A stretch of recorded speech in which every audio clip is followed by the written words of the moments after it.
Chapter 1777. Beimang's various horse bars that belonged to different factions had already been routed to the previously set-up ambush. Ballista Colonel Sun Ji had died in battle here. The white horse ballista soldiers chased after them like a hot knife through butter. Their casualties were extremely low. Occasionally, a rider would be injured by an arrow and unable to continue fighting. They would dismount and search for the headless corpses of their fellow soldiers who had died in the retreat and place them on the back of their horses. Along the way, many of the Beimang horse bars' ownerless mounts paced back and forth around the corpses lying in pools of blood on the ground. From time to time, they would lower their heads to lightly touch the corpses in an attempt to wake up the Beiliang Frontier Army soldiers who had fallen off their horses after being shot down by the Beimang cavalry. Meanwhile, most of these war horses had one or two heads of Sun Ji's ballista soldiers hanging near their saddles. Li Hanlin and Wei Muxing's two wounded ballista soldiers silently turned around and headed south. Along the way, they collected the corpses and retrieved the heads. They continuously gathered up the lonely Beiliang war horses that were scattered all over the place. If there were war horses that were still breathing, the ballista soldiers wouldn't ignore them either. They would squat down and pat their heads, and then quickly stab their blades into the horses' necks to give them a quick death. The Beiliang Frontier Army Iron Cavalry. Almost everyone believed that the war horses that they viewed as their wives in this life would definitely be reincarnated as humans in the next life and become part of the Beiliang Frontier Army like them. They would be able to fight side by side again. In operas, it was always said that a jar cannot escape breaking by the well, and a general will not leave the battlefield until he dies. However, no matter how soul-stirring an opera was, it would never be able to express the sorrow of the battle on the battlefield. Crow Ballista Commander Yelu Chukai and Black Fox Ballista Commander Lin Fu rode side by side. Behind the two, there were no longer any Longguan scouts in sight. Most of the ballista soldiers had already died under the ballista and cold blades of the white horse ballista soldiers. Lin Fu, who had a bloody groove on his face, was gasping for air. Every time he breathed, he would pull at the wound that was so deep that his bones could be seen. Yelu Chukai casually broke a crossbow bolt that was nailed into his shoulder. Looking back, he saw that all of the Longguan ballista soldiers had fallen on the Longyan plains. Crow and Black Fox ballista's fighting strength was also less than 40%. Yelu Chukai suddenly frowned. Why are the ballista soldiers behind us slowing down their horses? Could it be that Li and Wei Muxing have begun to realize our intentions? As long as they advance another 30 miles to the north, my brother-in-law's 8,000 cavalry will be able to form an encirclement. Lin Fu, this time, whether or not we can wipe out Beiliang's 3 ballista soldiers will depend on whether or not the Beiliang is willing to let us continue the 30-li journey. Do you have any ideas? Lin Fu endured the pain and laughed. How could I not have any ideas? Just kill them. It depends on whether or not you, Yelu Chukai, are willing to pay the price. Although Yelu Chukai had always been scolded by Dong Zhuo as an idiot, he was, after all, an experienced commander. But Lin Fu didn't want to expose him, so he still had a compassionate heart. Yelu Chukai took a deep breath and made a hand gesture, summoning one of the Crow ballista soldiers. Without needing Yelu Chukai to say anything, the valiant lieutenant who had fought alongside Dong Zhuo since his youth grinned at Yelu Chukai. He didn't say anything and simply nodded. He turned his horse around and shouted a few words.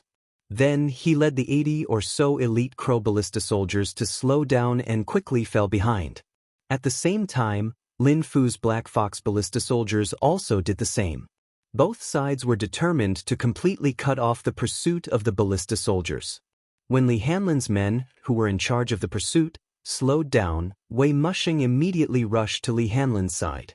With a hint of condemnation, he asked anxiously, "Lieutenant Li, if your men are tired and unable to pursue, just let me know in advance and let my men kill the enemy instead. Why did you let the enemy escape?" Li Hanlin stared at the signs of the Northern Mang horse bars. When he saw the movements of the 140 Northern Mang barbarians' elite cavalry, he raised the war blade in his hand and pointed forward. With a sunken voice, he said, "From the looks of it, it has already been confirmed that there is an ambush in Northern Mang. Moreover, the enemy's cavalry army definitely isn't too far away. Otherwise, Crowbar and Black Fox Bar wouldn't have sent those 100 or so cavalry to their deaths on purpose. Old Brother Wei, your troops still shouldn't make a move. Continue to preserve your strength. The real battle to the death is yet to come. Yuan Nanting's White Feather Light Cavalry will arrive soon. I'd like to see who will eat who. The reason Northern Mang headed south was to pass through Northern Liang and annex the Central Plains. Every single one of Northern Mang's soldiers fought with their lives on the line for military merits and rewards. Our Bailiang, on the other hand, was fighting for fewer deaths. It was different. Wei Mushing followed the direction of Li Hanlin's sword and indeed saw the 100 or so Beimang elites blocking the rear. It looked like they were trying to buy time for their commanders to escape the battlefield. Li Hanlin's face was suddenly filled with hostility. It's not hard for you to die. 10th month Li, Tiger Head Fong, each lead 100 riders and charge with me. This time, there's no need to conserve your strength. Just focus on killing. In the distance, Lu Do shouted, "Count me in." Both sides had used up most of their crossbows and arrows, so they could only fight with their sabers. Beimang Ballista waved their swords. Bailiang's crossbowmen tightened their grip on their swords. The 140 or so Black Fox cavalry clashed fiercely with Li Hanlin's 200 crossbowmen. Then they crossed the line between life and death. The two cavalry forces didn't have many people to begin with, so they didn't spread out too far. It could be said that they met on a narrow path. Each side tacitly moved in a row with only 4 or 5 riders side by side. In this kind of situation, the one leading the charge was most likely to die. Li Hanlin, Lu Do, 10th Monthly, and Tiger Head Fong, 1 lieutenant, 1 commandant, and 2 deputy commandants, charged at the front. Li Hanlin's attack was the cleanest. He directly cut off the neck of one of the Black Crows. Lu Do, who was born with astonishing physical strength, attacked with great force.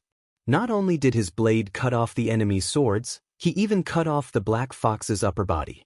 10th Month Li's blade was the most exquisite. He twisted his head to avoid the enemy's slash and stabbed the Black Crow's throat with his cold blade. Tiger Head Fong was the only one who didn't kill the enemy. He only clashed heavily with Ma Lan's swords. After Li Hanlin and Lu Do each killed 3 enemy riders, 10th Month Li killed 2 Beimang scouts in succession.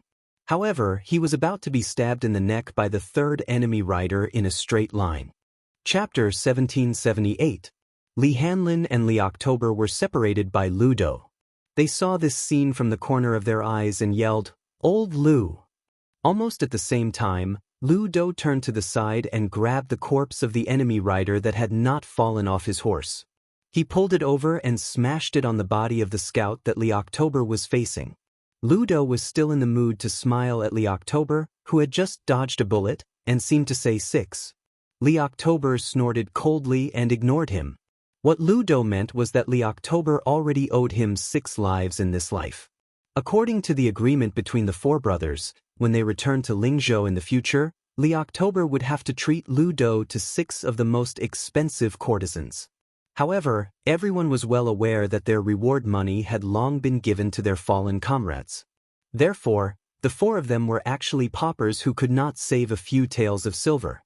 When the 2 cavalry forces were about to clash, Fong Huda was chopped off his horse by an enemy rider and was about to be trampled on by the next horse. Li Hanlin was about to save him when Lu Do shouted, "Let me do it." He jumped up from his horse and jumped over Li Hanlin and his horse. He bent his legs and landed on the yellow sand and pounced forward. His hands hammered heavily on the abdomen of the Beimang warhorse, sending both rider and horse flying to the side. Lu Do lightly kicked Fong Huda's shoulder and kicked him out of the battlefield. At this moment, the Beimang cavalry had already charged over. Lu Do laughed sinisterly and did not dodge. Instead, his body was as agile as a snake. His body curled up and his hands and feet stuck to the ground as he moved forward. When the Beimang warhorse was about to pass under its abdomen, he suddenly stood up. That Beimang warhorse was lifted up by Zhong Tongzi's shoulders. Ma Lanzi, who was on the back of the horse, was caught off guard and lost his balance. His head was cut off by a crossbowman who brushed past him. Li Hanlin couldn't care about anything else and could only focus on killing the enemy. When he realized that Li October, the only one left beside him, hadn't appeared from the corner of his eye, he took a moment to look back. He saw that Li October, who had fallen behind a dozen steps behind him, had just killed a Beimang barbarian and his face was covered in blood. Li October, the son of a wealthy official, happened to see Li Hanlin looking back. He smiled brightly and nodded in greeting, telling Li Hanlin not to worry about him. Li Hanlin smiled knowingly and turned back to continue fighting. However, when he was the first to break through the enemy formation, he took a breather and waited patiently for October Li to appear. Unfortunately, October Li did not appear. In this lifetime, he did not get to see her again. At that time, Li Hanlin's eyes were red. He turned his horse around like a madman and rushed away. Finally, when the 140 Beimang elite scouts were all dead and the crossbowmen under Li Hanlin's command continued their pursuit, Li Hanlin finally found Li October.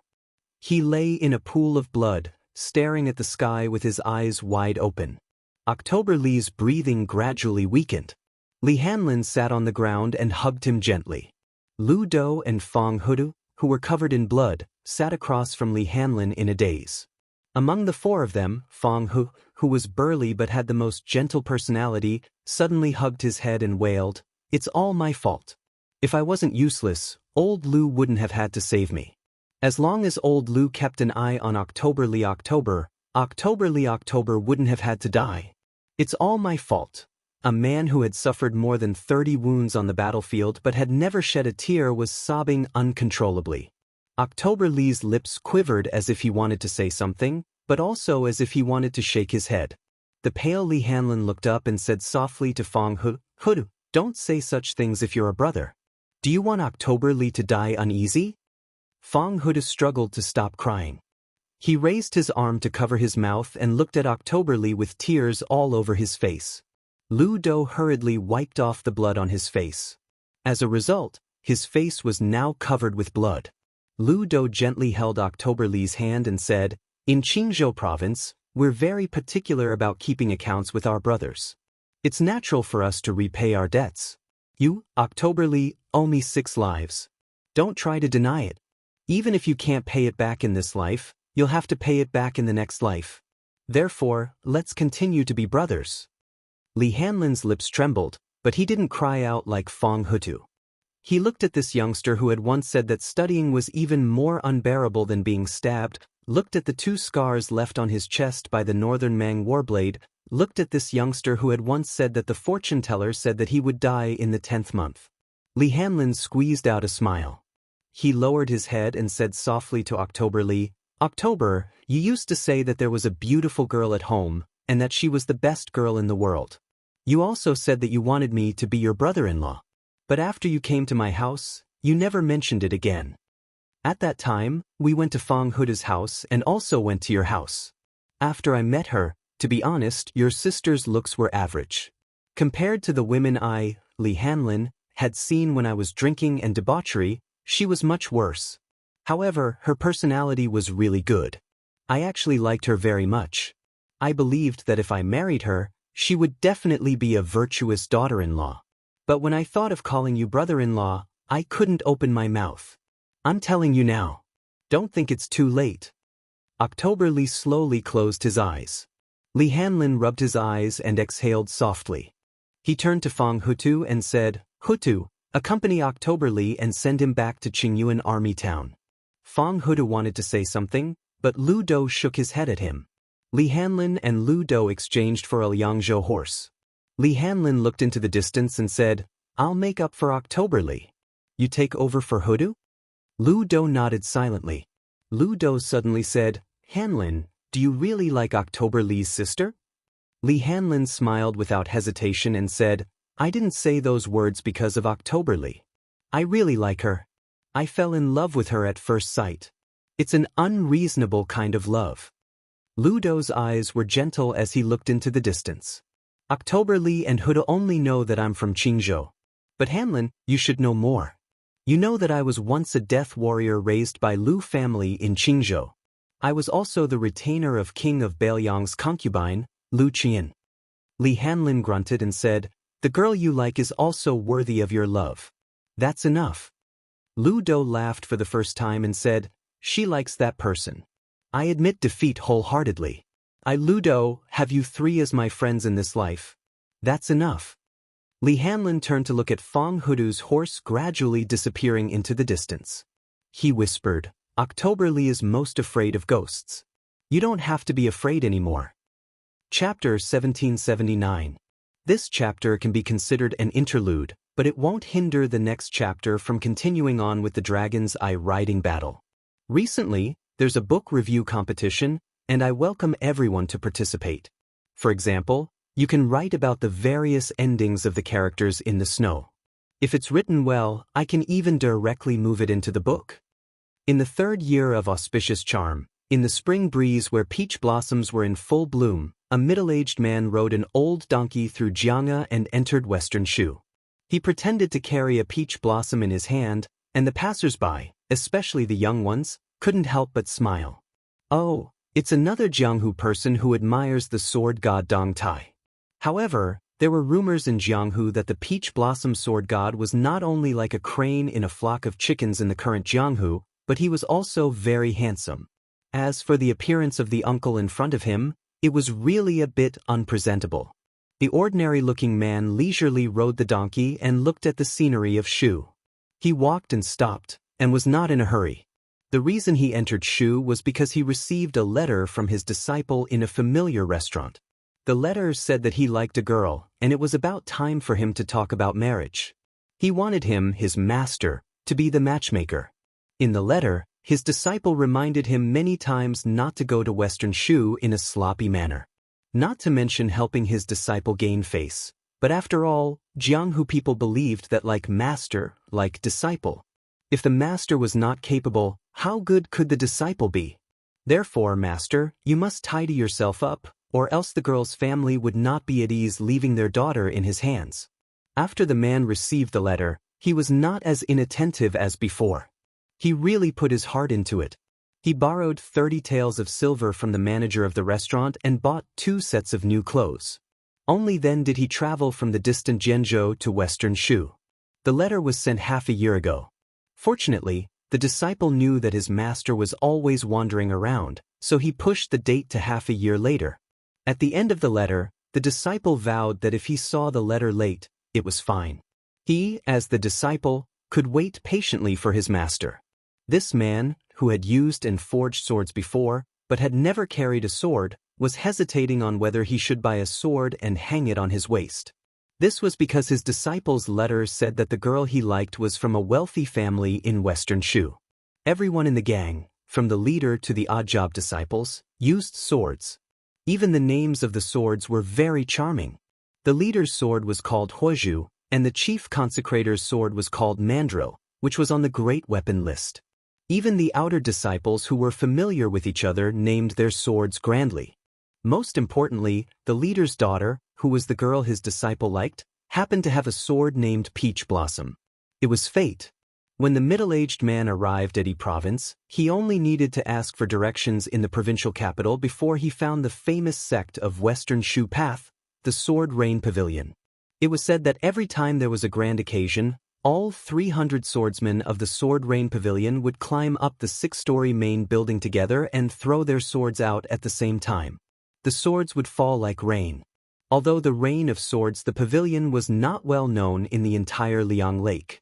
It was not as famous as the Spring Invitation Cottage that had a beauty critic. However, it was indeed one of the top sects in the territory of West Shu.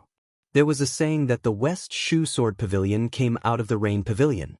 Back in the days, the West Shu Sword Emperor, who later swore to guard the city gate in front of the Su family's cavalry, had gone to the main pavilion many times and personally commented on the sword skills of the outstanding disciples in the Sword Rain Pavilion. On the highest floor, there were portraits of the Jianghu sword grandmasters that were established by the sect. They were used to encourage the disciples to persevere and sharpen their sword hearts. For example, there was the great Feng sword deity Ji Xinding, who was in the same generation as Gao Shulu, the great demon Lu Songtao from 100 years ago. In recent years, there were portraits of Jian Jiuhuang, Song Yanqing, Qi Jiajie, and Chai Qingshan. Of course, Li Chungang was a lofty mountain that all the swordsmen in the world could not avoid. The Sword Rain Pavilion especially admired this spring and autumn sword armor and hung his portrait in the middle of the hall, beside Lu Zhu. When the gatekeeper of the Sword Rain Pavilion heard that the guest from afar was looking for the young man, the old gatekeeper, who was already displeased with him for riding a donkey and hanging a peach branch, disliked him even more. In the old man's opinion, the young man was not bad. His sword skills were average, but his judgment was not bad. He was lucky enough to win the literary battle with the high officials. However, if he wanted to marry the only daughter of the Sword Rain Pavilion's master, who did not have a prominent family background or a solid cultivation base, what else could it be but a fool's dream? It was not that the master was purposely making things difficult for the young man from afar. The entire Western Shu Dao pugilistic world knew that their master had already said that he only had one daughter. As long as he did not ascend to the first grade, no one could become his son-in-law. After all, the old man was a kind person. When he heard that the middle-aged man had walked for thousands of miles, he told him the truth. He also pointed the way for the middle-aged man, saying that the young man shamelessly rented a small courtyard on a nearby street. Every few days, he would come to the Sword Rain Pavilion's entrance. At the end of last winter, there was a rare snowfall in Western Shu. That young man used a broom to sweep the snow before dawn and almost got beaten up. It was snowing. This was a rare occurrence in Western Shu. Everyone wanted to see the snow piled up like a mountain. In the end, when he swept the snow, many disciples who hurried out to admire the snow on the street were completely dumbfounded. The entire street was so clean that it made one's hair stand on end. When the gatekeeper said this, he did not know whether to laugh or cry. He said angrily that even though the young man was a fool, he did not act like a hooligan in the streets. Otherwise, he would have beaten him up. The middle-aged man who came from afar listened to the old man's long-winded chatter. He held the donkey with one hand and rubbed his chin with the other. The old man finally remembered to ask him about his relationship with the simple-minded young man. The man said that he was the young man's master. The old man grimaced in pain. His interest in the conversation vanished instantly. He quickly waved his hand and signaled the man to look for his disciple. As the sun set in the west, the old man looked at the back of the man who did not ride the donkey. His back gradually elongated on the street. The old man felt that this pair of master and disciple were both strange people. However, when he thought about it carefully, he could not tell what was so strange about them. The middle-aged man led the old man, who was reluctant to ride the donkey, around and around. It was not easy for him to find the shabby courtyard in a shabby alley. He stood at the door and suddenly felt guilty. It turned out that his disciple had followed him everywhere for so many years. He did not ask for anything, so he did not gain anything. He knocked on the door. A young man who could no longer be called a young man walked out quickly. When he saw his master's familiar face, his face was filled with surprise.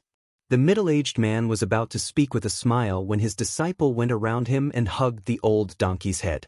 This made the middle-aged man, who thought too highly of himself, feel a little hurt. Only then did the middle-aged man realize that other than his disciple, there was also a young girl wearing a wooden hairpin and a cloth skirt. She was holding a water ladle and watering a small tree at the corner of the courtyard. When she saw the middle-aged man, she smiled shyly and was a little at a loss. The disciple and the old donkey who had depended on each other for many years talked about old times.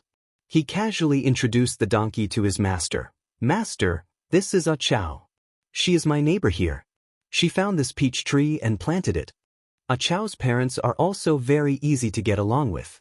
Their family opened a small porridge shop on the street. Chow usually goes to the downtown market to sell flowers. She sells apricot flowers, peach blossoms, and orchids. "Master, if you go to Chow's house, you can smell the fragrance of flowers in the courtyard." The middle-aged man listened to his disciples nagging and felt gratified for no reason. No wonder he always felt that something was missing when he traveled alone in Jianghu for a year after they parted. It turned out that he was not used to not having his disciples nagging. He took a few more glances at the thin young girl from a poor family. Her back was facing the pair of master and disciple, and her ears were red. He smiled and turned his head to ask, "Master has also called you here. When will you come?" The disciple suddenly looked sad and forced a smile. Master, I'm sorry. I might have made you come for nothing. He frowned and asked gently, what happened? The disciple scratched his head and said awkwardly, it's just that. Master, don't ask too much. He smiled and asked, was it that girl's parents, the owner of the Tingyu Tower, who broke up the couple? Did they look down on you because you are a wanderer, so they bullied you? Unexpectedly, the disciple shook his head. The owner of the Tingyu Tower did not only look down on me. He is infatuated with the sword and is a chivalrous person. He has a good reputation in the Western Shudao martial arts world. In his eyes, only the young disciples of Jianghu who are second-grade master could be a good match for his daughter. It's just that the girl's mother and a few brothers were a little unreasonable. They said some unpleasant things and did some. In short, they did not want me to continue staying in this city. The middle-aged man smiled. So you were afraid? The disciple hurriedly said, that's difficult. But later on, that girl's heart belonged to someone else. I could not be shameless and pester her. Between a man and a woman, there should be mutual love. I still understand the principle. The girl with the wooden hairpin gathered her courage and said, that group of people once. The young man quickly stopped the girl's complaint. The middle-aged man's expression was normal, but in an instant he grabbed his disciple's arm. You don't have enough qi in your words. I thought you were not acclimatized in Western Shu, but it turns out that you have suffered internal injuries. For months ago, someone used a sword to stab your Shanzhong, Juk, and Qihai acupoints. What a good technique. It seems that the wound is not serious, but it actually injured your foundation.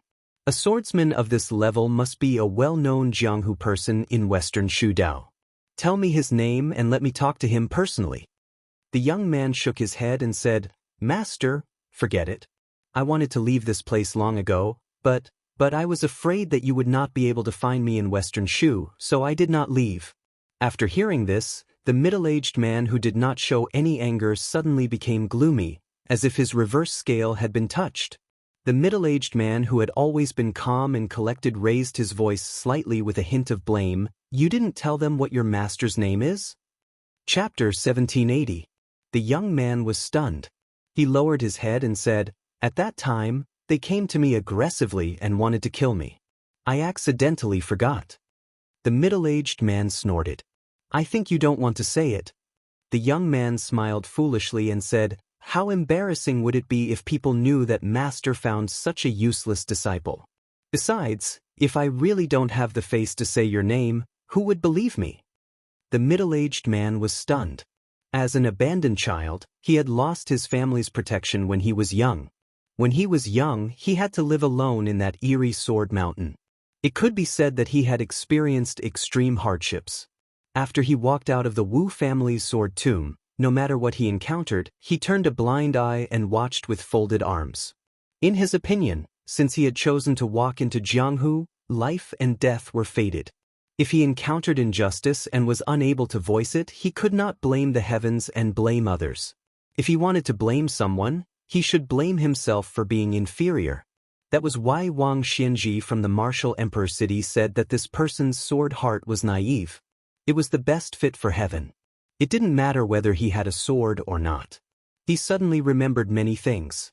This disciple always complained that he didn't have the demeanor of a master and didn't have the demeanor of an immortal. He always told him to pay more attention to his style. He was always angry that his name was suppressed by someone.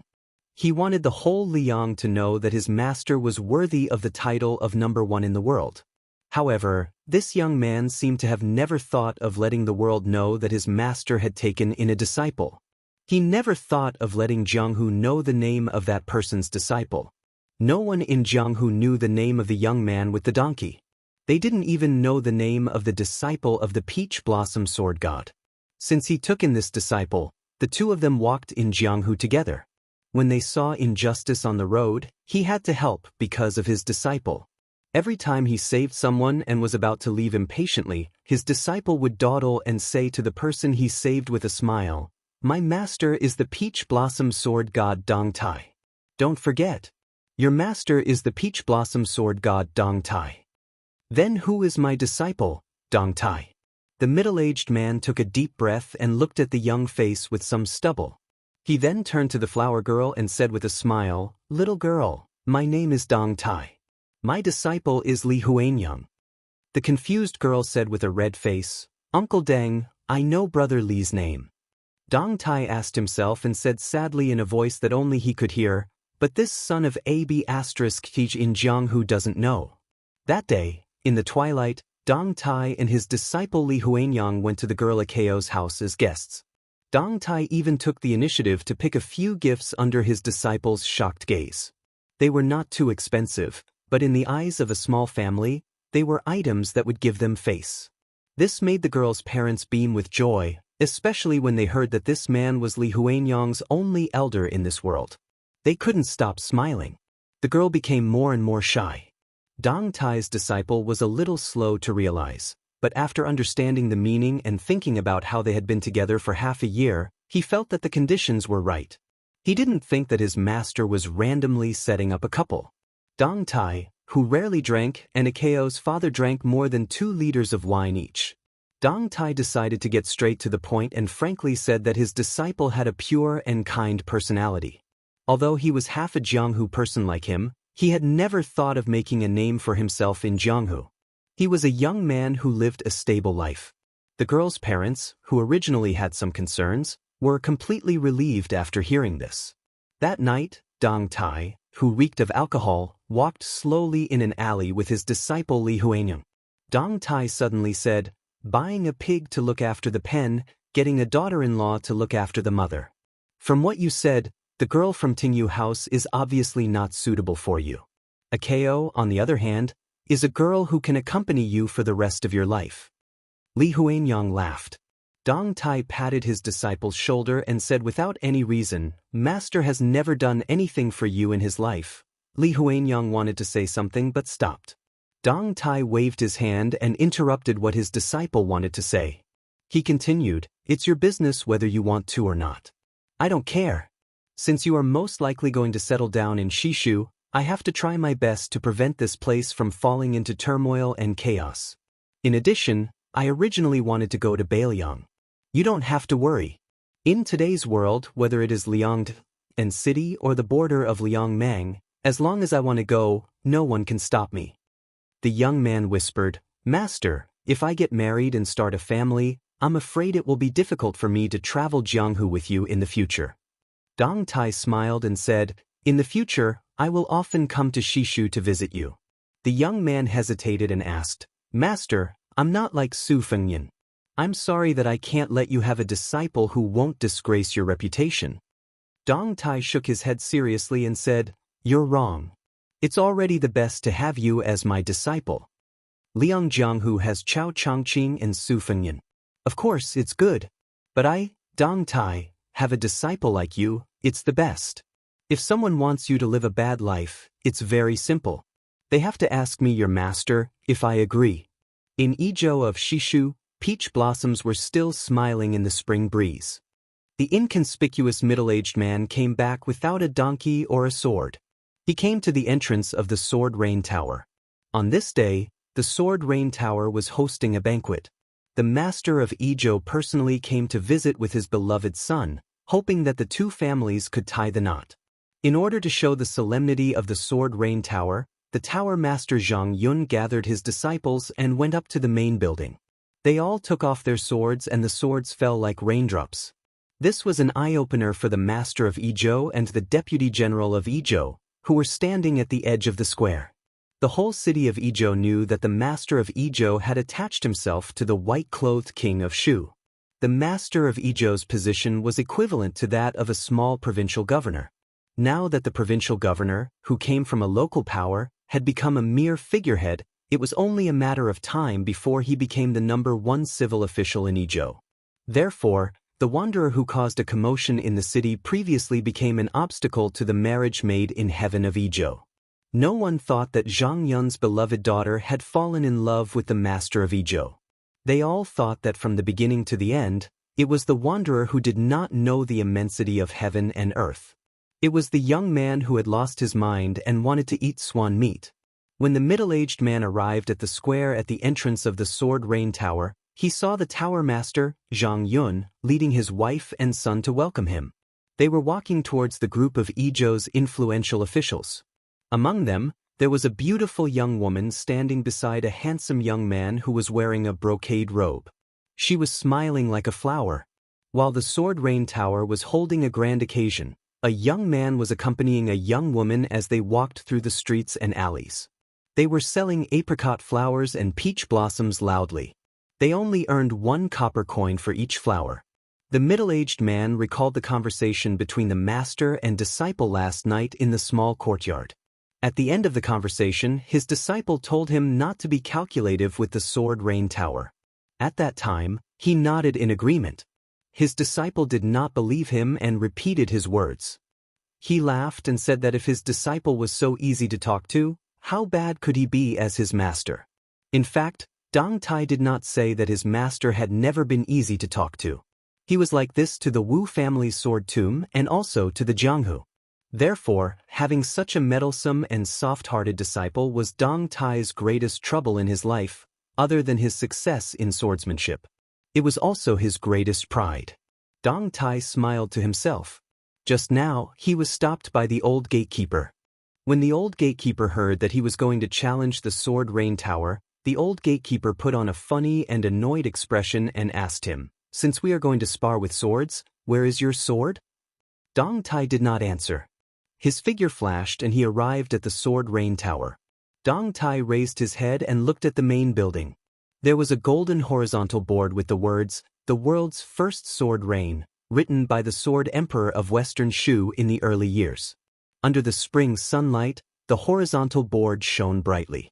The people of the Sword Rain Tower who first noticed the sudden appearance of the middle-aged man was not Zhang Yun, the Grandmaster of Swordsmanship who was known as the Three Qis Tongxian in the Western Shu Wulin, nor was it one of the elders who had outstanding swordsmanship. Instead, it was a few disciples who were looking around in boredom. Most of these people were interested in the daughter of the Tower Master, but they knew that there was a world of difference between them. They were ashamed of their inferiority in front of the son of the Tower Master of Izhou. When they thought that the girl was about to fall into the arms of another man, they did not want to see it. Then, they saw the man in coarse clothes who did not carry a sword and did not have an imposing manner. However, they did not pay much attention to him. Although the Sword Rain Tower of Western Shu was not as famous as the Dongyue Sword Pool and Nanjiang Dragon Palace, it was still the leader of a state. The Tower Master, Zhang Yun, was one of the top 10 masters in Western Shu. When he was young, he was a genius swordsman who was favored by the previous owner of the Spring Invitation Cottage, Xielingzhen. Although he had not reached the first grade yet, the entire Western Shu Wulin Jianghu believed that Zhang Yun was one of the most promising people to reach the legendary realm. Although a second-grade master had the word little in it, it was enough to establish a sect in the Liang state. Those first-grade masters were usually elusive and did not care about the affairs of the Jianghu. It was even harder for ordinary people in the Jianghu to get close to them. Therefore, in the real Liang Jianghu, the most famous people were the martial Dao masters who could be seen and touched like Zhang Yun. They were the masters of the Jianghu who would show up every now and then. If one did not boast that he had drunk wine with those martial Dao masters, no matter how much he boasted, no one would believe him. This was because not only was Zhang Yun's cultivation base extremely high, but he also had a human aura and was down to earth in the way he did things. If it was said that he was fortunate enough to have met the famous house master of the Sword Rain Pavilion, then it would be able to shock others and cause them to be skeptical. A loud explosion rang out, causing the hearts of everyone in the Raining Swords Tower to tremble. The horizontal board that was personally given by the old Western Shu imperial uncle split into two and fell to the ground. Chapter 1781. Everyone looked at each other, feeling incredulous. That board with a prominent origin was made of the first-grade Nanmu wood. It should not be so fragile. Moreover, this board had only been hanging for 30 years. How could it be broken in the middle like it was split by a sword? Everyone looked around and finally focused their eyes on the middle-aged man with his hands behind his back. Even Zhang Yun, a second-level Supreme Power Master, could not find any clues. Could this man be the culprit who destroyed the invaluable plaque? The leader of the Sword Rain Tower, Zhang Yun, was one of the few famous masters in Western Shu. He was also an experienced veteran. He admitted that even if he held a sword, he would not be able to break a board from 300 to 400 steps away. Regardless of how domineering and arrogant the arrival of such a person was, he was still not someone the reigning sword pavilion could easily deal with. The reason why the Wu family's sword tomb had been in the top 3 of the Jianghu sect for hundreds of years was because it was said that even a child in the sword tomb could control a sword and fly away like a butterfly. This in itself meant that it was not easy to produce sword energy. How could a sword energy not be weakened after a few hundred steps and still be able to break such a huge board? One of the worshippers hurriedly flew away. He stood at the entrance of the main building and looked carefully. He then flew back to Zhang Yun's side and whispered with a pale face. Zhang Yun felt as if he was struck by lightning. It was caused by the sword energy. Furthermore, after the sword qi broke through the signboard, it also split apart the main building. There was a saying in the Liang Jianghu. Ever since Su Mao, a relative of the emperor, died outside the imperial city and Huang Jintu died at the Donghai city, there were no more capable swordsmen in Western Shu. This also showed the predicament of the Western Shu martial arts circle. Especially after Xielingzhen of the Spring Invitation Cottage died for no reason at the Quick Snow Mountain Villa, her successor, Yanji Beauty Xie, only used her beauty to amaze people and did not use her martial arts to convince people. Therefore, people thought that there were no grandmasters in the Shu martial arts circle. The middle-aged man walked forward slowly and stopped when he was 30 to 40 steps away from Zhang Yun. He finally said, "My disciple has already explained the reason. If you don't listen, then I don't need to reason with you today." Zhang Yun wanted to cry but had no tears. "How would I know who your disciple is? You are the disciple of a divine connection sword grandmaster. Our reigning swords pavilion can't wait to worship him like a bodhisattva. How can you not listen to reason with us?" Zhang Yun's mind raced.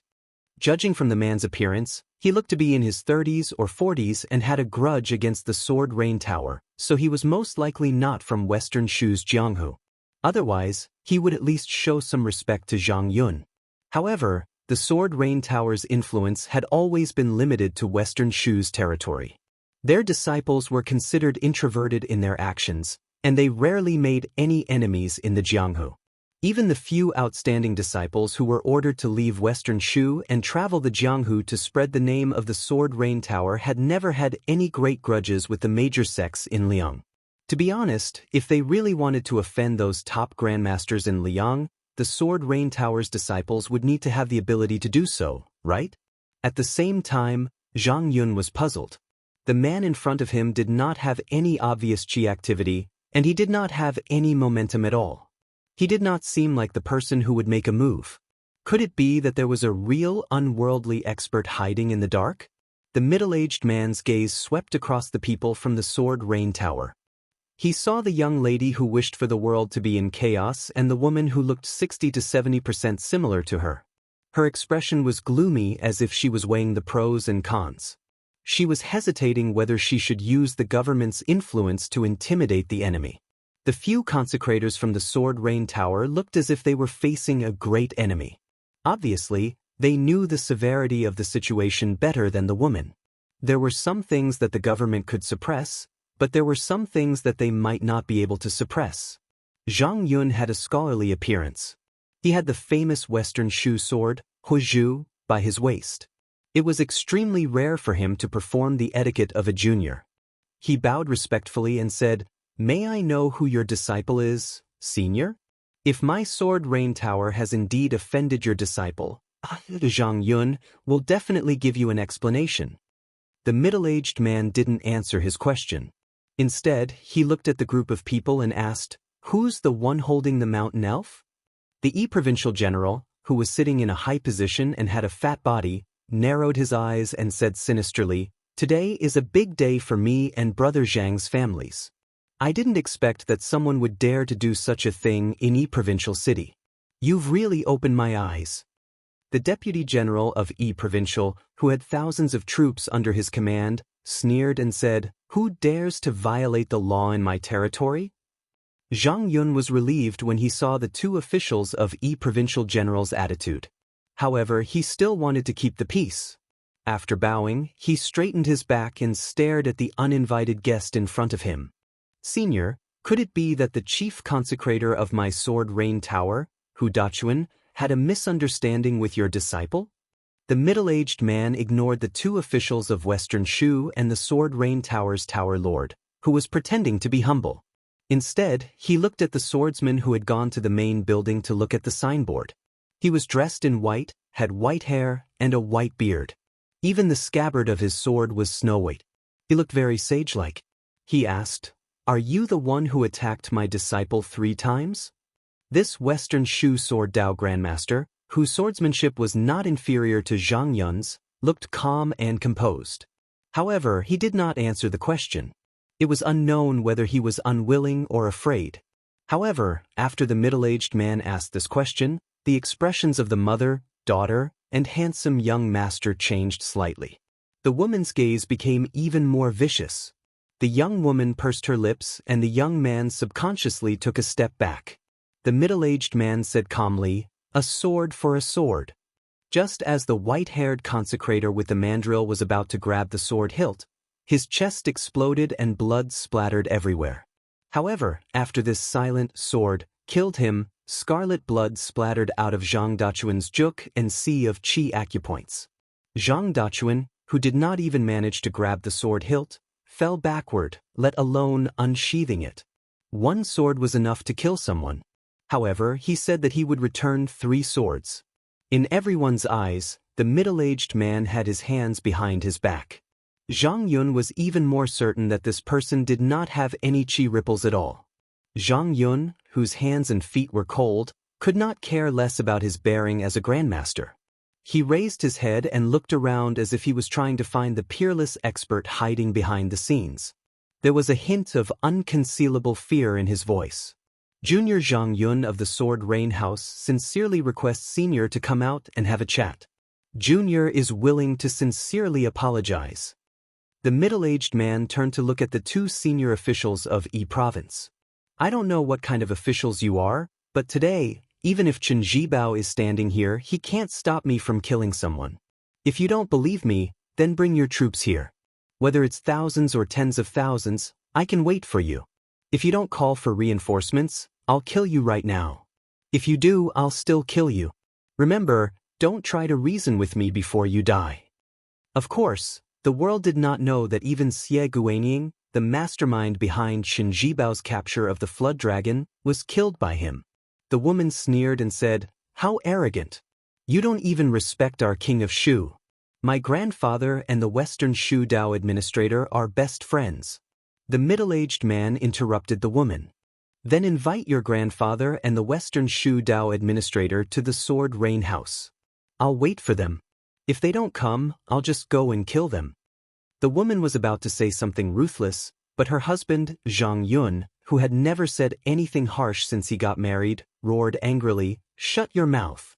The trembling Sword Rain House lord looked at the middle-aged man and asked bitterly, "May I ask if Senior is from the Wu Clan Sword Tomb or the Dongyue Sword Pool?" Before the middle-aged man could make a move, the dumbstruck Yi Province official fell backward and died on the spot. The middle-aged man's tone was still indifferent. "I'm somewhat related to the Wu clan, but not the Dongyue Sword Pool." The deputy general of Yi Province said in horror, "Did you really kill Yi Province's official?" The middle-aged man made a joke that wasn't funny at all. "If you think it's fake, fine. But let me remind you, if you don't call for reinforcements, you'll die soon." Then, the general made an even bigger joke with a sobbing tone. He said in a trembling voice, "Hero, we don't have any grievances. Hero, you can't kill the innocent. This has nothing to do with me, and I won't care anymore. Hero, you can kill whoever you want in Yi Province.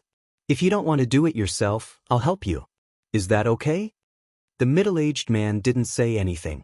After he left the Wu clan sword tomb, he actually didn't like Jianghu. However, his disciple liked it very much, so he was willing to treat Jianghu people and Jianghu with respect. Therefore, among the 4 grandmasters of martial arts evaluation, only he, Dong Tai, Chao Chongqing from West Chu, Su Fengyan from Beiyang, and Tuoba from Beimang, Dong Tai was truly free and unfettered. Therefore, he didn't care if Jianghu people caused trouble for him. However, if he, Dong Tai, wanted to cause trouble for the people of the world, no one could escape from him. Therefore, Xie Guanyin, who was ranked first on the Immortal leaderboard of continental dynasties, had hidden for thousands of miles from Great Peace City in the north to the coast of the South Sea.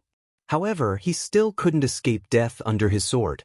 At this moment, another 2 Sword Rain Towers consecrators, who had the intention to kill, fell dead on the ground. Zhang Yun, who was at a loss, looked at the middle-aged man in front of him whose name he still did not know, and said with great sorrow, "Senior, I, Zhang Yun, do not know what happened, but Zhang Dachuan's descendants did not deserve to die." The deputy general of Yi province suddenly came to his senses and ran away. He wanted to run as far as he could after leaving Yi province. No matter how much money he had to spend or how many connections he had to use, he had to seek refuge in the king of Shu's residence. The middle-aged man didn't even look at the Shu general who was running away. He glanced at the Sword Rain Pavilion's leader and said, "I've said that I'm not here to reason with you." Zhang Yun, who was in despair, asked, "Senior, are you really not afraid of becoming enemies with the Western Shu government and the entire Western Shu martial arts world?" The middle-aged man who killed people as he pleased smiled and said, "If Chen Zhibao was here, he definitely wouldn't say such a thing." Zhang Yun smiled bitterly and held the hilt of his fiery candle sword. "I know that I'm not Senior's opponent, but whether it's for the Sword Rain Pavilion's hundreds of years of reputation or for the lives of my wife and child, I have to be brave enough to fight Senior." Chapter 1782. Unexpectedly, the middle-aged man shook his head and said, "I won't kill you today. My disciple said that you, Zhang Yun, are a kind and chivalrous person. Based on this, you don't have to die." The handsome young master knelt on the ground and wailed at the corpse of his father in Yi province, "You lunatic, why did you kill my father? You will die a horrible death." When Zhang Yun's daughter saw the miserable state of her beloved man, she was also weeping. She squatted down and wanted to comfort him but was pushed away by the young man. "Get lost, it's all because of you, you jinx. My father died because of you. If it weren't for you and your mother's instigation, why would I, the son of Yi province, make things difficult for that nobody time and time again? Why would I use my official position to ask Zhang Dachuan to hurt him?" Zhang Yun looked as if he was struck by lightning. He turned around with a wooden expression and looked at his wife and daughter. He asked expressionlessly, "Tell me what happened.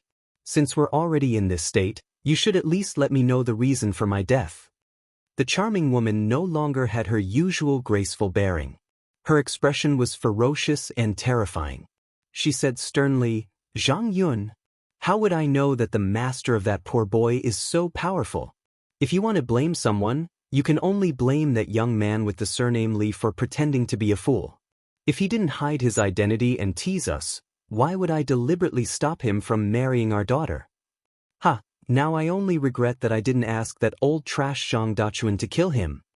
Zhang Yun looked at his crazy wife with disgust. He turned around again and said, "Senior, can I exchange my death for the lives of those unrelated to the Sword Raining Tower?" The middle-aged man shook his head and said, "No." Zhang Yun's lips trembled and he couldn't say a word. The middle-aged man said again, "Don't worry, I came here today only to kill Zhang Dachuan. Now, I'm only here to kill the one on the ground and the Yi province deputy general who escaped from the Sword Raining Tower. As for the other dead people, since they wanted to kill me, they have to pay the price for having such thoughts. Although in my opinion, your wife and daughter deserve to die, my disciple never had such thoughts. I won't let him feel guilty." Zhang Yun couldn't understand this person's thoughts. It was just like how every time he went up the building and looked at the pictures of the sword immortals of the past, he never understood why the same sword in their hands could be so powerful that it could shake the earth and mountains. However, the middle-aged man continued, "From today onwards, your Sword Rain house shouldn't be open for business anymore. What do you mean by, the Rain of Swords is a great spectacle? That is an insult to the swords in your hands. I believe that any sword in the world, as long as it is in the hands of a true swordsman, will disdain to be associated with other people's swords. Li Chuangong's wooden horse and ox are the same. Therefore, if the people who hung the portraits on the top floor were still alive, they would probably have laughed themselves to death. When a sword is in its sheath, it will only cry out for injustice. When the sword is unsheathed, it must have a clear conscience. How can it be used for outsiders to admire the scenery and applaud? Zhang Yun smiled miserably, and then his gaze became firm as he said in a low voice, "What Senior said makes a lot of sense. However, the Rainstorm Sword Pavilion is the result of the painstaking efforts of my Zhang clan's ancestors for a few hundred years after all. Thus, Zhang Yun can die today while the pavilion doesn't exist, but Zhang Yun can't live on while the pavilion doesn't exist." This was the first time the middle-aged man looked at Zhang Yun seriously. Zhang Yun held the fiery candle sword tightly, and there were no more distracting thoughts in his mind. My Zhang clan's sword rain house once had ancestor Lu riding a crane, sword sovereign Su Xiu once commented on the swordsman of the world, and sword god Li Chungang was here to give pointers to my grandfather's swordsmanship. If I, Zhang Yun, retreat today, then the Rainstorm Sword Pavilion will really perish. Zhang Ningjing, Zhang Ziyuan, Zhang Danbua, Zhang Mingji, the four of you remember, after my death, the people of the Rainstorm Sword Pavilion can die, and the signboard can fall, but the words Rainstorm Sword Pavilion must not disappear. It must not be humiliated. Zhang Yun pulled out the fiery candle sword and welcomed death with a smile. Before I die, I would like to thank Senior for allowing me to pull out the sword. As for Senior's disciple, that young man called Li Huanyan, Zhang Yun, would like to say a few words from the bottom of my heart before I die. In fact, I have a good impression of Li Huanyan, not because his aptitude is not outstanding, but because his understanding of swordsmanship is extremely high. It is because when I saw this young man, I was reminded of my own high-spirited youth, and I was willing to disregard everything for the person I admired. My original intention was to let him suffer a few more rejections, just like how I suffered when I was young. However, for some reason, my daughter suddenly changed her mind. At that time, I felt a little regretful, but I didn't think too much about it. Zhang Yun then turned his head and looked at the beautiful woman with wrinkles at the corner of her eyes, and said gently, "You weren't like this in the past." The woman was at a loss. The middle-aged man no longer had his hands behind his back. He looked at the house master of the Sword Rain Tower who was holding the sword in his hand and smiled, "Go ahead and attack. I know what I'm doing. I'll let you die when your strength is exhausted." The Sword Rain Tower of Western Shu claimed to have collected more than 1,000 exquisite sword moves in the world. In fact, most of the sword moves were the moves of the house masters and the outstanding disciples of the Sword Rain Tower. They were not considered outstanding in the world, but they were the foundation that had been accumulated for hundreds of years. Some of the moves were indeed first-class swordsmanship. It was a pity that Zhang Yun also knew that many of the sword moves were exquisite, but he did not know the true meaning behind them. After all, there were too many sword masters who had their own merits, and their sword wills were scattered and mixed. There were even some contradictions between them. Zhang Yun had not reached the realm of returning to one's original state. The middle-aged man had one hand behind his back and the other hand stretched out. Zhang Yun's sword moves were magnificent. Sometimes it was majestic like the sun rising from the east, sometimes it was soft and continuous like the rain in Jiangnan, sometimes it was thick and heavy like the snow in midwinter, and sometimes it was light and ethereal like a sparrow flying on a branch. What was even rarer was that Zhang Yun's sword wills were tightly connected and did not appear abrupt or stiff. The first sentence of the Sword Rain Tower's motto was clear: the sunrise of Kunlun, the bright moon of Tsunghai, the water of the spring god lake, the great tide of Guangling, the haze of Crimson City, the flying snow of Liao Liao, the yellow sand of the great desert, and various other wonders all contained sword wills that merged into one. The end of the way of the sword. However, no matter how Zhang Yun attacked, the middle-aged man would gently flick the tip of the candlestick sword away with his finger. Therefore, every time the sword vibrated, it meant that Zhang Yun's exquisite sword wills were stopped abruptly. This absurd scene was like a distinguished scholar reciting a famous poem from the ancient times, but he was interrupted by a vulgar villager with the word, fart. In the square, only the rainbow-like sword chi could be seen. Zhang Yun and his sword were indistinct. Only the middle-aged man stood in the same place, casually flicking his 2 fingers. Even the odd-job disciples of the Sword Rain Tower, who were laymen, knew that the difference in their attainments in the way of the sword was like the difference between the clouds and the mud. Their master or grandmaster, Zhang Yun of the Sword Rain Tower in Western Shu, was one of the 10 grandmasters of the Western Shu Dao. Even Lu Yuewei, who was the chief consecrator of the Spring Invitation Cottage, did not dare to say that she could defeat Zhang Yun, who was attacking with all his might, with just 2 fingers, let alone when his body was as immovable as a mountain. The appearance of this middle-aged man not only shocked everyone with his mysterious cultivation base, which was akin to that of an immortal on the land, but also unknowingly opened up a grand and magnificent martial arts picture scroll for many disciples of the Sword Rain Tower who wanted to reach the peak of the way of the sword. Everyone present had complicated feelings. Who could turn the tide when the Sword Rain Tower encountered such a powerful enemy? It was destined that they would not be able to avenge themselves today, but would they really be able to in 10 or 20 years? Just as Zhang Yun's sword momentum was weakening, the Sword Rain Tower's master knew that he was going to die. However, Zhang Yun did not feel too indignant. He only felt that after displaying all his skills to his heart's content, it was only a matter of flicking his fingers. He felt that he had let his ancestor down. He had gone through untold hardships to get what he wanted, but at this moment his sword heart had reached a clear state. He no longer had any regrets. Master, don't kill people. Killing people is against the law. Suddenly, an anxious voice sounded from afar. The familiar voice fell into the ears of the disciples of the Sword Rain Tower. In the past, they only felt that it was laughable and disgusting. Now, it was no different from the sound of nature. As for the content of the words, no one found it funny anymore. The middle-aged man flicked Zhang Yun and his sword away with 2 fingers, forcing Zhang Yun to retreat dozens of steps. He turned his head and laughed angrily at his disciple who rushed over. Since when is killing not against the law? The young man ran to his side and said softly, let's not talk about whether it's against the law first. You killed people in front of so many people. If word gets out, it won't sound good. The Peach Blossom Sword God killed people in Western Shu's Sword Rain Tower. It will damage your reputation. The old gatekeeper who ran to the streets to look for the young man did not know that he had saved the Sword Rain Tower's life. The middle-aged man said helplessly, since when have I cared about my reputation? The young man said confidently, as your disciple, I care. I care very much. The middle-aged man laughed it off.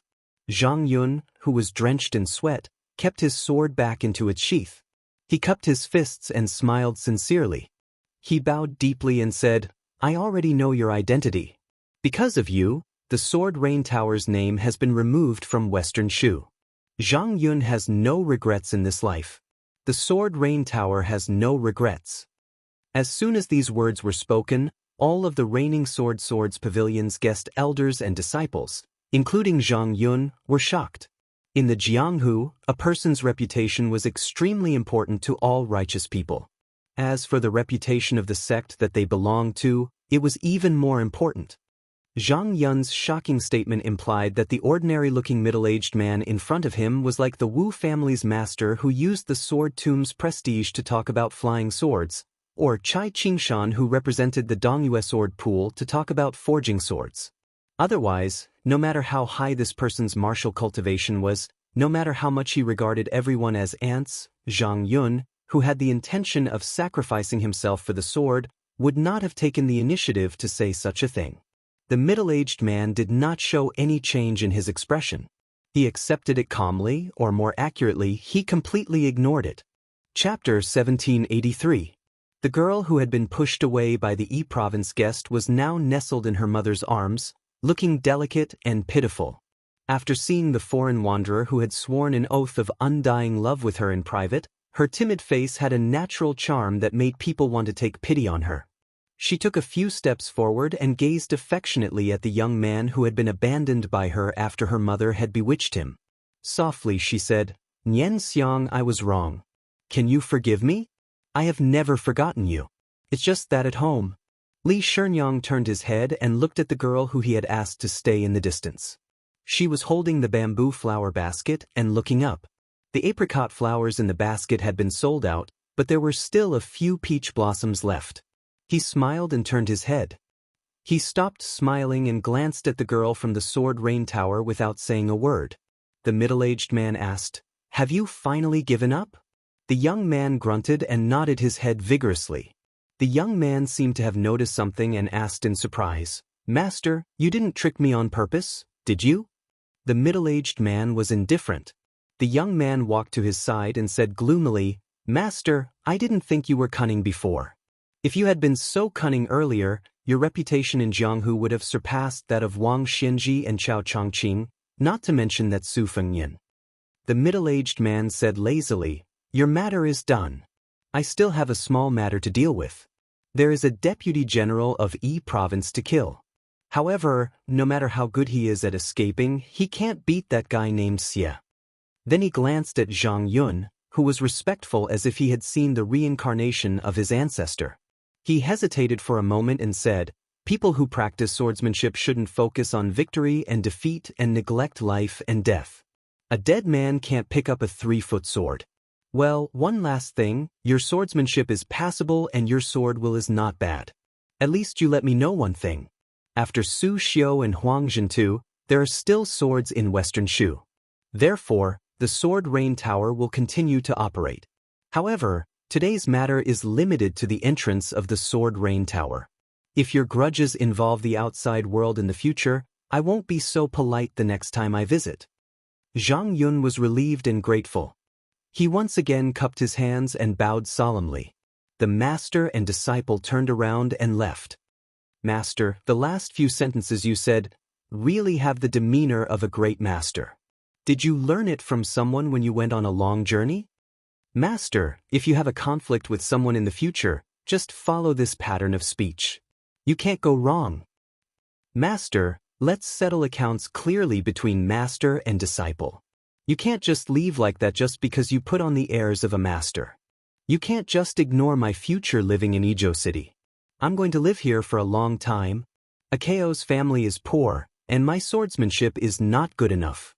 You just said yesterday that you want me to live a stable life. I don't want you to pay for the money or the betrothal gifts. You can't leave a mess for me and Akao. Shut up.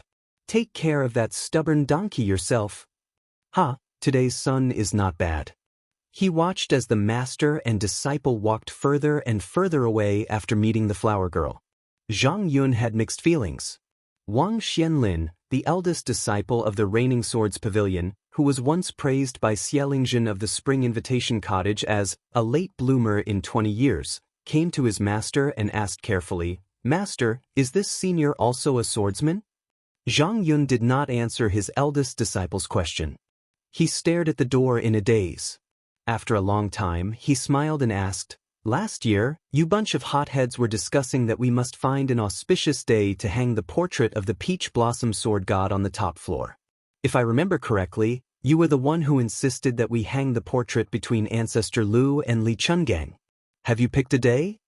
Wang Lin asked curiously, "But doesn't our Reigning Swords Pavilion have the unshakable rule of our ancestors that only those peerless sword Dao grandmasters are allowed to hang their portraits in our pavilion after they pass away?" Zhang Yun muttered to himself, because of his parting words, "There are still swords in Western Shu. I want to hang his portrait even if my ancestors scolded me for being an unfilial descendant. Moreover, what's wrong with making an exception for the peach blossom sword god who almost became in-laws with the Reigning Swords Pavilion?" Wang Lin was dumbfounded. Suddenly, Zhang Yun said in a deep voice, "Disciples of the Reigning Swords Pavilion, draw your swords. Use the Taya style." Finally, Zhang Yun looked at the door and said loudly, 324 disciples of the Reigning Swords Pavilion of Western Shu, send off the peach blossom sword god with the 3-foot sword in your hands."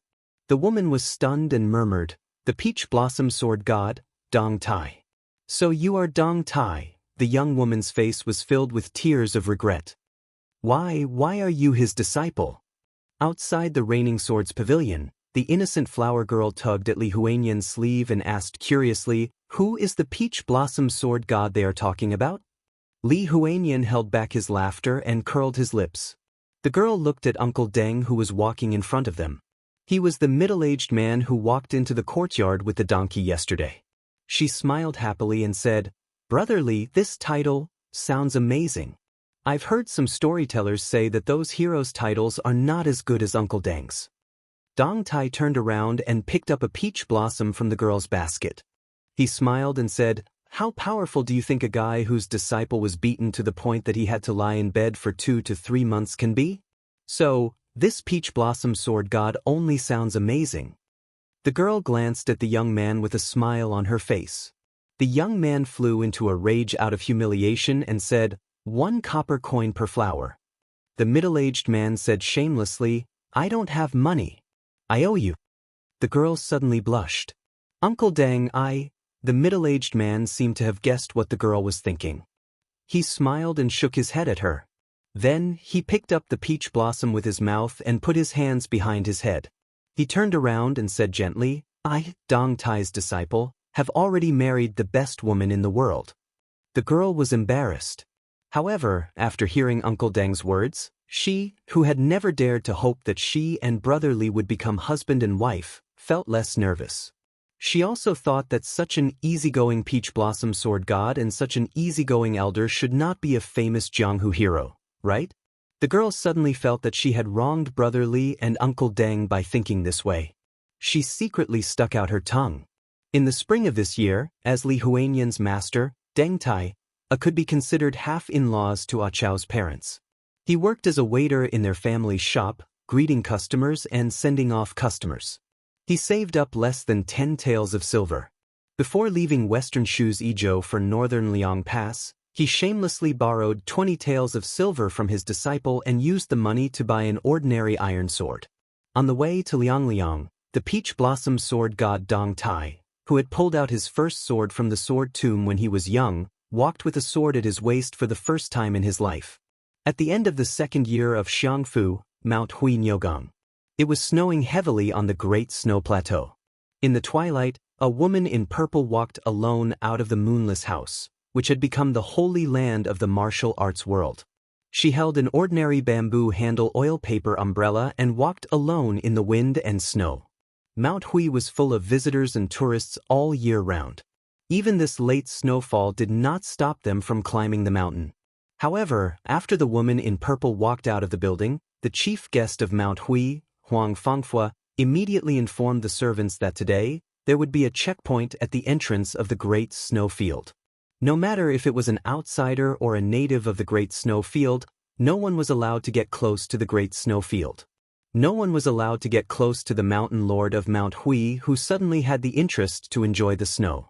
In today's Mount Hui, as the lady of Mount Hui, Xianyuan Qingfeng had long stopped caring about worldly affairs. Huang Fangfua, who had been an elder for 2 dynasties, could be said to have great power in his hands.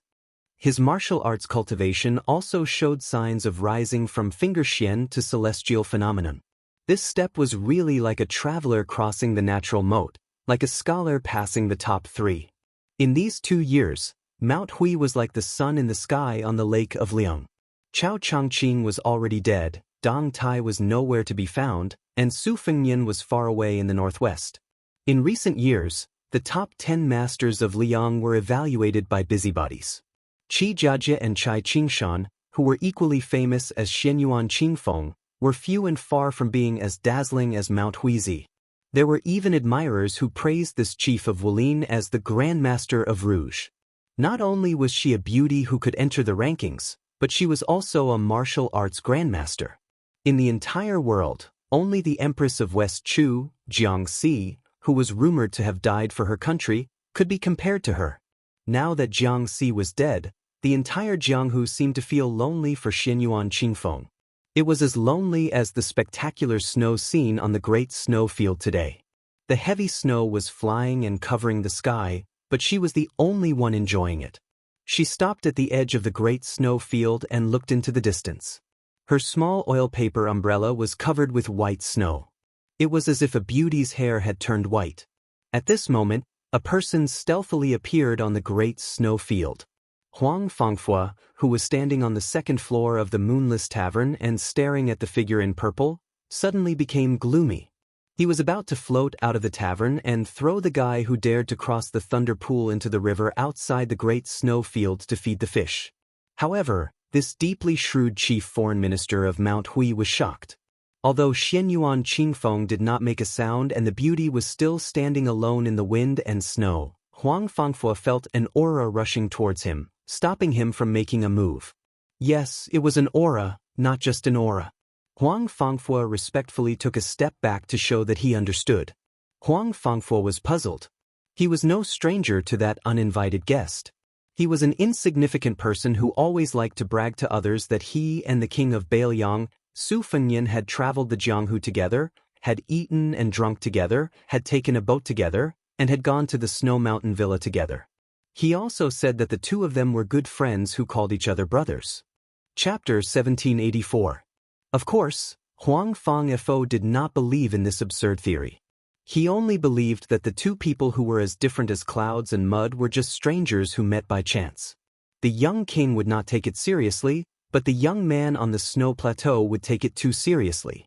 As for why he could successfully settle down in Mount Hui, Huang Fangfo also found it strange. After all, after Xianyuan Qingfeng became the boss, Huang Fangfo had to deal with too many things. It was impossible for him to care about the background of a nobody. Now Mount Hui was divided into different classes. Although they were all guests, the difference in treatment between the first and the last guests was huge. The young man was the lowest guest in Mount Hui. He only had a small courtyard halfway up the mountain and lived with two other guests. His monthly income was no more than 20 to 30 taels of silver. In the town at the foot of Mount Hui, it wasn't even enough for him to have a decent drink. The young foreign official looked around cautiously, feeling uneasy. Today he had planned to come to the Great Snow Plateau to enjoy the scenery and try to find an opportunity to get close to the Jianghu seniors who also had the same interest. He did not expect that after climbing up the mountain, he did not even see a shadow of a person. He wanted to go back home, but after walking in the snow for more than an hour, he did not want to give up, so he stumbled into the bull mound. In fact, the important foreign official near the top of the mountain had already received the news. This young man was far from being qualified to be notified by the servants on the Great Snow Plateau. Therefore, by a stroke of luck, he saw the immortal-like purple robe by the cliff. This was the first time he saw her after living under someone else's roof in Mount Hui. The first time he saw her was at the Snow Mountain Villa. The Jianghu friend, named Su Qi, told him that he might as well go to Mount Hui to have a look. He also said that there was a woman who liked to wear purple dress who could be considered as a friend. At that time, he didn't take it seriously. However, it was hard to survive in Jianghu, especially for a rootless duckweed like him. No matter where he went, he would only be looked down upon. He had no choice but to wait for the right time and risk his life to meet this purple dress of Huishan Mountain.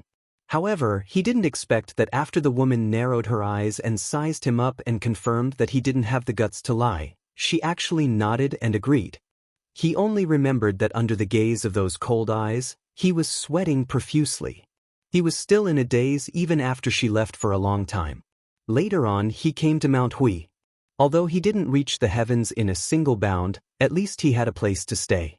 He didn't have to wander around the Jianghu like a lonely ghost. He didn't have any extravagant hopes for more. He didn't have to worry about food and drink all year round and was perfectly content. After seeing her, he mustered up his courage and walked forward with difficulty. He didn't know if it was because the snow was difficult to walk on, or because he was in awe of her, but he walked with difficulty in his straw raincoat. When he finally walked a dozen steps behind her, a cold voice softly sounded, "I only remember that your surname is Huang. I forgot your name.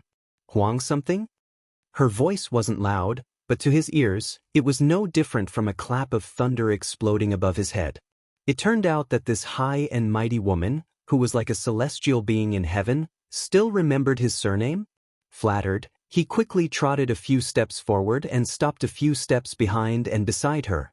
He lowered his head and bent over, smiling, reporting to Mountain Master, "This little one's surname is Huang, and my name is Quan. My surname is Quan, and my name is Chao. It's Quan, which means spring water." Huang Quan, who once pretended to be an experienced Jianghu person in front of Su Qi, had gray hair at an early age. Indeed, he didn't look like a very likable young man. He quietly waited for her to continue, but there was no movement for a long time. This made him involuntarily panic.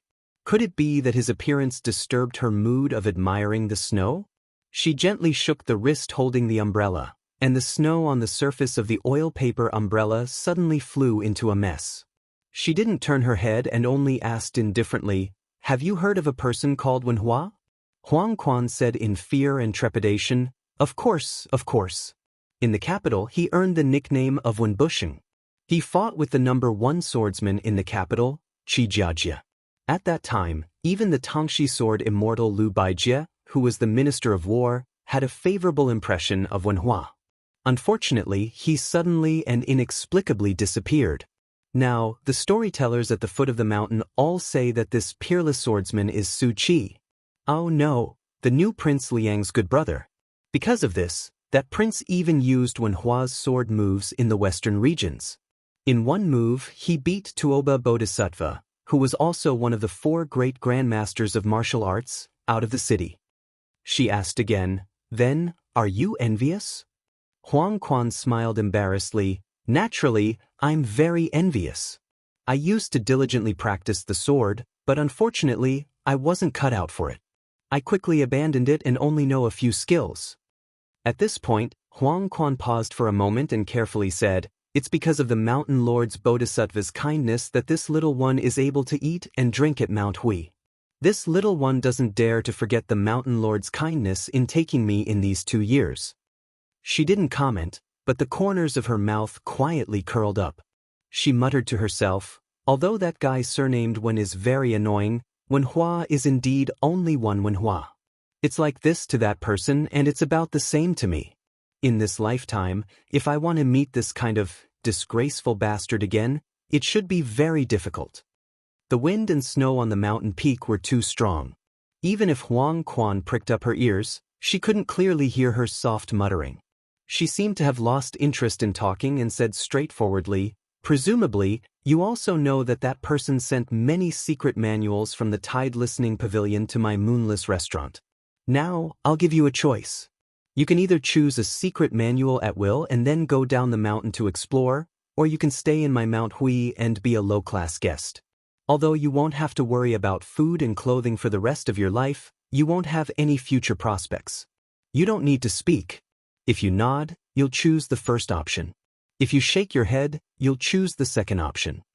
The extremely talkative Huang Quan subconsciously wanted to nag a little, but no matter how hard she tried, she couldn't utter a single word. Then she suddenly woke up with a start. Her forehead was covered in sweat as she hurriedly shook her head.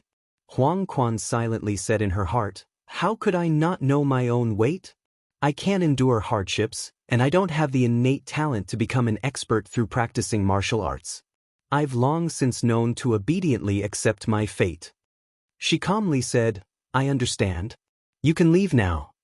Huang Quan, who felt as if she had been granted amnesty, didn't dare to stay any longer. She turned around and left. However, after Huang Quan had taken a few steps, she softly said, I don't know if the person Mountain Chieftain spoke of treats me as a friend. No matter how much I boast to outsiders, in reality, I don't dare to think that person is my friend. However, no matter what, I, Huang Quan, am very happy to be able to meet that person. After saying this, Huang Quan's footsteps didn't stop as she left the large snowy plain. She didn't dare to secretly turn her head to look at her. When he left the mountain, he somewhat felt that he was too useless. However, after thinking about it again and again, he still felt that being able to meet Su Qi in this life, meeting that young Jianghu man who was willing to let him eat and drink, and who would laugh and listen to his boasting, was something worth being happy about for the rest of his life. Xinyuan Qingfeng stood alone in the same place. The wind and snow fell one after another, making the world seem even more lonely. She slowly walked back to the moonless tower, which was said to be even taller than the Tide Listening Pavilion in Beiliang. She climbed up to the top floor. This floor was extremely transparent. Aside from those gold-threaded Phoebe Genon pillars, the entire building was practically empty. There was only a red sandalwood couch placed there. She put away her oil paper umbrella and bent over to lean against one of the pillars. Lying on the couch, she propped up her cheek with one hand and looked as far as her eyes could see to the west. The most special thing about this tower was that there were no walls or railings in the entire west side. With a single glance, one could see the large snowy plain and even the distant scenery outside of Mount Hui. Due to the heavy snow, there were very few young maidservants who could enter this floor of moonless tower to clean the rooms. They had already cleverly erected a silk screen on the west side to block the wind and snow and cut off the bitter cold. She closed her eyes and pretended to sleep. In terms of fortuitous encounters and wonderful opportunities, this woman was simply the darling of heaven and earth. First, she accidentally obtained a strange cultivation method from the library on the large snowy plain that could absorb other people's qi. Her cultivation advanced by leaps and bounds. When she narrowly reached the first level, she also turned herself into a half-human half-ghost and her life was hanging by a thread. Later, she went to Bailiang and absorbed the fate of several imperial jade seals in the library of the Tide Listening Pavilion. Not only did she stabilize her cultivation, she also eliminated the huge hidden danger caused by the chaotic qi. Then, in the Battle of the River, she was defeated by Wang Xianxia and sank to the bottom of the Guangling River. She actually survived the disaster and had good fortune afterward. Lu Songtao and Zhao Huangqiao both helped her to advance her cultivation rapidly and reached the major celestial state in one fell swoop. She stopped Xiao Chongqing from entering Great Peace City outside the city. The conqueror of West Chu even gave her a golden millet dream, allowing her to dream for decades. How could the benefits she received be ordinary? No one dared to question her status as the chief of the Wulin alliance as a woman. Some even believed that among the young Jianghu grandmasters, only she, Xinyuan Qingfeng, had the chance to compete with the northwest vassal king. As her cultivation rose rapidly and she became the leader of the Jianghu south of the Yangtze River, the power of Mount Hui grew day by day and suppressed Mount Longhu. She said that pilgrims were not allowed to climb the mountain to burn incense on the 14th of every month. Thus, no one dared to go to Mount Longhu to make a wish and pray on that day. She once prevented the fourth prince, who was now the emperor, from climbing the snowy plain.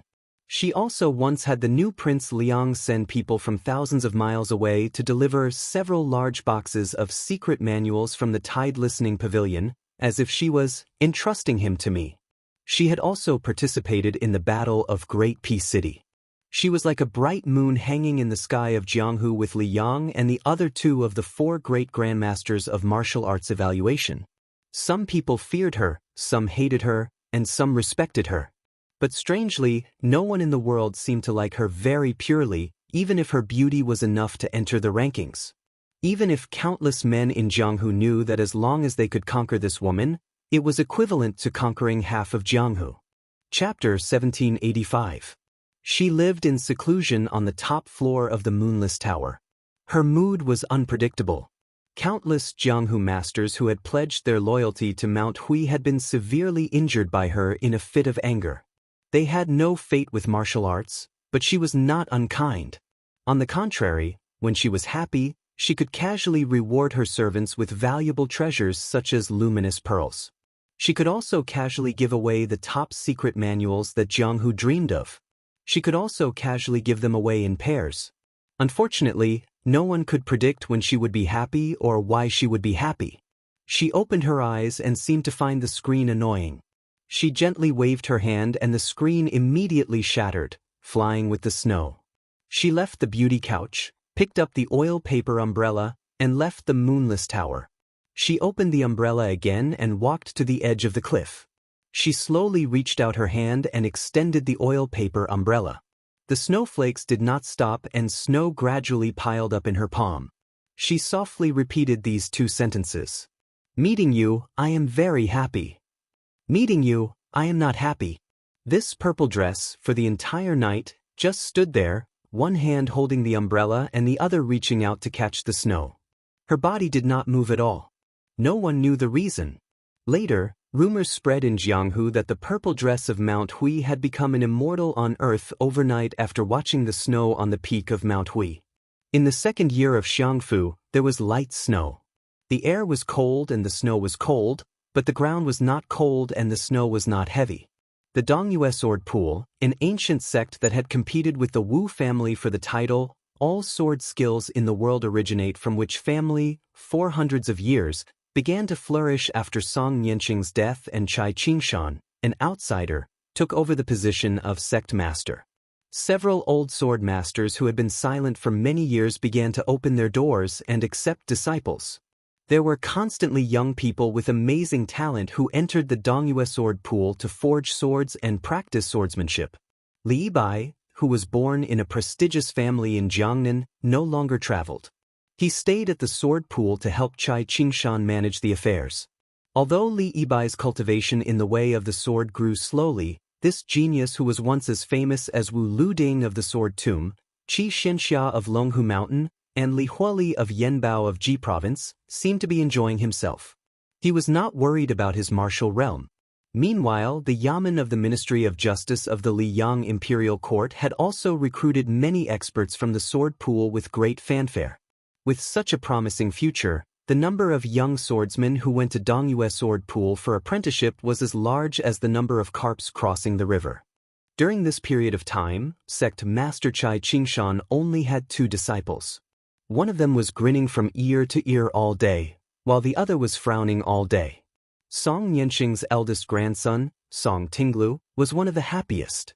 This was because he could now hear many people respectfully address him as martial uncle every day. This made the youth, who could only call Li Yibai's senior brother for many years, feel that he had earned back his capital. On the other hand, Shan Yi was the one who was unhappy. She felt that those guys who were older than her made her sound old by calling her senior martial aunt.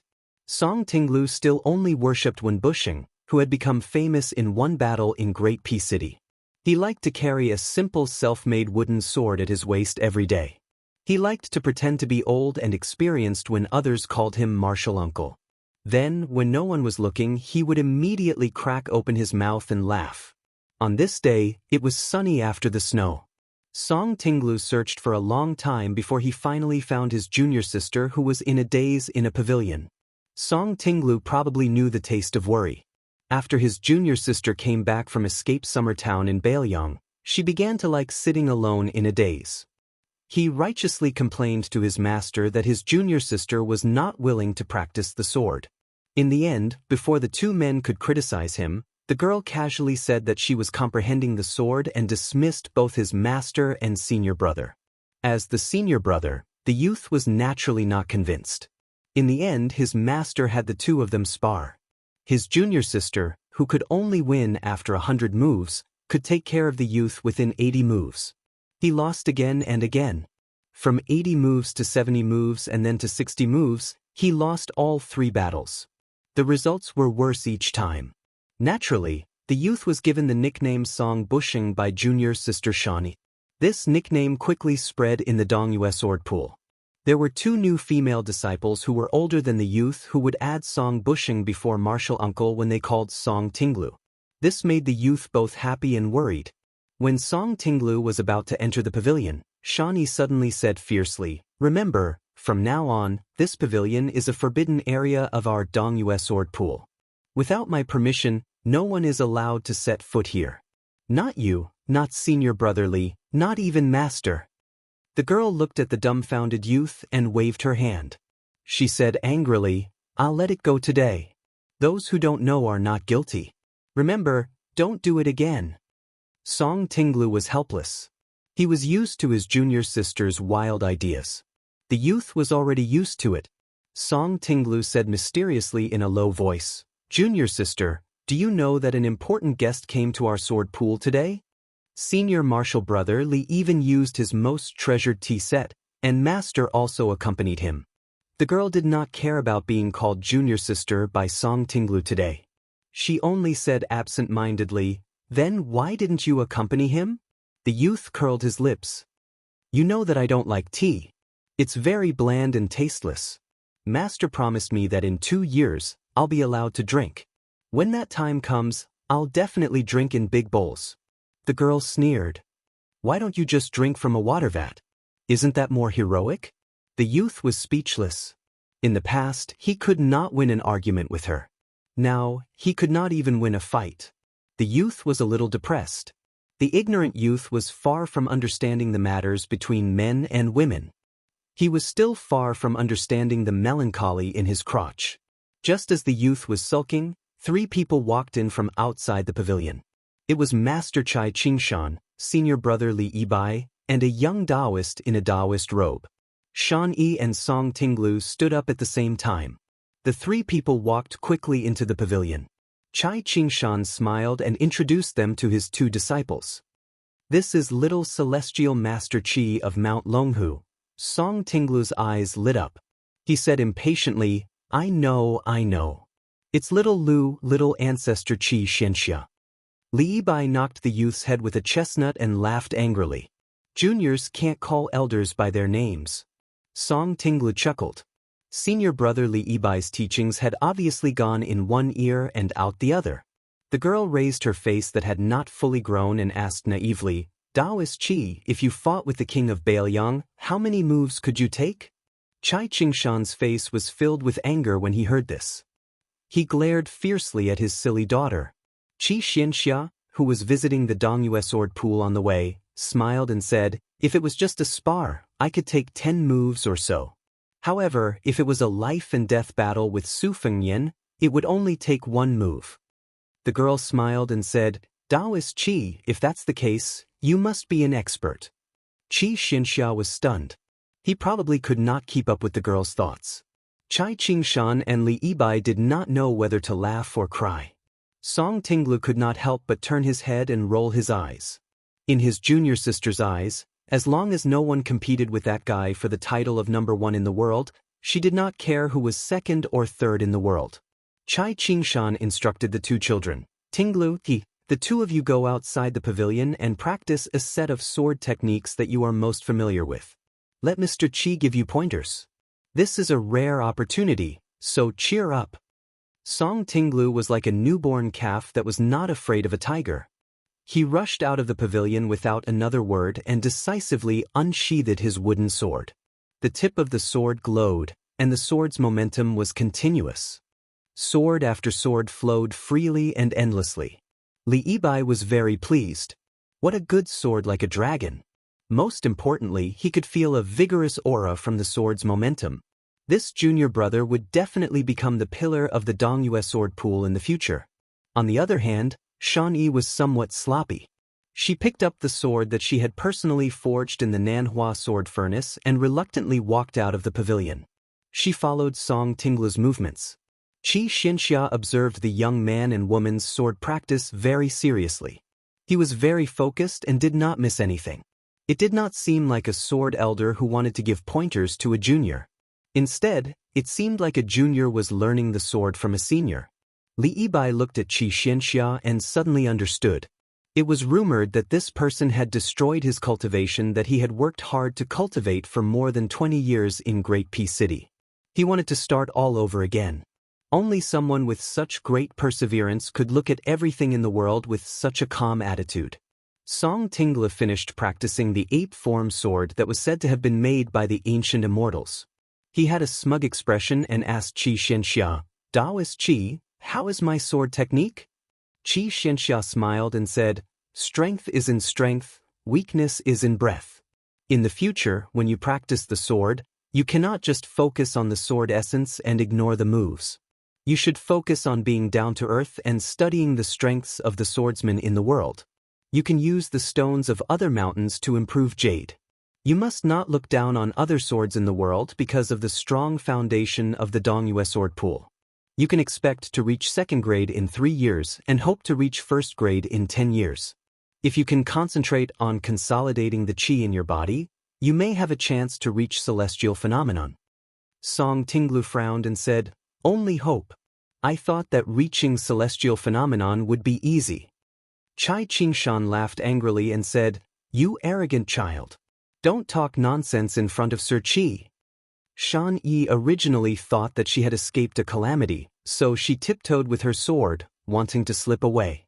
She did not expect the little celestial master of Mount Longhu to laugh and say, "Miss, you clearly have an innate sword embryo that only appears once in 100 years.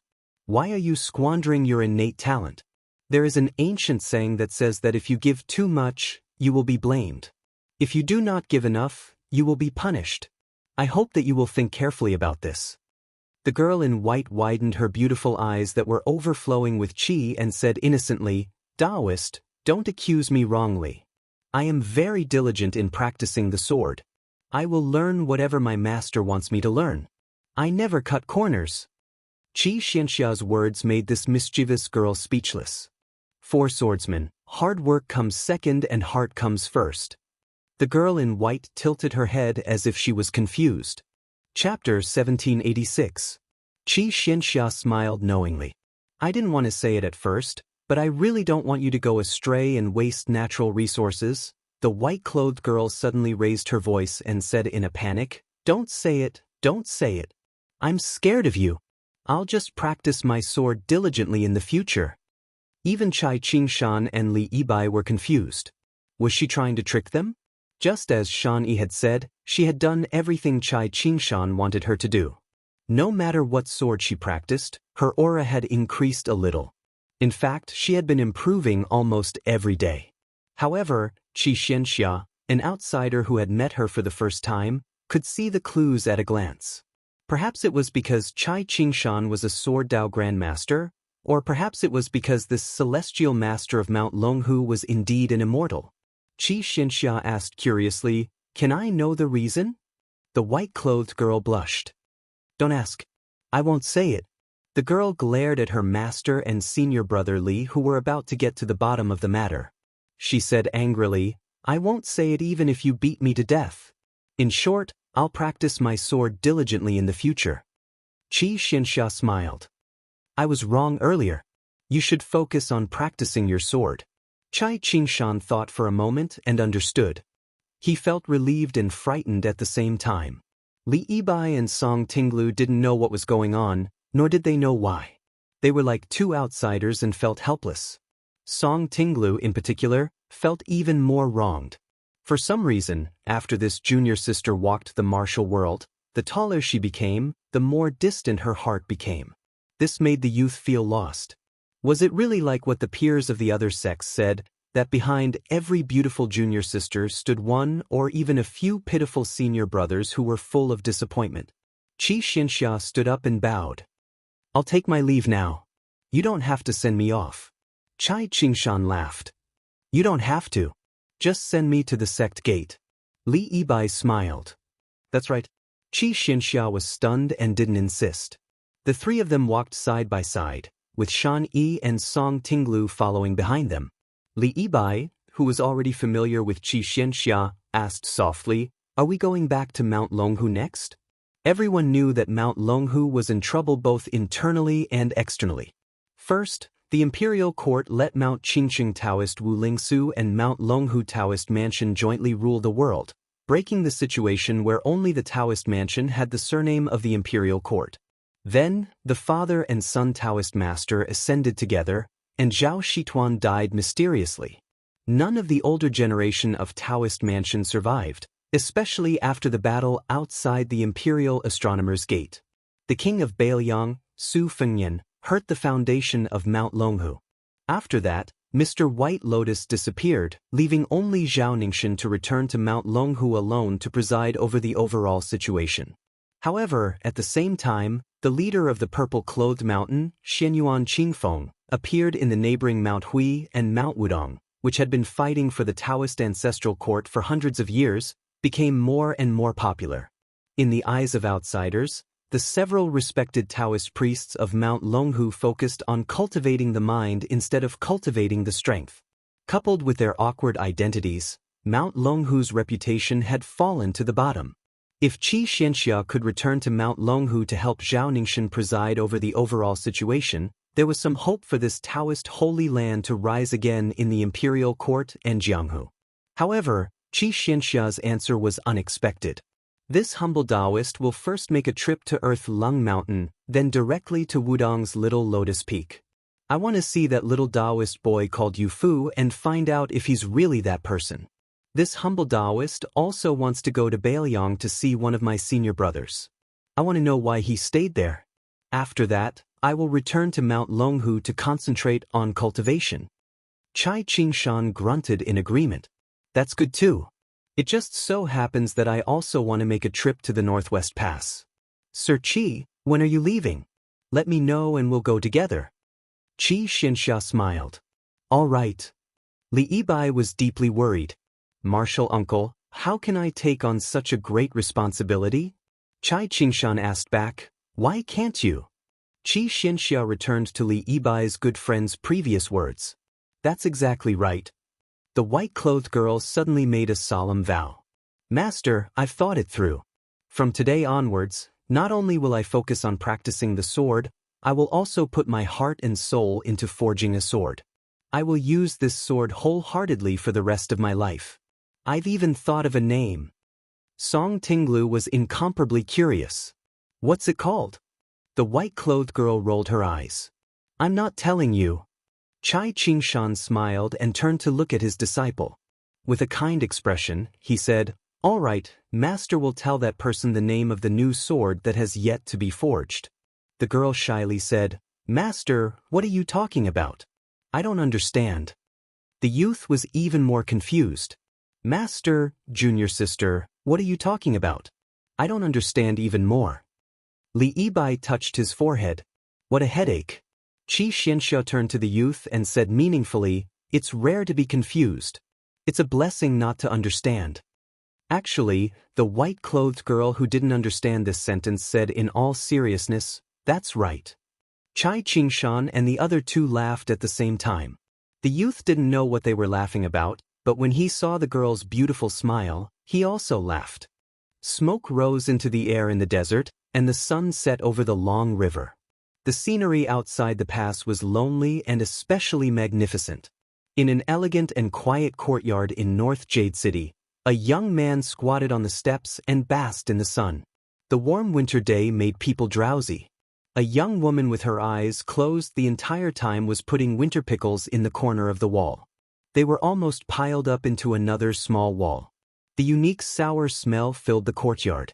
The young man was probably afraid that he would fall asleep just like that, so he tried to find a topic to talk about. Choi Hua, what do you think that one fellow is doing now? Is he still going to stick to every pretty girl he sees? The woman who seemed to be blind raised her arm and wiped her sweat. She smiled and said, I don't think so. I'm guessing that he's most likely got married, got a wife, found a job, had a child, and lived a comfortable life like this. She, who had always been known for her reticence, would only speak a little more when she talked about the young wanderer who had met them in Great Peace City and then left Great Peace City. The young man said worriedly, it would be best if this is the case, but he was so miserable when he left Jing. Can it really be so smooth? Also, that brat is someone with a lofty heart. Is he used to the hard life of a commoner? The woman called Chui Hua shook her head and said, I believe him. This time, the young man who was not jealous sighed and said, I'm really cheap. In the past, when that guy called me Wu Liang every day, I was always angry. But after not hearing this bullshit nickname for such a long time, I felt uncomfortable. Thinking about it now, it wasn't much to let that brat rub off your pickled vegetable noodles. I was petty at the time and shouldn't have insulted him so much. She said, what's the point of insulting him? Every time we quarrel, aren't you the only one who is angry? The young man nodded and said, that's true. Then he said angrily, Su Fengyan is good at fighting, when Bushing is good at quarreling. No wonder the two can be brothers. The woman said softly, they are brothers in hardship. The young man unconsciously imitated that when Bushing's signature action and dug at his pants. I'm also slightly depressed. The woman who had her back to him and did not see this scene, but understood, frowned. She complained, don't learn the good, learn the bad. The young man snickered and raised his head to look at the sun. He didn't know where that guy was. Was he also basking in the sun with nothing to do? He muttered to himself, strange, strange. Demon Head Zhu is such a proud freak. Didn't he say that no one other than Dong Tai is a match?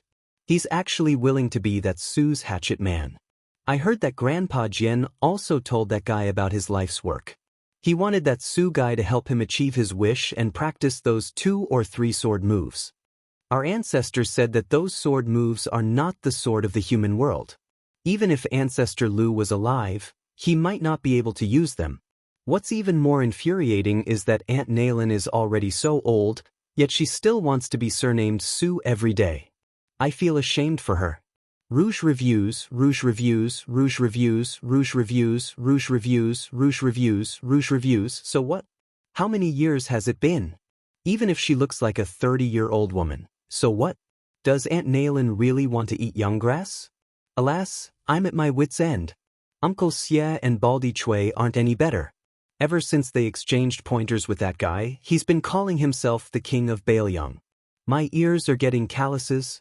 I think if this goes on, these guys will become more Baelyang than the native Baelyang people. The door was suddenly pushed open. A beautiful woman who was gnashing her teeth stood there.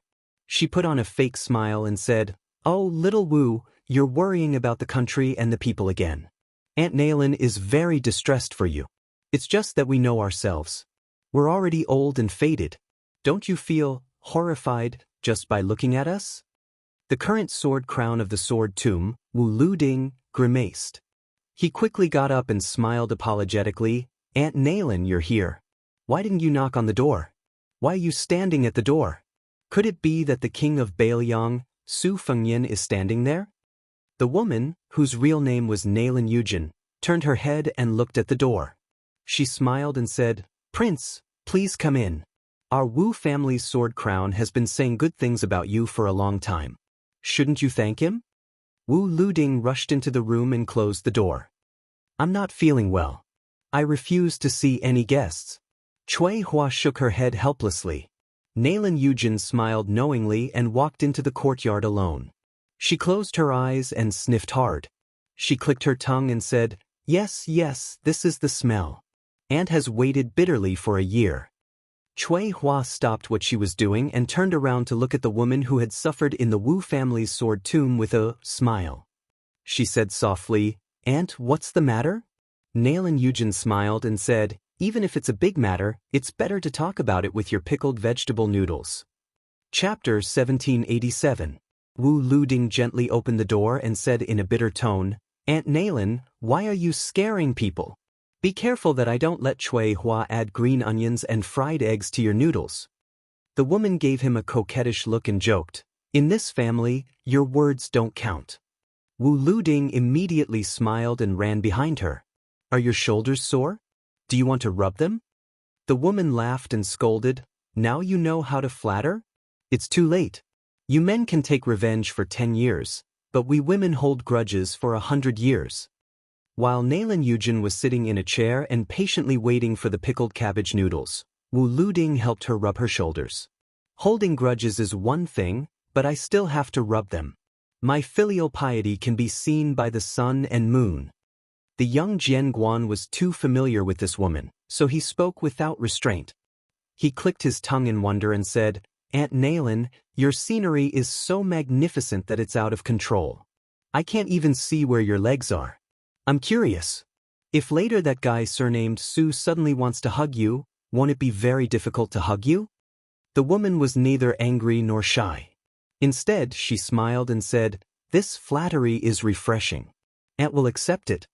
Wu Luding said with a mischievous grin, "Aunt Nailin, your shamelessness can be said to have been cultivated for 1,000 years. When I get back, I'll definitely tell that Su fellow that if there comes a day when North Rejecting City is about to fall, I'll have him invite Aunt to the top of the city wall.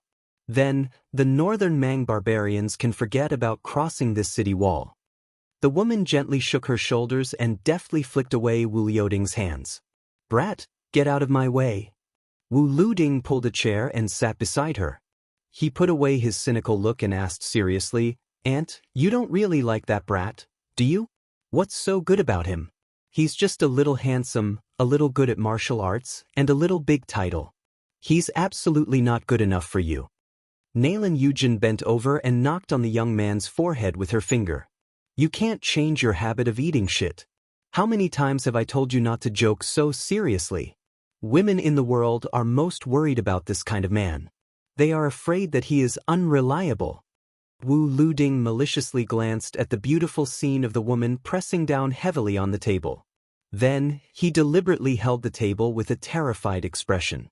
"Auntie, be careful. Don't collapse the table. You have to compensate the surname Su. Nailin Yujin turned her head and said with a smile, Zeihua, Wu Luding secretly asked me whether you like him or secretly like Su Fengnian. Wu Luding was really terrified now. He waved his hand and said with a sad face, Auntie, I'll kneel down for you. Please don't make this kind of joke. Cui Hua really won't talk to me for a whole month. Not long after, Cui Hua walked into the room with 2 bowls of pickled vegetable noodles.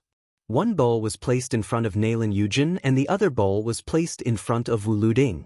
However, she forgot to bring him a pair of chopsticks. Nailin Yujin made a face at Wu Luding, who wanted to cry but didn't dare to take the chopsticks. Then, she comfortably ate the noodles and added oil to the fire. Eating noodles with chopsticks is so fragrant. Wu Luding sat on the chair and looked down, not moving at all. When Nailin Yujin almost finished the bowl of noodles, Cuihua asked, Are you unhappy because I don't like Su Fengnian? Wu Luding said firmly, You can beat me to death. Oh, she said indifferently. Go get the chopsticks. Wu Luding was so excited that he almost burst into tears. He ran to get a pair of chopsticks and sat down. He lowered his head and wolfed down the noodles. Nailin Yujin put down her chopsticks and leaned back comfortably against the back of the chair. She sighed and said, When I was waiting for death in the sword tomb, I wanted to leave that damned place so badly that I almost went crazy. Now that I'm out, I don't know why, but I miss that place where there are only swords. However, although I miss it, I definitely don't want to go back. Wu Luding finished the pickled vegetable noodles and wiped his mouth. He looked like he hadn't had enough. Nailin Yujin said seriously, There's something that Su Fengnian asked me to tell you too. He changed his mind and doesn't intend to fulfill the oath that the 100 of us made with the Wu family's sword tomb. Instead, he wants us to leave as we wish. If he's afraid that the Wu family will settle accounts later, it's fine. He will make a mess and let those who are willing to leave go to the relatively peaceful gourd mouth of Yuzhou to pick on those soft persimmons. Each of us will kill 100 Beimang barbarians. Then we can go wherever we want.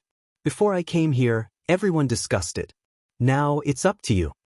Wu Luding frowned and said in a deep voice, Aunt Nailin, do you think he's playing hard to get? Or is he just trying to buy people's hearts?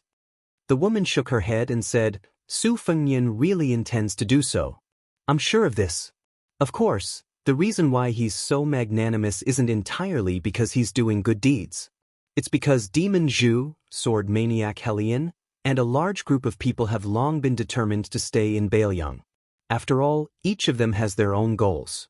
They want fame, benefits, benevolence, and justice.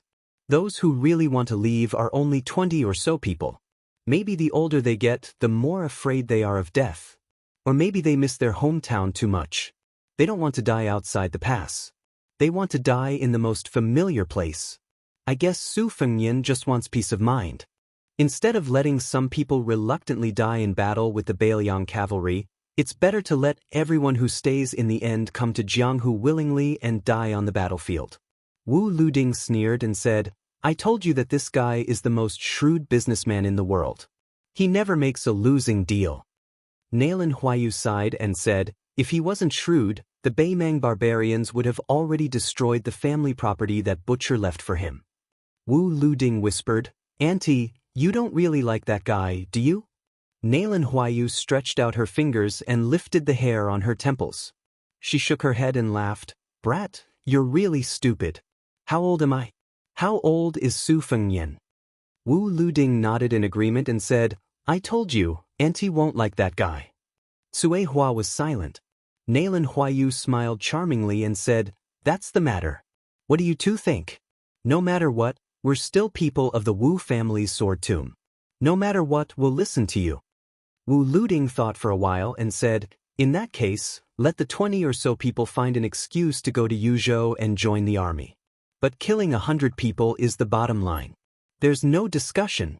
As for the other 80 people, they'll stay with me and Suhua in this north-resisting city.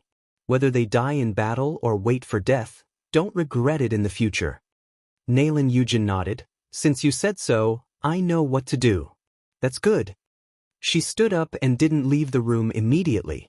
Instead, she took a slight detour and walked to Wu Liuding's side. She touched the young man's head and said, "Brat, you've finally grown up. Auntie is very pleased. Auntie also has something to say to you and Suihua. We're outsiders who have entered the Sword Tomb. After so many years, we know how many people have gone crazy in the Wu family's Sword Tomb, committed suicide, or went mad. There aren't many normal people left. It's not easy to gather 100 people, but it's already the limit of the Wu family. Your Wu family's ancestor is not without selfishness. In the end, the reason why the Wu family's fortune has been standing for 200 years is because of the Wu family's 9 swords. But now, the 9 swords have become our 100 swords. That's why the 20 or so people are nervous in their hearts. They must ask me, Nailin Yujin, to come here to ask for a valid letter. Otherwise, even if Su Fengyan asks them to leave, they will never dare to leave. Who doesn't know the Wu family's ancestors' methods? We are all afraid from the bottom of our hearts." Wu Luding took a deep breath and said with determination in his eyes, "As a junior, I don't dare to say anything bad about my ancestor. But, Auntie, you can rest assured. Those 20 or so people, my Wu family's sword tomb will treat them as if they have died outside the pass." This sentence is said in front of Auntie, and even in front of the ancestor, it's the same. Every word is a nail, no ambiguity. Nailin Huayu nodded and turned to leave. When he walked to the door, he turned his head and smiled, "Practicing the sword, you can also practice the sword in bed." The corner of Wu Liuding's mouth twitched. He turned his head stiffly and looked at Suihua. She suddenly opened her eyes, gritted her teeth, and squeezed out word by word from her teeth. "Want to practice the sword? Get the hell out of here." Wu Luding subconsciously picked up the chopsticks and pulled the noodles in the empty bowl. She closed her eyes, and when he lowered his head, the corner of her mouth curled up. Then she heard Wu Luding say something inexplicable. "Suihua, it's not that I can't accept that Auntie Nailin likes Su Fengyan, but I don't want Su Fengyan to be the only one who doesn't like her." Suihua didn't know what to say, so she could only say, "I'm listening." Finally, Wu Luding said something unlucky. "Suihua, I said you can't be angry, but even if you are angry, I have to say it this time.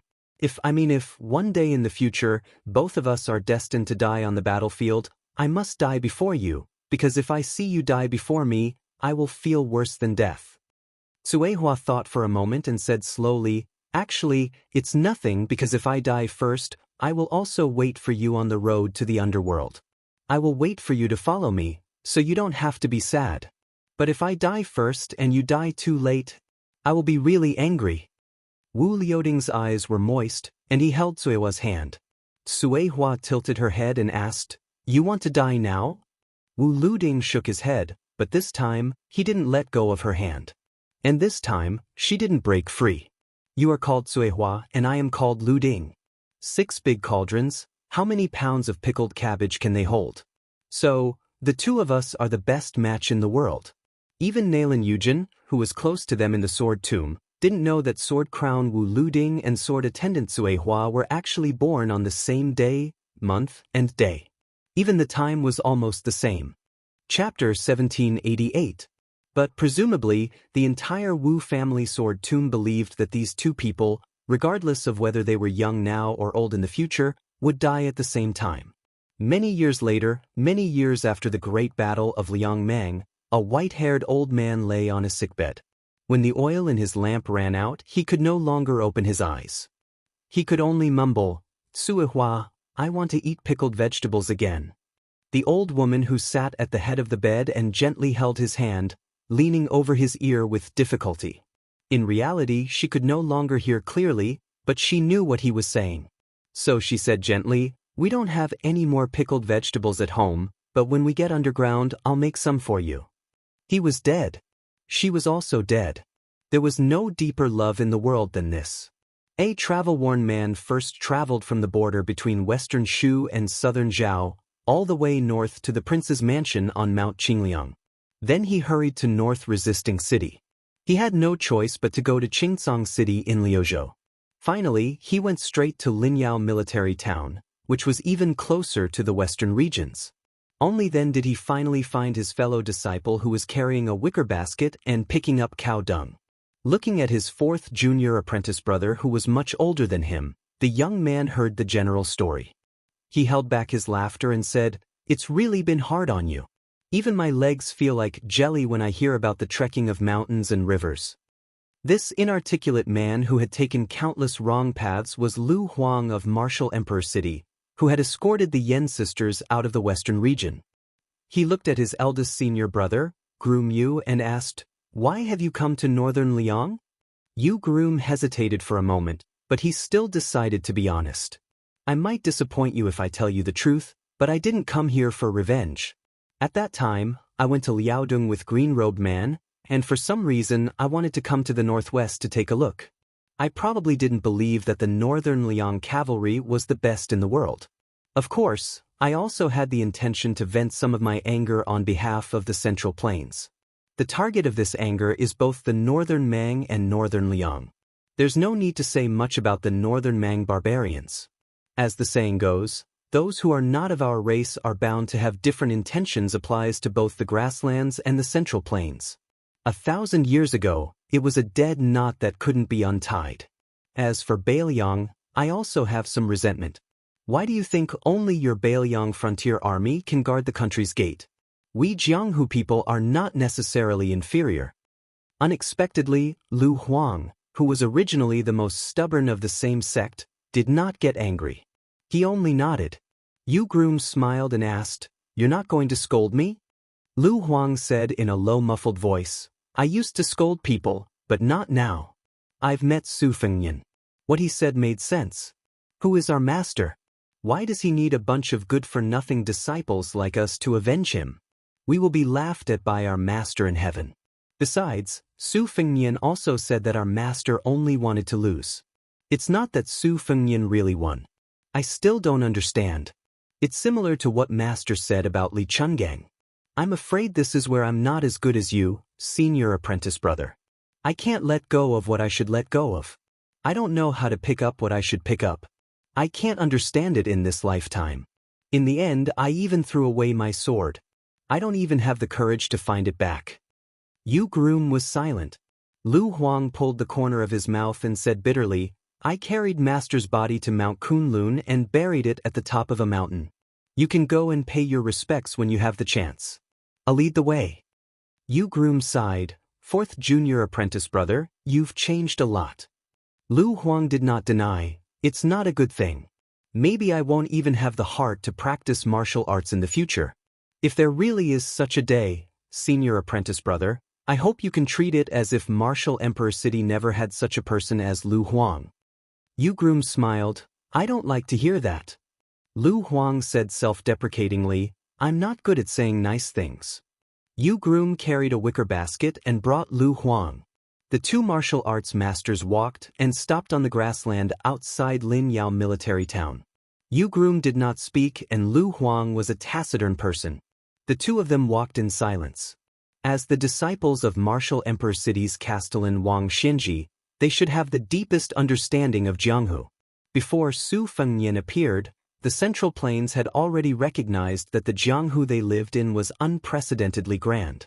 Compared to Gao Shulu and Lu Songtao's era, although their teacher Wang Xianxia also won for 60 years, people like Chao Chongqing, Dong Tai, Gu Jiantang, the white-robed monk Li Dongxin and the sickly tiger Yang Taisui, these people from the three sects did not have all their glory stolen by Wang Xianxia. Each of them had their own style and shone brightly.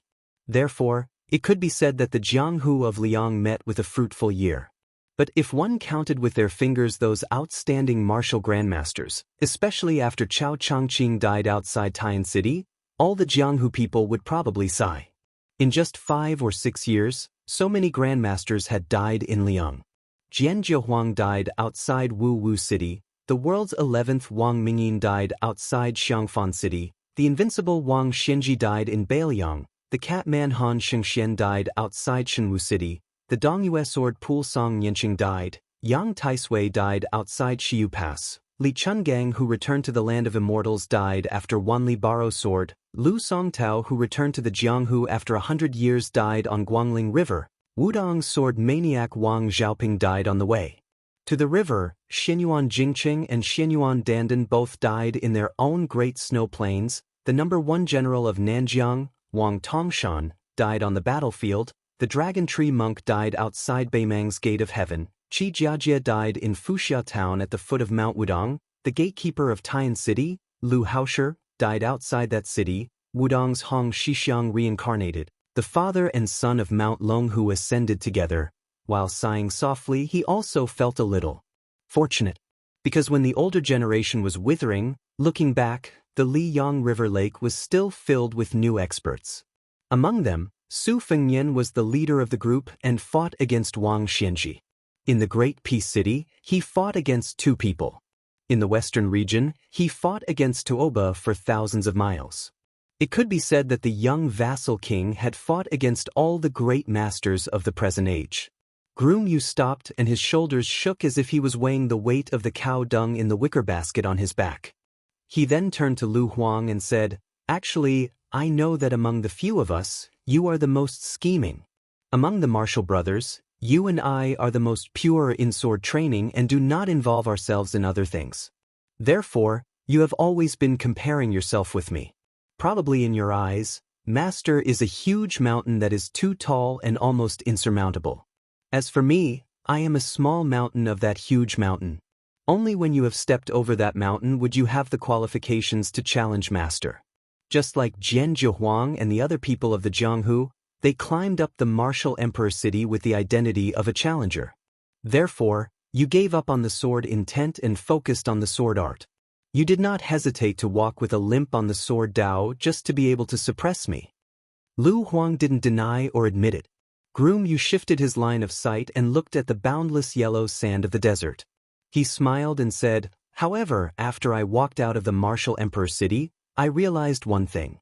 If Master didn't leave the Eastern Sea and we didn't leave the martial emperor city, then we would have to live in Master's shadow for the rest of our lives." Coincidentally, this was an ending that Master didn't want to see. Master hoped that each of us would achieve something. He hoped that my sword intent wouldn't be weaker than Li Chuangong's. He hoped that Lu Huang's sword art would be comparable to Dong Tai's. He hoped that Gong Kei would be able to become a great master by gathering the strengths of various sections. 4th junior brother, Master didn't ask for anything in return for the teachings that he taught us. Since we are swordsmen, then we have to respect the 3-foot sword in our hands. We shouldn't have a guilty conscience because our opponents are invincible, and we shouldn't have doubts because the sword Dao is difficult. Speaking until here, Groom Yu smiled and asked, "Do you know which swordsman I admire the most in the past 100 years?" Lu Huang shook his head. Chapter 1789. Groom Yu smiled happily. "Wang Xiaoping, Wudong sword maniac Wang Xiaoping. In my heart, Wang Xiaoping used Shen Shu to block our master's footsteps in the battle of blocking the river. Wang Xiaoping's sword after death was the voice of all the swordsmen in the world." Lu Huang frowned. He didn't understand why the proud senior brother Yu Groom would fall in love with a loser's swordsmanship. Groom Yu looked fascinated and said softly, "People can die, but swords can break. People and swords can't retreat." Lu Huang clearly felt that when Groom said these words, his aura suddenly soared, just like the tide at the top of the martial emperor city. It gradually rose and finally surged with the power of the world. Groom's aura disappeared in an instant. He regained his calmness and said seriously, "We shouldn't always think about being the best in the world. If the cultivators of Taoism only look at Ancestor Lu, the martial artists only think about defeating our master, and the swordsmen all try to surpass Li Chungang, then what is the meaning of life? Of course, we can have such thoughts, but we can't be the only one. If our obsession is too deep, we won't be able to see the beauty of the world." Lu Huang sighed. "My sword heart is pure, I won't lose to you. My sword heart is deep, I'm not as good as you." Groom Yu smiled. "You're wrong." Lu Huang was curious. Groom stretched out a finger and shook it. "You're the one who's not as good as me." Lu Huang was stunned for a moment and then laughed. Groom suddenly looked to the north. North was Beimang's southern dynasty with millions of cavalry. The young man smiled gently. "Junior brother, you're already in your 40s, when are you going to find a wife?" Lu Huang followed his gaze and looked to the north. He rarely joked, "I'm also worried." Groom was silent for a moment and said, "It's strange. Master is willing to give the greatest kindness to the people of Liang Jianghu. No matter who comes to the city to challenge him, he will be the whetstone to sharpen his martial arts. Master doesn't care about it and is happy to see it. Only Beimeng Jianghu has never shown any kindness. Even Tuoba looked down on him. The year. Therefore, I thought that one day I will fight with Bodhisattva Tuoba and let him know one thing. My master looks down on you, Bodhisattva Tuoba. You have no choice but to accept it." Lu Huang said somewhat helplessly, "So you came to the northwest to pick up cow dung?" Groom narrowed his eyes and said, "Fourth junior brother, you don't know, but this place is vast, with thousands of stars like candles. Even the artistic conception will be different if you poop in this place." Lu Huang sighed. "After you left the city, you have changed a lot." Yu Groom dismissed it with a laugh. Lu Huang smiled, "But I like it. The bridegroom Yu in the past was extremely talented. He was once called Li Chungang by his master, Wang Xinji. He was handsome and elegant. Which woman in the martial emperor's city did not admire him? But at that time, Lu Huang was never close to the groom. Lu Huang still liked the guy in front of him who carried a wicker basket and spoke vulgarly. Therefore, Lu Huang coldly snorted, "Although my sword Dao is not as good as yours, when it comes to killing people on the battlefield, you may not be able to beat me." Yu Groom said carelessly, "Then let's compete when the time comes?" Lu Huang smiled, "Let's make it clear first. If you surrender, you lose half of the battle." The two of them looked at each other and smiled. They didn't need to say anything. Lu Huang suddenly said, "After I escorted a pair of sisters to Western Shu, on the way back, I accidentally met 4 people. I only know the name of that Nanzhao number 1, Wei Miao. There was a middle-aged man with the surname Qi. He carried a sword case and his sword aura was quite heavy. There was also a young man and woman. The woman carried a guqin and should not be underestimated. However, the young man seemed ordinary."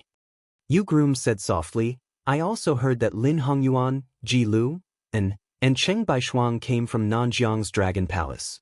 There was also a master of knife skills, Mao Shulang. The Central Plains is full of storms in the northwest." Lu Huang smiled, "It's really lively. On Mount Wudong, an old Taoist named Yu Xingrui went down the mountain with a sword on his back. The chief Li Yufu and the little Taoist boy Yu Fu sent him off to the memorial arch of Wudong Dangxing. In a dilapidated ancient city that had appeared in countless poems, there was a person in white sitting on the low wall where foxes and rabbits roamed. In the sunset she was Luo Yang. She was looking at the former capital of Daqin, Luo Yang City. Once missed, you will miss it forever." Suddenly, another person in white appeared behind her. The woman was tall. Luo Yang did not turn her head. She said softly, "Tantai Pingjing, don't be like me. Moreover, it wouldn't be long before there would be no such thing as a next life. Therefore, some things would be settled in this life. If there was someone you liked, you could openly say that you liked her. If there is someone you owe, say sorry." Tantai Pingjing asked, "Are you waiting for someone?" Luo Yang lifted the flagon and drank a mouthful of liquor. "This time, I'm afraid that I can't wait." Tantai Pingjing hesitated for a moment and said, "In fact, the person you liked 800 years ago is no longer in this world. Why are you waiting in the world?" Luo Yang narrowed her eyes and smiled intoxicatingly, "Because in this life, I suddenly found that the person I like is actually in the world. If I can, I will like him for the next 800 years. Tantai Pingjing wanted to say something but stopped. Luo Yang stood up slowly and threw the wine flask to the Qi Refinement Warrior Grandmaster. He smiled and said, "I can give you the wine, but I will not give my man to you. I will not give it to anyone." Tantai Pingjing originally wanted to fight. At the very least, she should say some harsh words to save her face. But somehow, in front of this domineering woman, Tantai Pingjing couldn't say anything. Luo Yang looked around, as if she wanted to take a good look at this city for the last time. This ancient city was named after her by the great Qin dynasty's emperor. She smiled and said to herself, "What North Rejector city? Luoyang City sounds so nice. When I reach the border, you can change your name." Tan Tai Pingjing felt strange. He's willing to listen to you? Luo Yang asked. Does he dare not to listen? Tan Tai Pingjing was speechless. That day, outside North Rejector City, Bei Mang staked everything on one throw. 400,000 cavalrymen pressed the border. Su Fengnian, who was wearing a king's robe, rushed down the city wall alone with a cold saber at his waist. Jiang Yan'ai, who was wearing a white dress, climbed up the city wall and placed the red sandalwood sword case under the war drum. After taking a deep breath, she picked up the drumsticks with both hands and started to beat the drum. When the first Beimang war drums sounded between heaven and earth. Outside the city, Su Fengnian stood alone in front of the northern Mang army. His sideburns fluttered in the wind, and his sleeves fluttered in the wind, making him look like a celestial being. A figure landed on the battlefield like a meteor. A middle-aged man, who was standing on the left side of Su Fengnian, had his hands behind his back and an ordinary iron sword at his waist. He said, "Dong Tai is here." Amidst the drumming, another figure plummeted down and stood to Su Fengnian's right. She only said her name loudly, "Lo Yang." A man wielding a spear descended from the sky and landed heavily on the battlefield. He shouted, "Su Yanbing of Northern Liang." A woman in a purple dress jumped down and said coldly, "Mount Hui Snow Meadow, Xianyuan Qingfeng." A blood-red robe flew down. Su Ying. War drum after war drum. Meteor after meteor fell. They lined up on the left and right sides of the young king. Su Xia Valley. Dongyue sword Pool Chai Qingshan. Wudong Yu Xing Rui. Wu family sword Tum Wu Luding. Sword servant Sui Hua. Shui Song official Shui Song. Dragon Tiger Mountain Qi Xianxia. Martial Emperor City Yu Groom. Lu Huang. Dragon Palace Qing Bai Shuang. Nanjiang Mao Shu Lang. Nanzhao Wei Miao. On the line between Beimang's cavalry and North Jebei City, 18 people, 18 martial arts masters, gathered outside North Jebei City. This had not happened in the past 1,000 years, and it would not happen in the next 1,000 years. What was invincible in the world? This was it. The sound of the Beimang cavalry's hooves and war drums sounded so heroic. Outside the Northwest Pass, in front of the army, those people announcing their names one after another, how could they not show off the style of the Central Plains? Jiang and I beat the drum like thunder and shouted, "Kill!" She was as elegant as the king of Beimang's concubine, Wu Su. Su Fengnian held his cold sword and said, "Kill!" Almost at the same time, all the masters on the line said the word "kill." They wanted to fight against 400,000 cavalry with 18 people. Chapter 1790. When the 8,000 Dongjue private cavalry moved according to the agreement, they were shocked to find that less than a tenth of their horse stables were left. Only Yelu Chukai and Lin Fu were left, and there were 20 to 30 cavalry at their sides. It could be said to be extremely tragic. From this point on, Beimang entered an awkward situation where all of their elite horse stables were dead, while the other side still had hundreds of Bailiang crossbowmen. This meant that in this Dragon Eye scout battle, both sides had calculated everything. Unfortunately, Bailiang was still a level higher. When the commander of the 8,000 cavalry, Agudam, saw this scene, he was angry out of humiliation, but also a bit nervous. His Majesty the Emperor had declared that he would wipe out all of the Bailiang crossbowmen, yet the outcome was so unexpected. Like this, if he dared to let go of a fish that escaped the net today, he might not be able to bear the consequences. This valiant cavalry general, whose name symbolized vastness on the grasslands, roared angrily. He had those black crows and black foxes slide past the edge of his cavalry formation, and then began to chase after those Beimang crossbowmen who turned their horses around at almost the same time. If it was a normal battle between the grassland's main light cavalry and Bailiang's crossbowmen, no matter how great the disparity in numbers was, relying on the crossbowmen's Bailiang horses, it would be extremely difficult to intercept and kill. However, today, the crossbowman could be said to be truly an arrow at the end of its flight. Their crossbows had no arrows, and their horses were tired. They had long pulled out their blades to kill the enemy.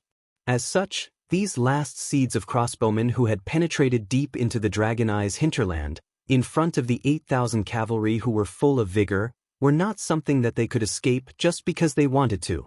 Agudemu set up a giant oxhorn bow that didn't conform to the northern Mang cavalry structure, adjusting his breathing and aim while riding on the continuously rising and falling horseback.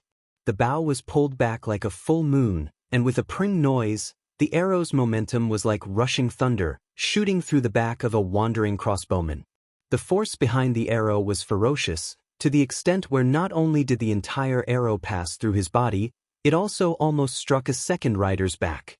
Agudemu, who still hadn't had his fill, smacked his lips, trying to find a certain young face among the wandering crossbowmen. With a loud and sinister laugh, he said, "Boys, whoever can cut off the head of the wandering crossbowman Captain Li Hanlin, this old one will immediately make him a 1,000-man commander." The sound of horse hooves, dust flew into the air, and the laughter of the grassland cavalry whistled through the air. As the number 1 cavalry commander under Dongzhua's command, even though his status wasn't as high as the other 2 Dongzhua infantry commanders, after hanging out with Fatty Dong, who used to be the great king of the southern courtyard for a long time, Agudemu, who came from an ordinary background, was promoted to a commander after accumulating battle contributions. He had also seen many great scenes, to the extent where he even had the fortune to meet the emperor in the king's tent.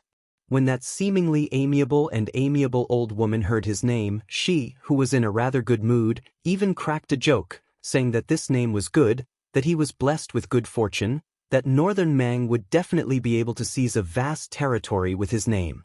Agudemu took this as an honor and was determined to one day ride his horse to the banks of the Guangling River and follow his benefactor, Dongzhua, to open up new territory so that his children and grandchildren could freely ride their horses in the rich Jiangnan of the Central Plains. He was bound to make those generations of scholars tremble in fear under the hooves of grassland horses. Although Agudemu's attitude was domineering and he had entered a great situation where he could pick up the heads of the enemies wherever he went, this rough man was far from being as relaxed as he appeared on the surface. Not only did he order half of the cavalry not to charge with all their might, he also sent out 2 groups of 1,000 cavalry to spread out on the flanks in case Bailiang still had a backup plan. Although this possibility was not high, after all, under the premise that Baimang's million-man army was pressuring the border for the second time, especially since Hutu City had already lost its strategic importance. Under normal circumstances, Bailiang's defensive line should have shrunk. It had to be known that in the first great battle of Liangmang, not a single soldier from Bailiang had entered the Longyan Plains.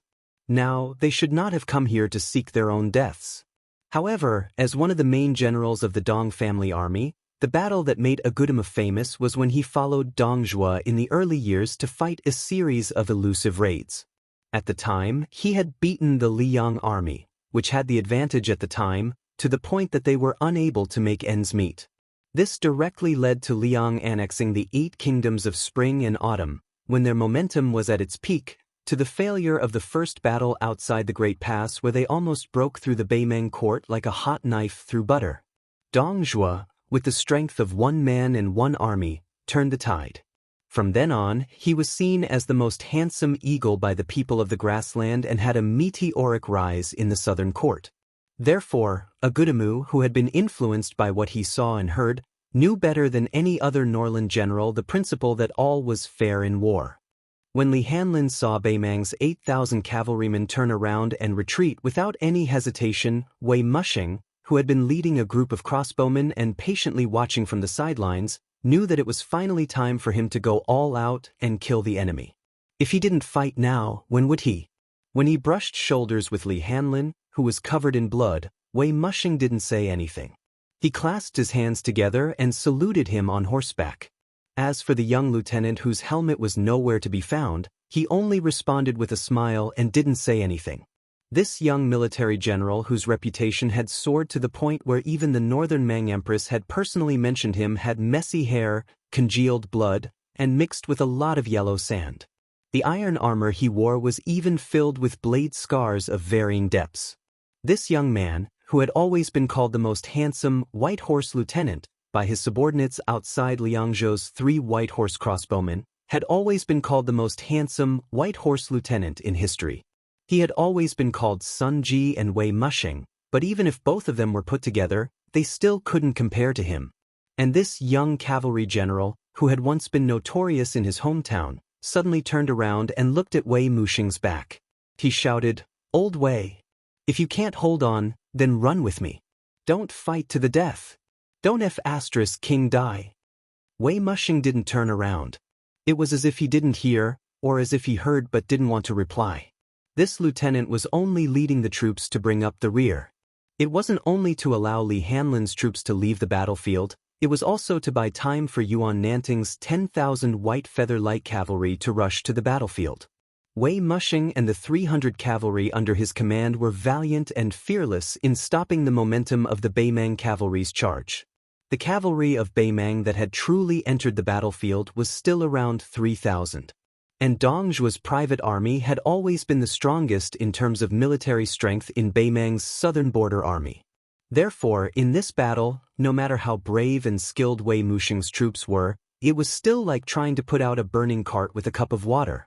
It was just that when Wei Muxing led his personal crossbowmen into the enemy cavalry formation, not hesitating to use 300 cavalry to disrupt the formation of 3,000 cavalry, even some of the slow-witted Beimang cavalry generals realized that something was wrong. The logical action of bringing up the rear should be to fight as they retreated, using the slow deaths of a few cavalry to buy a chance for the army to survive. It shouldn't be such a crazy and suicidal attitude. After a Gudamu chopped off the head of a crossbowman, he casually slanted his blade and sliced off the entire shoulder of another crossbowman. He couldn't hide his fear as he roared, "Pass down the order. Have the cavalry on the two wings send out scouts to scout the situation. 5 li, they have to run at least 5 li. These King Baoyang barbarians definitely have reinforcements. Central Army, slow down. After finishing off these 300 cavalry, quickly reorganize the formation." Just as a Gudamu realized that something was amiss and came up with a countermeasure, he realized that he was still too late. Chapter 1791. It was not that the Dong family's 8,000 cavalry did not have a crow's nest, it was just that there were not many of them. Most of them had followed Yelu Chukai to participate in the hunt. Furthermore, Agudamu also believed that in the hinterland of the Long Yen Plains, even if the Baoyang light cavalry of Luya and Fuling came to set up an ambush, they would not be able to do it quietly, nor would they be able to let their own scouts slip past them. However, this accomplished generals would not be able to guess that the reinforcements from Baoyang were the White Feather Guards, who were famous for their speed in battle. In the first battle of Liangmang, Beimang's Chang cavalry was seen as the most similar existence to that light cavalry. Unfortunately, the Chang cavalry encountered the Dragon Elephant cavalry without warning and completely lost the ability to maneuver. Thus, they were lost in a battle of attrition. Even the Emperor of Beimang was heartbroken afterwards, thinking that not only did they lose 10,000 soldiers at the border, they also lost the most precious fighting force to counter the White Feather cavalry in the future. Lin Fu and Yelu Chukai stopped their horses behind the 8,000 cavalry and finally had a chance to catch their breath. The two looked up and saw that the dust in the distance was gradually rising. They were both experienced cavalry generals, and roughly estimated that there were at least 8,000 cavalry. Lin Fu hastily bandaged the wound on his cheek, his words were unclear, and his eyes were gloomy. These lunatics, they really dare to fight to the death. With the help of his retainer, Yelu Chukai had already pulled out the arrow nailed into his armor. His face was indifferent as he said, "Although I don't know which Baoyang cavalry it is, since they dared to come here, they must not be weak. General Lin, what do you say next? In any case, I will not leave.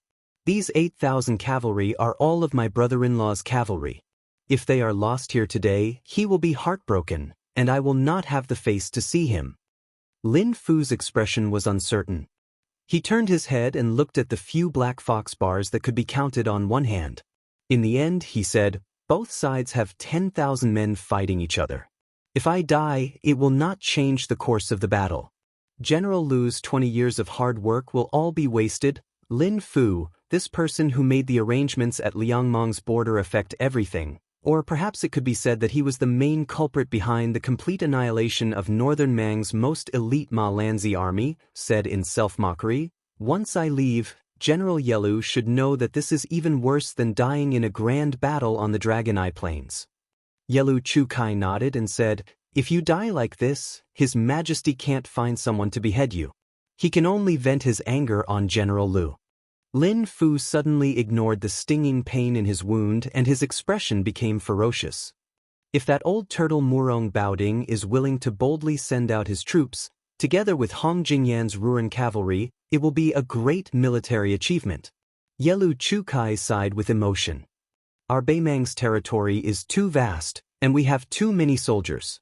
Unfortunately, in this way there are many mountains and the forces are intertwined.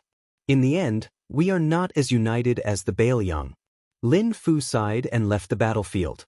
After the dozen or so cavalry had galloped for 30 li, Lin Fu suddenly saw a pleasant surprise. He urged his horse forward and soon saw an unexpected but reasonable person. The leader of the Ruran cavalry, the #1 martial arts master of the chess and sword music school, Hong Jingyan, who was born with a vision. Lin Fu rode his horse to Hong Jingyan's side and laughed heartily. "General Hong, you are willing to send out your troops this time. The heavens are helping our grassland. Bailiang has more than 10,000 cavalry that have already reached the heart of the Dragon Eye Plains. General Hong will definitely not return empty-handed." Unexpectedly, Hong Jingyan sneered. "It's true that we won't return empty-handed, but it's hard to say whether we'll be collecting military achievements or collecting corpses. Do you really think that Bailiang only has the courage to send 10,000 cavalry into the Dragon Eye Plains?" Lin Fu was stunned and then shocked. He was still unwilling to give up and said through gritted teeth, "General Hong, have you persuaded Murong Baoding to send out his troops as well? If he enters the Dragon Eye Plains, no matter how many backup plans Bailiang has, they will not be able to escape death."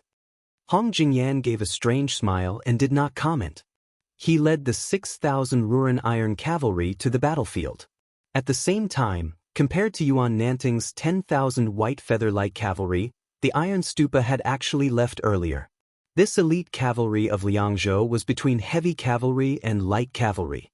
The general leading them was one of Su Zhao's adopted sons, Qi Dangua. Dressed in heavy armor, Qi Dangua took the lead. Since ancient times, when a general went to war, there would always be a banner behind him. The banner bearers were all fierce generals in the army. Thus, they were known as the banner bearers who had the most strength. Bailiang cavalry was the best in the world.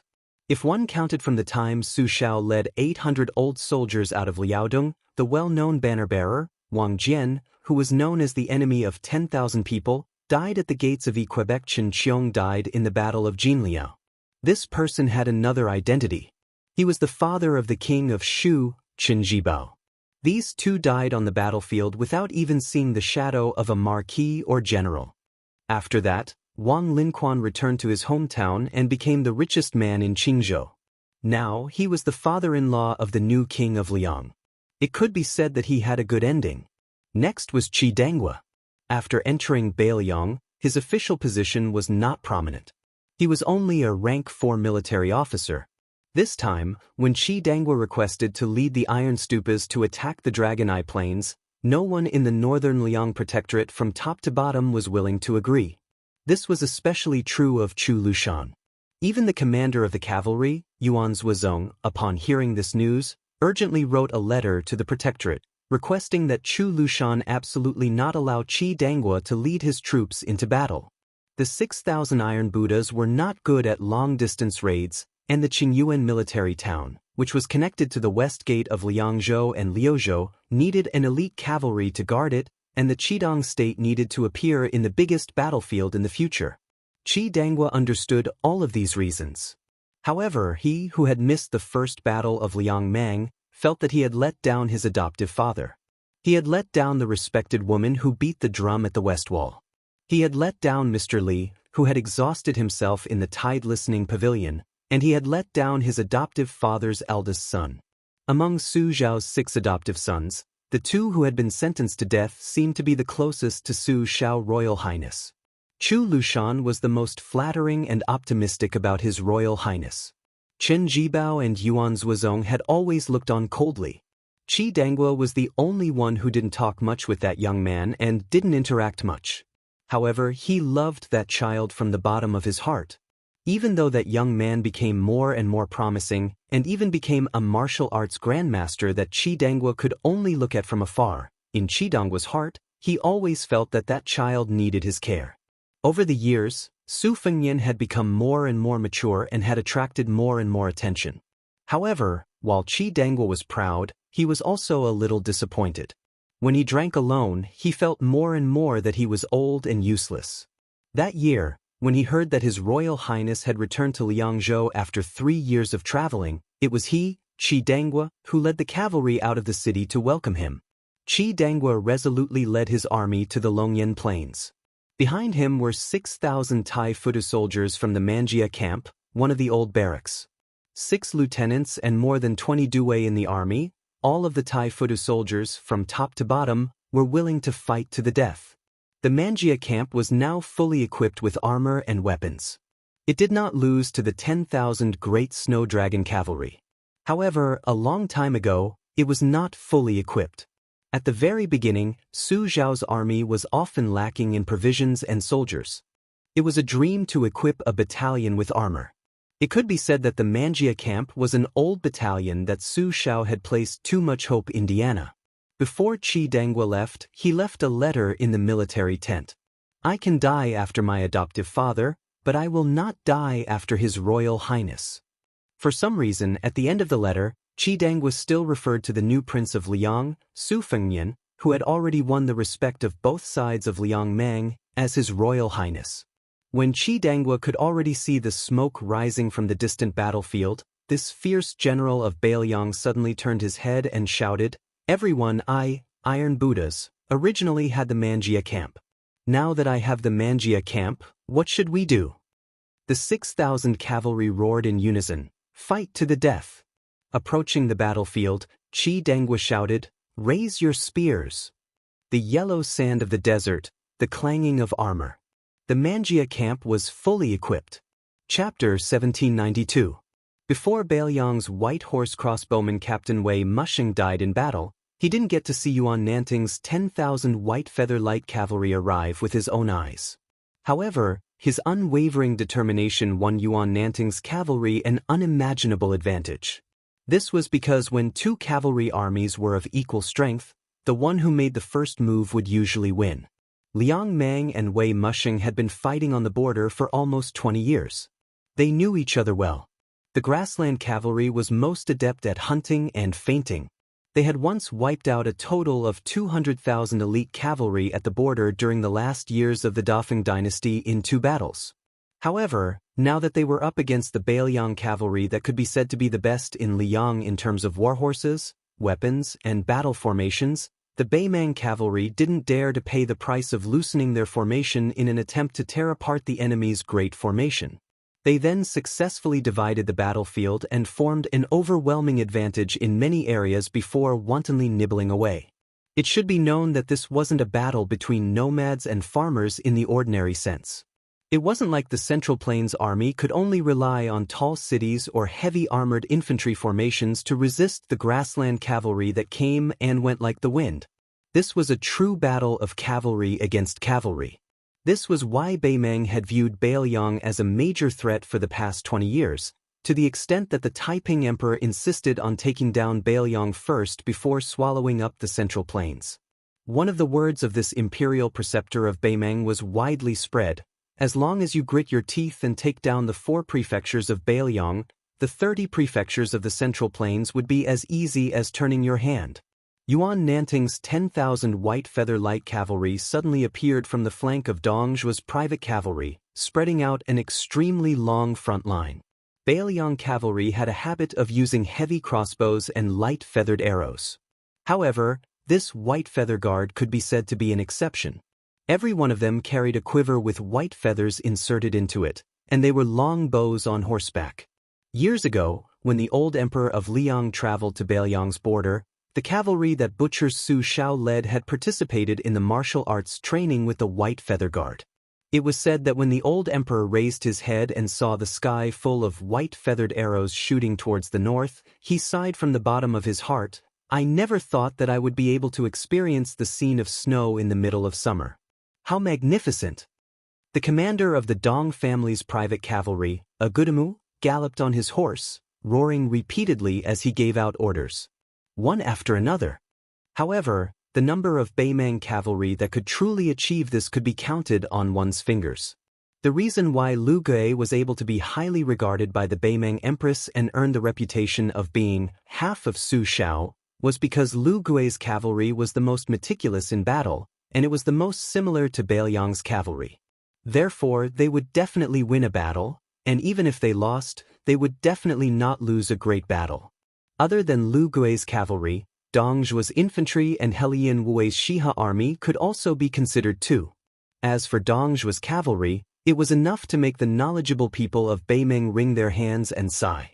Due to their outstanding military achievements, they were later restricted by the nobles of the Beimeng royal court, to the extent that they had no choice but to deliberately suppress the number of cavalry to around 10,000.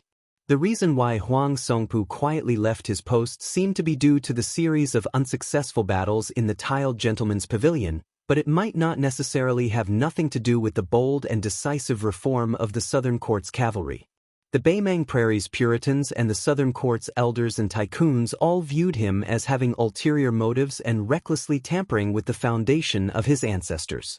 On the other hand, the newly appointed Xia Zhemo, Zhong Tan, did not receive too much criticism from the royal court after the various reforms he displayed during the Huluka siege.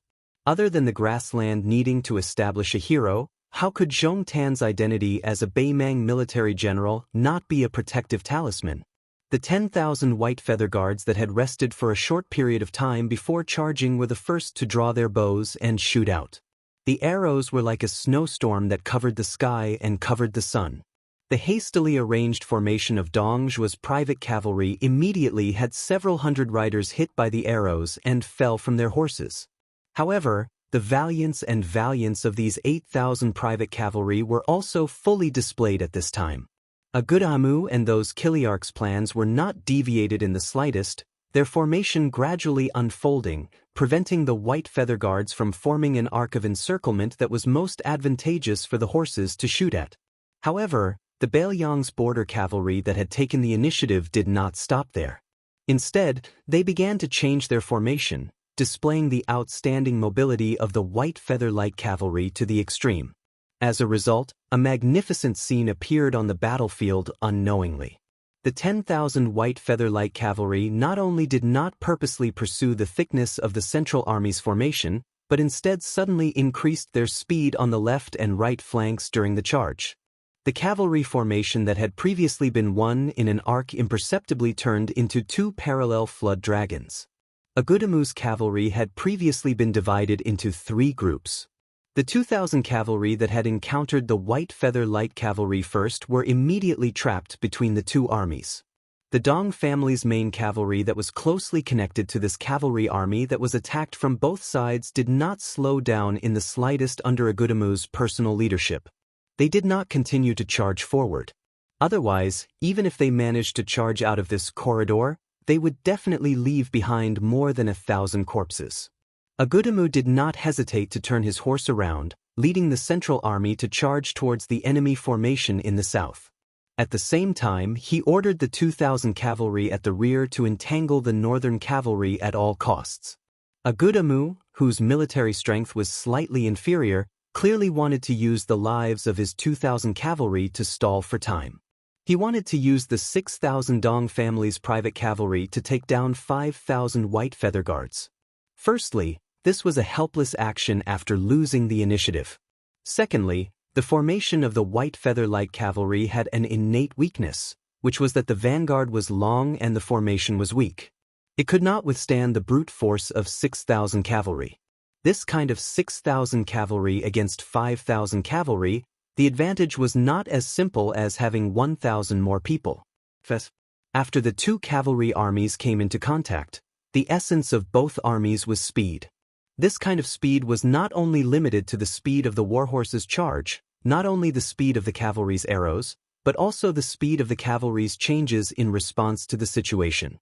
However, since the founding of the Great Qin Empire, there were very few Confucian generals at the border who were both well-read and adept at war. Even if there were, they were mostly accomplished in defending the border but were powerless in expanding the borders. As a result, throughout the dynasties, from the Great Feng dynasty to the Spring and Autumn Northern Han to the present-day Liang, there were only a few famous officials who were bestowed with the title of Xiang. The character, Xiang, implied that the land was filled with virtue and the armor was filled with hard work. The Central Plains had been divided and united for 800 years. During the civil wars, there was no lack of generals who had rendered meritorious service in destroying countries. Logically speaking, it was not excessive to give them the character Xiang. However, the founding emperor of the Great Feng dynasty, who was the first to receive the title of Xiang, once said that only those who raised their whip across the desert could receive the character Xiang. Since then, the successive monarchs had this tacit understanding. The word Xiang was hard to come by. The Great Feng dynasty had too many bloody precedents to learn from. At its peak, the Great Feng dynasty was said to have 800,000 horses. Even at the end of its decline, it still had 200,000 border cavalry. However, there were two generals in succession, one old and one young. The old man was an experienced general with splendid military achievements, while the young man was an armchair strategist. In the end, both of them lost their reputations under the hooves of the grassland cavalry. In the end, half of the Central Plains was brought to disaster. A large part of the reason was that in a true large-scale cavalry battle, opportunities were always fleeting. However, as soon as the situation deteriorated, the army would definitely be defeated. The historical records of the Central Plains were always vague about the grassland cavalry. They were just repeating the same old words over and over again. It wasn't until Liang established the Central Plains and suffered 3 consecutive defeats at the border that they had no choice but to switch from offense to defense. It was only after Gu Jiantang took charge of the Ministry of War that they truly began to study the tactics of the grassland cavalry in detail. After that, some of the imperial court generals who were interested in military achievements began to realize that the reason why the grassland cavalry was able to bring disaster for hundreds of years and invade the south every few days was not as simple as just being born familiar with archery and horses. Regardless of whether the Liang imperial court admitted it or not, it was hard for the officials in the imperial court to not rejoice in their hearts. Luckily, the Zhao family still had the cavalry army that had almost emptied the dynasty's northwest foundation. With the 300,000 armored cavalry intimidating the Beimang barbarians, the Central Plains was able to win close to 20 years of recuperation. Only then did they have the confidence to declare that they would fight the grassland cavalry outside the country's gates. Following Agudamu's change in formation, the white feather light cavalry also began to change. The 5,000 light cavalry in the north began to quietly split up. Half of them headed toward the 2,000 Dong family private cavalry behind Beimang, while the other half began to follow the main force of Beimang to the south. They did not give the enemy a chance to create an advantage in terms of military strength. Instead, they continued to maintain absolute suppression of the Dong family's main force. If Agudamu could see everything before and after, he would definitely be shocked at the terrifying tacit understanding between the captains of the northern white feather light cavalry. There was no communication between them at all. However, the cavalry formation was formed so quietly. This required a sense of smell, courage, and trust. Not a single one could be missing. The White Feather Guard was once the direct line of troops under Wei Fuqing, one of the 4 fangs of Bailiang. Wei Fuqing was one of Qin Jibao's 2 great generals. After Wei Fuqing and Dian Xiongzhao left for Shu without bringing a single soldier, the Iron Stupa of Qidong continued to be the Iron Stupa.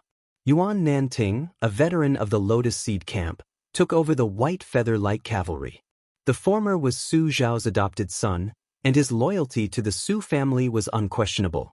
On the other hand, Yuan Nanting's factional colors were extremely faint. He had once respectfully sent off His Royal Highness, Su Fengyan, to the capital with Lin Dofang and several hundred other old men of Bailiang. Following the succession of Su Fengyan, the Bailiang frontier army also naturally changed dynasties. If one were to say that the Iron Stupa and White Feather Guard, who had a deep relationship with Qin Jibao, did not feel uncomfortable or stifled inside, no one would believe it. As a result, when Yuan Nanting left for the Longyan Plains, almost all of the 10,000 white feather light cavalry cheered to their heart's content. Killing the enemy on the battlefield was much better than being cooped up outside Liangzhou Pass and suffering the supercilious looks of the other armies. It had to be known that the first battle of Liangmang had been so bitter that even the great Snow Dragon cavalry and 2 heavy cavalry troops that had been in hiding for many years had been mobilized. They were all from the Su family's headquarters, the Iron Stupa and White Feather Guard. In the end, they didn't even see the Beimang barbarians. How could they not be stifled? Could they not hear some strange words? Chapter 1793. This time, Yuan Nanting had gone to the Huaiyang Pass Protectorate to discuss matters. He had practically slammed the table and glared at Chu Lushan, saying that if this battle did not belong to the White Feather Light Cavalry, then he really would not have the face to go back and be a general. He might as well stay in the Protectorate and be a *T advisor. Sensing the movements of the White Feather Light Cavalry behind him, Agudamu immediately felt his scalp go numb. He angrily roared, "Break the formation with me!" Yuan Nanting, as a major third-rank general, was the same as all the other generals of the Beiliang Frontier Army. On the battlefield, they all wore the same type of armor as the soldiers. Of course, Yuan Nanting's personal cavalry was not lacking. This senior cavalry general, who was younger than He Zhonghu and the other founding members, and older than Yu Luandao and the other new nobles, could be said to be a typical example of the core generals of Beiliang. He had experienced the Spring and Autumn War, or it could be said that he had emerged at the end of the war, but he could not be considered to have stood out early. His official climb was only after the Su family had been conferred the title of king and vassal in Beiliang. He had relied on the little bit of military service to climb up the ranks step by step. Similar people like Wei Fuqing, Dian Xiongqiao, and Ningame were mostly like this. However, the attainments of these people in the art of war could not be underestimated. Su Zhao's words, "Any one of the Beiliang cavalry's captains can be thrown to the Central Plains to be a general of a province," were not completely joking. Under the protection of many iron armors, Yuan Nanting narrowed his eyes and looked over. The decisiveness of the Dong family's private cavalry general was somewhat unexpected. As for the response of the captains in the north under him, it was within reason. Yuan Nanting raised his arm and made a gesture. The Flood Dragon cavalry formation in the south began to bend and move towards the south collectively. However, the speed of the cavalry at the two ends was even faster. Although it seemed like they were facing the Dong family's main cavalry force and had adopted measures to avoid them, their true tactical intent was very direct and efficient. They wanted to let the 6,000 Beimang cavalry force miss their target in one spurt of energy while their own 5,000 cavalry, especially those in the middle, retreated as they fought. In the end, they formed an arc and cooperated with the 3,000 White Feather Light cavalry in the north to chase after the enemy in the north. It was like catching a turtle in a jar, slowly cutting flesh with a knife, slowly exhausting the spirit of these 6,000 cavalry. In this battle of 2,000 cavalry against 2,000 cavalry, no matter who won or lost, it would not change the outcome of Dongzhuo's main cavalry force being annihilated. The White Feather Light cavalry cunningly avoided battle. Agudamu, who wanted to end the battle quickly, gnashed his teeth in hatred but could do nothing. The feeling of not being able to hit the opponent despite using all his strength was simply maddening. It was not that the opponent was not strong enough and was afraid to fight, but that they were too fast. All of them were Beiliang B-class warhorses, all of them were dressed in light armor and had abandoned their spears and lances, only carrying sabers and bows. Even if a flaw appeared in their hastily changed formation, as the opponent, the Dong family cavalry, could not catch it even if they saw it. On the battlefield, only the grassland cavalry could make the Central Plains infantry feel as if they were stuck in mud. The only thing that could make the Beimang cavalry, especially the elite troops of the Dong family's private cavalry, feel as if they were in a swamp was probably this top-class light cavalry among the many Beiliang cavalry forces. However, Yuan Nanting, who was confident of victory, did not let his guard down. In fact, several crossbowmen on white horses had already arrived at the periphery of the arc formation, telling him that there were 6,000 Ruren cavalry reinforcements coming from the north. They would arrive in an hour at the slowest and would be personally led by the martial arts evaluation grandmaster, Hong Jingyan. Yuan Nanting, who had not stopped his horse from beginning to end, looked at the young faces, especially the one in the middle whose armor was covered in blood. He smiled and asked, "You must be the White Horse Commandant, Li Hanlin?" That rider nodded and said in a deep voice, "Yes, I am." Yuan Nanting smiled and felt a mixture of emotions. The eldest son of the Dao administrator of Bailiang, Li Gongda, had actually risen to the position of the most precious crossbowman commandant through actual combat at the borders. The young people these days were truly impressive. Their drive was not inferior to that of these old men when they were young, and might even surpass them. It must be known that these old men were barefooted and were not afraid of wearing shoes. Therefore, they were not afraid of anything. They would not lose out if they died, but profit if they lived. They were not like the current group of young people in the Bailiang Frontier Army. This Liangzhou's White Horse Commandant Li Hanlin, Liuzhou's General Ko Jianghuai, and Youqi's General Yu Luandao, who came from a prestigious family in the Central Plains, could be said to be people who were born with a golden spoon in their mouths. If they were in the Central Plains, they would probably spend every night indulging in debauchery, so why would they be willing to roll around in a pile of corpses? Yuan Nanting inadvertently caught a glimpse of the heads near the saddles of these three riders. As an old general who was used to seeing his fellow soldiers die in battle, he took a deep breath and said, "Commandant Li, I have already received news that Qidong's 6,000 cavalry are approaching. They will not enter the battlefield any later than Hong Jingyan's Ruren cavalry. After this, you crossbowmen can withdraw from the battlefield. Don't try to be brave. You are already the last of our Bailiang scouts. I cannot bear to see you die. Therefore, you and Wei Mushing should quickly clean up the battlefield in half an hour. If I see you all alone here after the Iron Stupa and Ruren cavalry arrive, I will chase you all out of the crossbowmen, even if you are lucky enough not to die in battle." Li Hanlin, who had cupped his fist and accepted the order, finally said in a hoarse voice, "Wei Mushing has already died in battle." Yuan Nanting was stunned for a moment and remained silent. Yuan Nanting looked at the backs of the three young riders. At that moment, a thought surfaced in the old general's mind. There were 300,000 tombstones in the back of Mount Qingliang. How could he allow the names of young people to continue to increase? Yuan Nanting turned to look at the 6 or 7 riders in his retinue. Compared to the usual valiant cavalry, there was a slight difference in their demeanor. That sort of composure was not only due to their outstanding martial prowess that they stood out from the crowd, but also because they had a distant aura of the Jianghu. Yuan Nanting smiled and said, "Experts of the Whispering Chamber, you have all heard the news. It's not good. It's that great Grandmaster Hong Jingyan who has arrived." An old man in light armor who had been meditating all this time stroked the sword at his waist and said indifferently, "In short, we can't let General Yuan die in front of us." On the battlefield in the heart of the Longyan Plains, Dongzhu's main force of 6,000 cavalry was in dire straits. The 8,000 white feather-light cavalry that Yuan Nanting personally commanded were increasingly at ease as they constantly reaped the heads of the enemy. The 2,000 cavalry under the command of Wia Lanzi, Yelu Chukai, were engaged in a fierce battle with the white feather-light cavalry. Neither side showed any signs of defeat. The 6,000 iron stupas of Qidang and the 6,000 Ruren cavalry that Hong Jingyan had left without permission met by chance and arrived on the battlefield at almost the same time. The two armored torrents clashed head-on.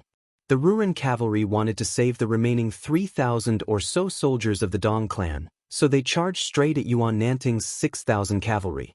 The iron stupas circled around the battlefield of Liang Mang's two light cavalry forces on the left flank. Light cavalry against light cavalry, heavy cavalry against heavy cavalry. The 6,000 iron stupas of Qidang were in the center of the front line. 1 man, 1 horse, and 1 spear led the charge. Of the 6 adopted sons of the old prince Liang Sushao, Chen Jibao was a dazzling figure. His military exploits were numerous, and he was the center of attention of the world. The reputation of the white-clothed war saint was obtained by stepping on the corpse of the spring and autumn armory Yi Baikui. Although he had betrayed Bailiang and was a vassal of Western Shu, it did not diminish his reputation. Chu Lushan, although infamous in the Central Plains, was destined to leave his name in the annals of history. Afterwards, in the hinterland of Beimang, it was he who stopped Dong Zhuo from winning 12 battles in a row. Not only was he and the king of the Old South Courtyard of Beimang known as the Northern Dong of Southern Chu, he was also seen as the victim of Dong Zhuo, the great master of the art of war in Beimang. Yuan Zhuzong won the Battle of the Princess Tomb. Even the people of West Chu felt it was inconceivable. After the battle, historians and strategists thought highly of him. If it were not for Yuan Baixiong, the Liang army that Su Shao put together would not have had the chance to fight in the Battle of the Western Wall.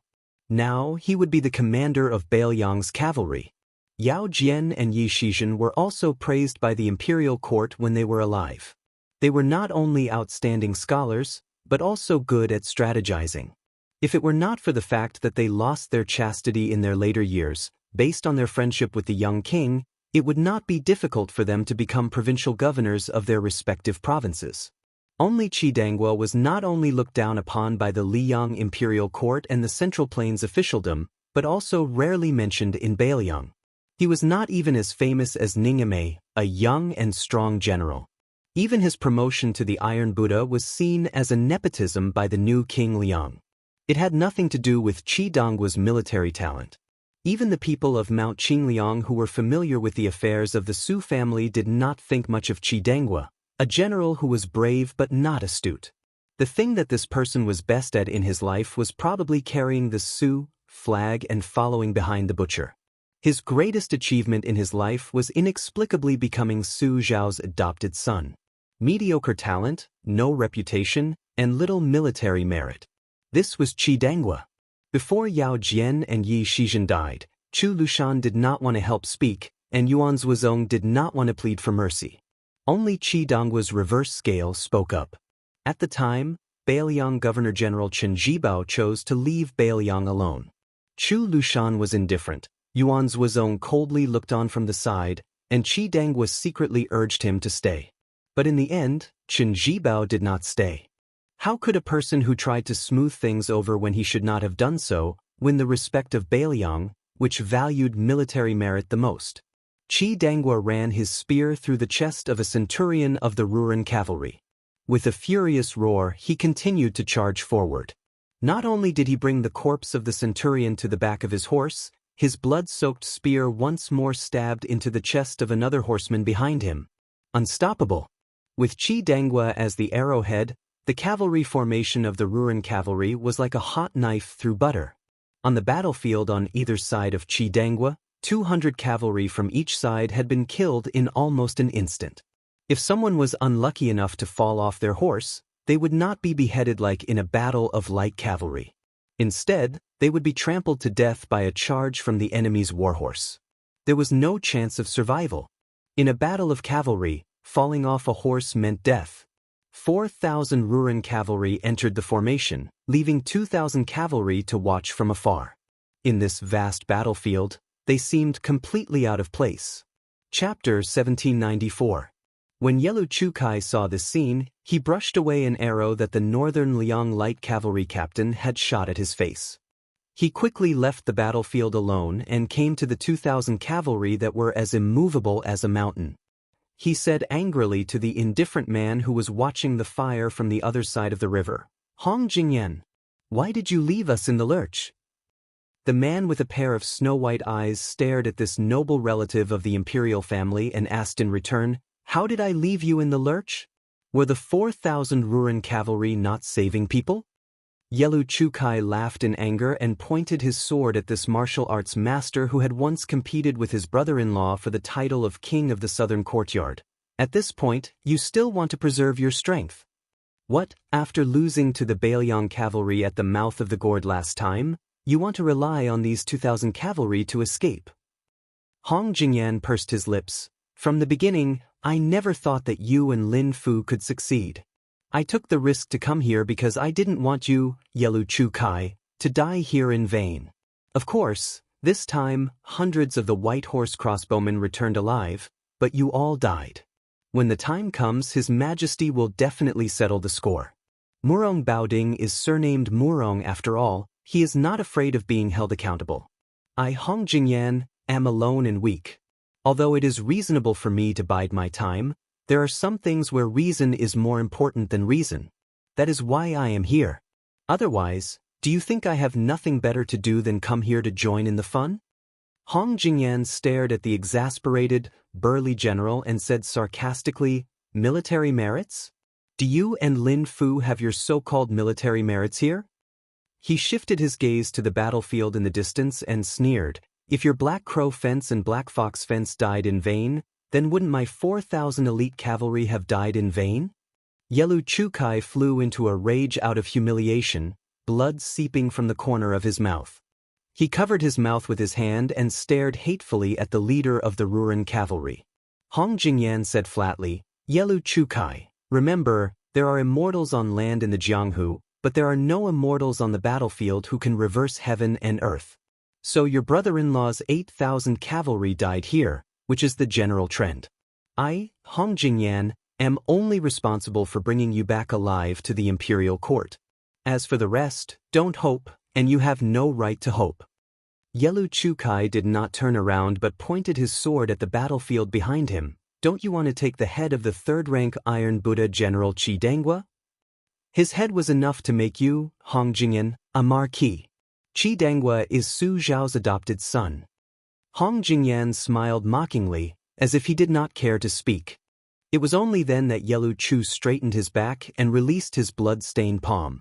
Looking at the exceptionally valiant Ruran cavalry behind Hong Jingyan, he laughed and said, you barbarians who came from the Ruran mountains, to have such a cowardly master is truly a blessing in disguise.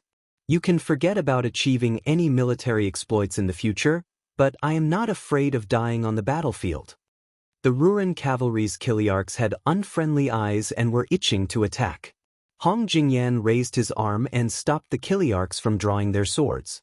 Gently holding the reins of his warhorse, he looked into the distance and smiled, Yelu Chukai, I have to say, you are far inferior to that slippery brother-in-law of yours.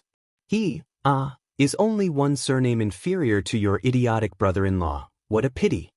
For some reason, Yelu Chukai suddenly calmed down.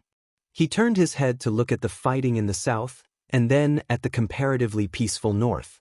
This young military general who was born high and mighty as Hong Jingyan had said, this rising star of Northern Mang's younger generation who had already become a 10,000-man commander at such a young age, said to Hong Jingyan with a calm expression, I don't need you to save me.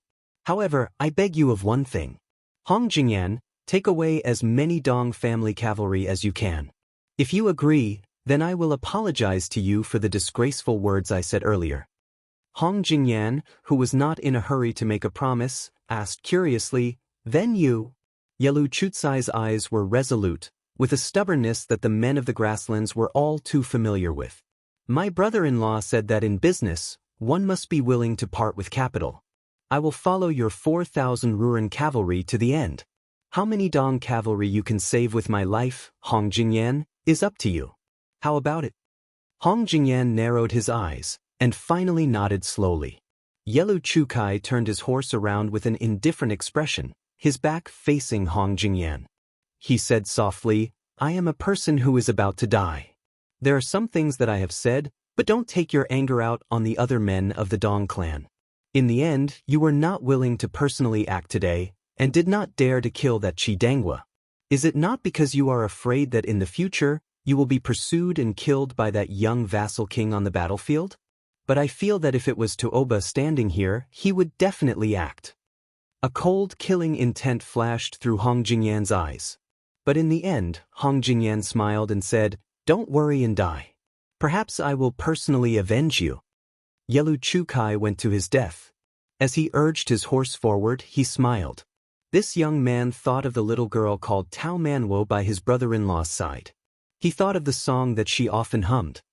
He had once tried to hum along with the little girl and her sister, but his brother-in-law had laughed and scolded him that it was worse than the snorting of a warhorse. After that, he resentfully stopped making things difficult for himself. The grass grows next year, the wild geese go and come back. The spring breeze blows this year, will young master return? The green grass grows on the green flagstones, the azure-clothed man hums a tune from Jinling on the green flagstone bridge. whose daughter lowers her head and smiles. The yellow leaves fall this year, year after year. The autumn wind blows next year, will my wife be here? The yellow flowers of the yellow river flow. The yellow flowers of the yellow river city bloom with yellow butterflies. Whose son's saber is in its scabbard? Yellow Chukai glanced at the battle saber in his hand that had 2 cracks. He raised his head and laughed out loud. The wild geese go and come back. I, young master, will not be returning this year. Behind him, Hong Jingyan's horse and the 2,000 Ruren cavalry remained motionless. Hong Jingyan did not care about a dead person's last words, but he cared greatly about the dead person's unintentional words. If it were to Oba, he would definitely kill Qi Dangua today. Back then, when Su Fengnian traveled to Beimang in an out-of-body state, he passed by the Ruren Mountains. In that golden wheat field, Hong Jingyan avoided the battle. Back then, Hong Jingyan believed that his choice was not wrong. He wanted the martial way and the world to be his. He wanted both. He wanted to walk further and higher than to Oba, be it in the pugilistic world or the imperial court. Hence, there was no need for him to let his emotions affect his decisions. He wanted to fight a person who was bound to die and suffer great losses.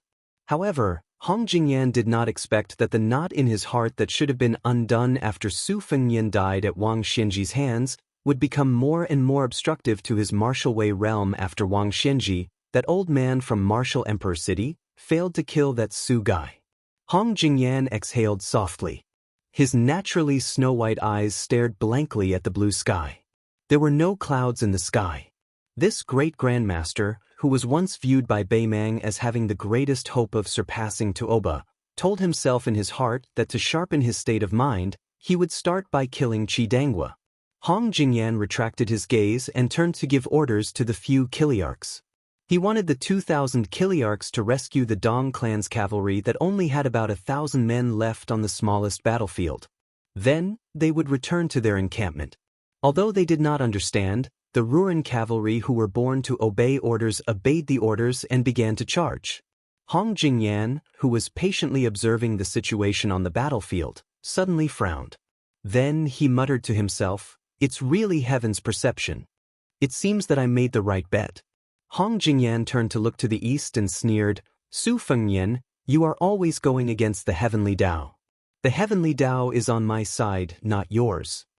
Hong Jingyan gently reined in his horse and slowly advanced. There was an extremely pleased smile on his face. On the 3 battlefields, the 2,000 white feather-light cavalry faced the 2,000 Dong clan private cavalry.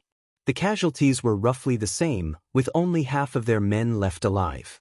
The 2,000 Ruren cavalry that were the last to be mobilized were also sent to reinforce this place. On the 2nd battlefield, the white feather-light cavalry led by Yuan Nanting had already secured victory. Dongzhu's number 1 cavalry general, Agudam, had personally killed more than 20 men before finally dying under the blade of a nameless Bailiang soldier. The 2,000 Dongzhu cavalry that had been surrounded still did not surrender after the death of their commander. One person surrendered. On the final battlefield, where the situation was the most tragic, the 4,000 Ruren cavalry and 6,000 iron stupas had already penetrated each other's formations 3 times. Yelu Chukai had died in battle. His corpse was recognized and his head was cut off. It was raised high on the battlefield by the iron stupa cavalry lieutenant. The Bailiang lieutenant who had done this had no joy on his face. There was only grief and indignation. What was the use of surrendered soldiers in the Battle of Liangmang? There were no surrendered soldiers. Perhaps if this battle had continued, for example, if the Beimang army had broken through Beifu City outside Liangzhou Pass and fought all the way into Bailiang's Dao territory, there might have been people willing to drag out an ignoble existence and surrender. For example, if the Bailiang cavalry had marched straight into the Southern Dynasty, there would still be people willing to live and not die. But these 2 situations would only appear after many people had died. If one did not personally go to the northwest border and personally witness the confrontation between the 2 armies, perhaps one would never understand the heroism of both sides. Thus, the greatest joke in the world was that there were very few people in the central plains of Liang who respected the 300,000 cavalry of Bailiang. On the other hand, Beimang as their mortal enemy, no matter how deeply they hated the Bailiang frontier army. In the depths of many people's hearts, they would always view this army as an opponent worthy of respect. Hong Jingyan's horse leisurely galloped forward, as if quietly waiting for something. On the 3 battlefields, corpses were strewn across the ground and warhorses whimpered. In the Jianghu, only those who were afraid of death would not easily die. On the battlefield, one could not be afraid of death. Chapter 1795. In a person's Jianghu, life and death were of utmost importance. Using countless corpses to create a magnificent battlefield, life and death were the least of the trifling matters. Hong Jingyan slowly appeared before everyone's eyes. He was getting closer and closer to the battlefield where the Iron Buddhas and the Ruan cavalry were. First, there were 7 or 8 whispering chamber cavalry that had been keeping an eye on this top Beimang expert. They quickly retreated from the battlefield and galloped away. Then, there were more than 100 Iron Buddhas that charged to intercept him. After Yuan Nanting pulled out his saber from the chest of a Dongzhuo cavalryman, he looked up and said to the personal guard commander who was guarding him, "Something's not right. That person should be attacking the Iron Buddhas. We have to do our best to stop him." The personal guard looked at the panting old general and threw away his blood-stained helmet. He smiled and said, "General, I'll bring a few hundred cavalry over." When Yuan Nanting was going to say something, the head of the bodyguards who had followed him for many years had already gathered a team of cavalry nearby. He turned around and grinned at Yuan Nanting. "General, to be honest, you're really old. Don't be a burden to us." Yuan Nanting bent over and said with a smile, "Bullshit." Without waiting for Yuan Nanting to stop him, the personal guard had already led a few hundred white feather-light cavalry and charged forward. Yuan Nanting wanted to follow, but he was blocked by one of the guards who stayed behind. Yuan Nanting said angrily, "Get out of the way." Although the young retainer was afraid of the general's might, he still said through gritted teeth, "The commander gave me a look. He forbade me from putting the general in danger." Yuan Nanting said angrily, "Whose official is higher?" The young man who refused to give way lowered his head and muttered, "A county official is not as good as an official on the spot. The commandant has always told us in private that on the battlefield, his orders are sometimes higher than the general's." Yuan Nanting reprimanded loudly, "Get out of the way. Do you believe that I won't make you pack up and get out of the White Feather Guard right now?" The young man's eyes were red as he said stubbornly, "I'm not even afraid of death. What's there to be afraid of?" Yuan Nanting was so angry that he almost unconsciously slashed down with his saber. Even he himself was shocked. He quickly put down the saber, sighed, and cursed weakly, "Bastard." Seeing that this audacious white feather-light cavalry was about to turn around and rush to the 4th battlefield, Yuan Nanting roared, "Get back here." The young rider wanted to say something but hesitated. The commander of the white feather-light cavalry gazed into the distance and sighed softly, "Even if it's because of my Yuan Nanting's selfishness, it's still good that one less person dies." Yuan Nanting clearly remembered that the Grand General had once said that he, Su Shao, was not afraid of anything in this life. The only thing he was most afraid of was when someone saw him and said his name. This was because the person who remembered his name would remember the debt he owed when he died. He would never forget it for the rest of his life. The exhausted Yuan Nanting gasped for breath as he surveyed his surroundings.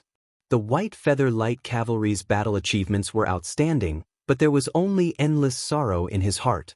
On Mount Qingliang, the originally nameless tombstones were going to have so many new names. Yuan Nanting was suddenly startled and turned his head to look. There was a rider from the Iron Buddha cavalry that had suddenly charged out of the bloody battlefield that had yet to end. He was tall and sturdy, and held a metal spear in his hand.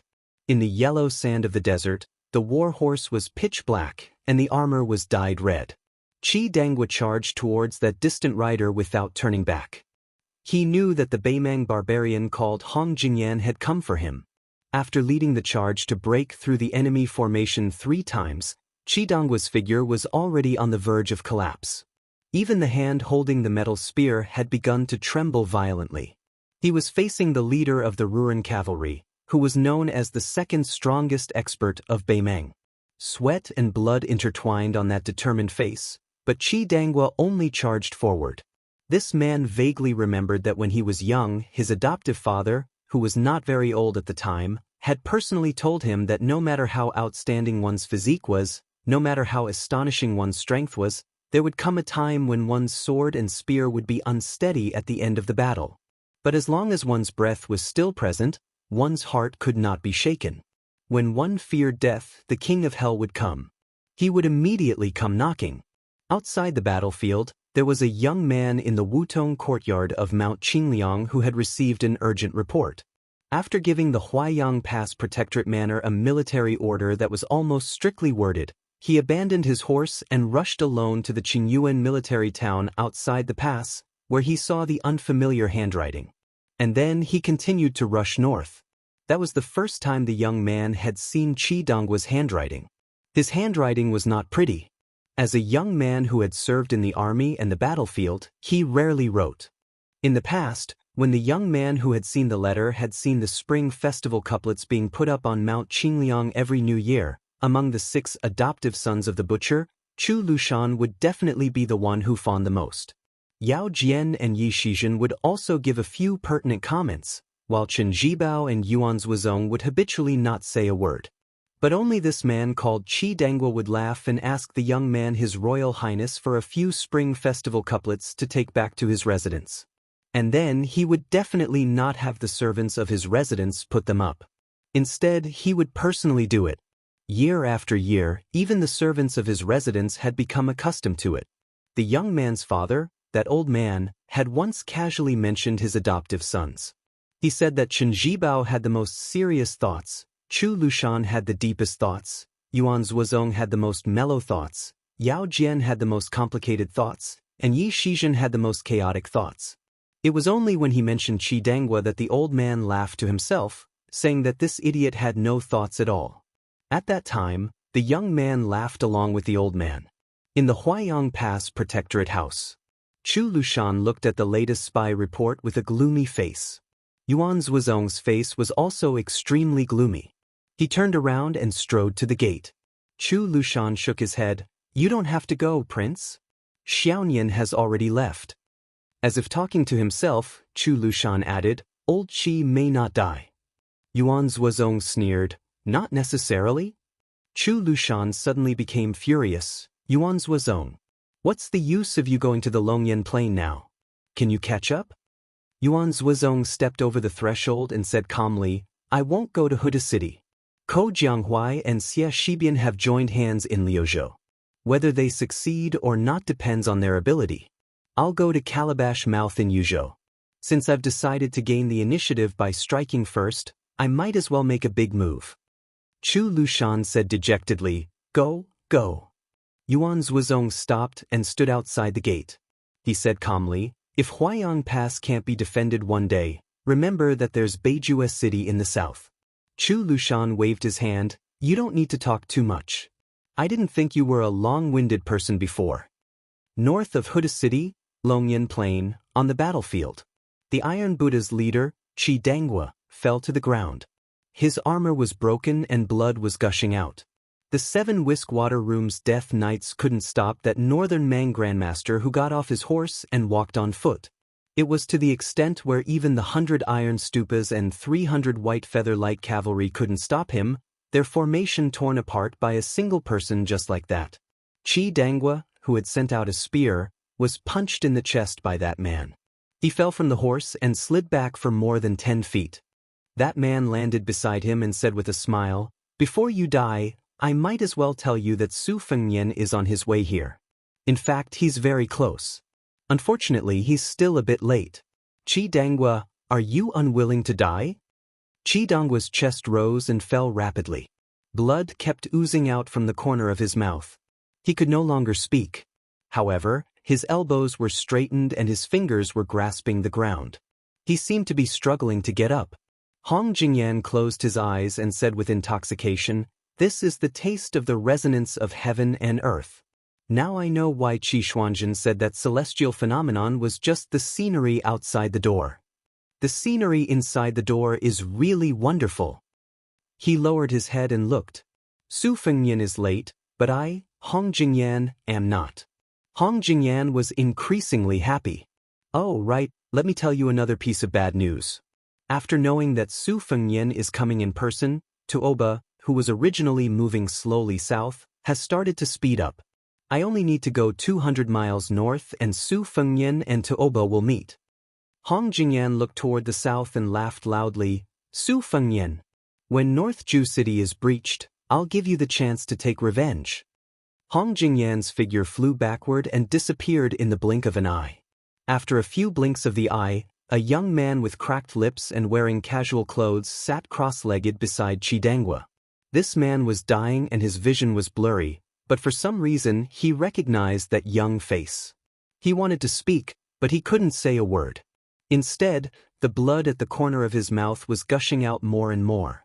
The young man reached out and gently pressed on his chest. Where his hand touched, the iron armor was shattered. The cold armor was soaked in blood and felt warm. The young man bent down and shook his head gently. This valiant general of the Northern Liang cavalrymen in the past had unexpectedly generated an unimaginable strength out of nowhere before he died, and he tightly gripped the young man's arm with one hand. Since ancient times, the strongest person on the battlefield would carry the enemy. The Bailiang cavalry had 300,000 men, and only Chidangwa could carry it. And this man, with the last of his strength, wanted the young man not to go to the north for him. He didn't want to let go even if he died. The young man gently held the dead man's hand. He was quiet and expressionless. He was neither sad nor happy. Great suffering was silent. In the end, the young man pried open Chidangwa's fingers one by one. Then he leaned over and helped him close his eyes. When he left Bailiang Palace, he didn't have time to hang his cold blade. He found the iron spear not far from Chidangwa's body and held it in his hand. One man, one spear, rushed to the north. Hong Jingyan, who had already escaped dozens of miles away, heard a thunderous sound. You want to die, so I'll let you die. Chapter 1796. On the Dragon Eye Plain, from north to south, there was a straight line of dust flying. When a short middle-aged man with long arms like an ape stopped, the flying sand behind him that looked like a yellow flood dragon gradually dissipated. The man raised his eyes and looked into the distance. His extraordinary aura was not like that of an ordinary person. It was because his two arms were shining with a golden light from under his plain clothes. Strands of light lingered around his arms, showing the appearance of thousands of tiny flood dragons coiling around his arms. At the critical moment when the second battle of Liang Mang was about to start in the autumn wind, as the king of the northern courtyard, he quietly left and went to the northernmost part of Baimang's territory. He used an iceberg as a boat and continued to cross the sea to the north. Finally, he got what he wanted. He was supposed to go to the western capital temple of the Southern Dynasty to participate in the military affairs. Even if he had been stripped of the title of the king of the northern courtyard, he was still the anchor of the entire Baimang dynasty. The grassland cavalry had almost blind trust in him, just like the Liang imperial court's trust in Gu Jianteng. No matter how bad the Guangling Road War was, and even if the West Chu's restoration reached the peak of momentum on the battlefield, as long as Gu Jianteng did not make a move, and as long as he and the two border armies did not move, then Liang still had full confidence to deal with the West Chu rebels. After Tuoba slowly returned to the south, he quickly sensed the majestic aura of Bailiang heading north. Tuoba originally thought that it was the young man's provocation. As a martial artist who had reached the pinnacle of the human world, he naturally would not retreat. But when he later sensed the second unique aura on the Dragon Eye Plain, Tuoba was still full of fighting spirit, but also somewhat helpless. It turned out that it was a baffling misunderstanding. Hong Jingyan had for some reason angered the young king, so much so that the latter did not hesitate to travel thousands of li to the battlefield alone. Tuoba did not mind letting Hong Jingyan do the killing for him, but he was very curious as to why Hong Jingyan, a recognized martial genius, would suddenly show signs of breaking through the threshold of celestial being. Therefore, Tuoba was not in a hurry to act. In Tuoba's eyes, the battle with Su Fengyan could happen sooner or later. It could even be said that the later the better. When the 300,000 cavalry of Bailiang were wiped out and the young man was in a desperate situation, he would be able to fight with all his might without any worries. Therefore, he would save Hong Jingyan, the leader of the Ruran cavalry, who had always been known as the second to Oba in the grasslands, for both public and private reasons. However, this did not prevent Tuoba from making this shrewd junior suffer a little. Too many of Baimang's top experts had died in the past 2 years. The fifth raccoon of Bingbing Mountain, the sword chi of the chess and sword music school, Huang Qing and the bronze man grandmaster, Xiao Xiang of the princess's grave, etc. The emperor, who had always regarded the Jianghu as the maidservants of the imperial court, was deeply worried about this. After all, no matter how worthless the maidservants of a noble courtyard were, if too many of them died and there was no one to serve tea or clean up the courtyard, outsiders would eventually feel that it did not fit the image of a noble clan. However, this was the limit. To the emperor, the grandmasters of the Jianghu were ultimately just carps in a pond and sparrows in a cage. Tuoba slowed down his steps and slowly headed south. However, with each step, his physique grew taller and more majestic. The golden light that appeared on his arms became even more dazzling. Looking at the Jianghu of Baimang, the number of people he viewed as his opponent could be counted on one hand. However, the chess and sword music school just happened to have 2 of them. In this generation of the chess and sword music school, 2 heroes had appeared. The famous poet Huang Baozhuang had become the white-clothed demon Luo Yang for some reason. In the end, she betrayed the grasslands and went south to the central plains of Ling. It was rumored that she had been caught a glimpse of into city. During the battle between Su Fengyan, Chao Changqing, and Dong Tai for the peak, she did not make a move. Originally, the poet Hong Jingyan was only ranked in the 4th class. However, even with the Taiping magistrate as the imperial tutor of Baimang and the help of the crown prince's wife, Hangu, in the court, Hong Jingyan, who commanded the Ruran cavalry, was still unable to defeat Dong Zhuo and missed the opportunity to become the great king of the southern courtyard. During the Battle of Heluku, this person led his army to avoid the vanguard of Bailiang's heavy cavalry. He abandoned General Yang Yuanzhan's main army and fled north alone. As a result, the Bailiang cavalry successfully formed a pincer attack from the north and south. This even caused this grandmaster's reputation to hit rock bottom on the grasslands. At the same time, he also lost the favor of that old woman. In the second expedition to the south, he was only able to assist the imperial tutor Murong Baoding as a deputy general. Hong Jingyan retreated 60 miles away and did not retreat any further. If he retreated any further, he would encounter Tuoba. Although Hong Jingyan had the intention of letting this Baimang's god of war make Su Fengyan retreat in the face of difficulties, forcing the young vassal king's state of mind to be covered in dust, if Su Fengyan really did not fear Tuoba and Hong Jingyan retreated to Tuoba's side to seek protection, then he would have shot himself in the foot. It was not easy for him to cross the threshold of celestial being, and it was highly likely that he would be forced to withdraw from the mysterious realm of celestial being perception. Moreover, when Su Fengyan faced Wang Xinji, who rushed to Bailiang in the past, even though he knew that he was no match for him, he still chose to fight to the death and not retreat, using that old monster as a whetstone. In the end, his state of martial arts reached perfection. How could Hong Jingyan not hope to use Su Fengyan, who was said to be invincible in the world today, as a stepping stone? Moreover, today he was no match for Su Fengyan, so he could retreat again. Tuoba's appearance in the Dragon Eye Plain was his biggest escape route. As long as he stabilized his state of celestial being, Hong Jingyan believed that there would be a day when he would be able to reach the level of the 4 great grandmasters. Moreover, that day would definitely not come too late. At that time, he would first kill Su Fengyan and then kill the Peach Blossom Sword God Dong Tai. He would then lead hundreds of thousands of steel cavalry under his command to break through Tai and city, cross the Guangling River, and stop his warhorses at the coast of the Southern Sea. There was nothing more satisfying in life than this. After Hong Jingyan stopped, he calmly waited for Su Fengyan. Instead, his aura was like a rainbow. This was the first time in the history of the chess and sword music school that he was so eager to fight with his full strength against someone. Just as Hong Jingyan's aura reached its peak, thunder once again exploded in his ears. This time, it was not Su Fengyan, but Tuoba, who seemed to have intended to watch for a moment. Hong Jingyan. Retreat another 30 miles. Hong Jingyan lost his composure in that instant. His intuition told him that Bodhisattva Tuoba's admonition was not a threat and that he should retreat quickly. However, his rationality made this extremely arrogant grandmaster of martial arts feel that he could not retreat. Suddenly, Tuoba, who was sprinting madly towards the south, let out an angry roar. "Idiot! The state of mind can be lost and then returned. Do you have 2 lives?" In Hong Jingyan's field of vision, a speck of light lit up, like a firefly flickering in the summer night sky several zhang away.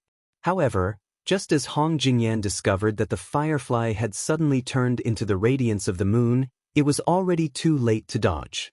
It was actually Su Fengyan's spear that had arrived before his body. The spear was thrown out, like a white rainbow piercing through the yellow sand of the desert. This simple spear was so swift and violent that it far exceeded Hong Jingyan's imagination. As a result, Hong Jingyan's mind spun rapidly, making all kinds of calculations. In the end, he sadly realized that other than taking the blow head-on, there was no other way. Chapter 1797. If he was injured in front of Su Fengyan, Hong Jingyan knew that even Tuoba would not be able to save him unless Chao Chongqing and Dong Tai came back and worked together with Tuoba. This did not mean that Su Fengyan had reached the level where he could challenge 3 grandmasters of martial arts by himself. It was just that when martial artists of that level worked together, it was not like Chao Chongqing and Dong Tai were equal to 2 officials or 2 peach blossom sword gods. Thus, in the Battle of Great Peace City, Su Fengyan had fought 2 people alone, but this did not mean that Su Fengyan had the power of 2 Dong Tai. This was the reason why Wang Xianxia had said that she could fight the world by herself. Thus, it was arrogant, but not arrogant. Tuoba did not help Hong Jingyan destroy the rainbow light. Instead, he moved to the right of the ladder. His hands formed into fists, and he swung them high into the air, smashing them heavily into the middle of the metal spear.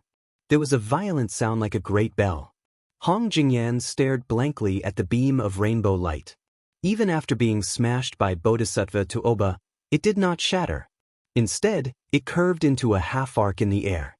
Countless dazzling snow-white lightning bolts bloomed at the spot where Bodhisattva Tuoba's arms came into contact with the half-arc iron spear. Bodhisattva Tuoba stood in front of Hong Jingyan, and there were still electric lights swimming around his arms like thousands of silver snakes. That metal spear did not shatter after Tuoba's punch. It was only smashed to the left of Hong Jingyan. Hong Jingyan saw out of the corner of his eyes that the young person had one hand behind his back and the other hand lightly gripping the metal spear. He was standing 300 zhang away. The metal spear was too heavy and trembled in the young person's hands. Hong Jingyan's heart dimmed. It turned out that the difference of 1 step was still the difference between heaven and earth. He could clearly see all the details, and could even count how many times the iron spear trembled after the young man took it. But he could see, but he could not catch it. It was the same for the first spear, and it was the same for the second spear. It was rumored that Su Fengyan could kill anyone below the level of Earth Immortals with a single move. So it was true.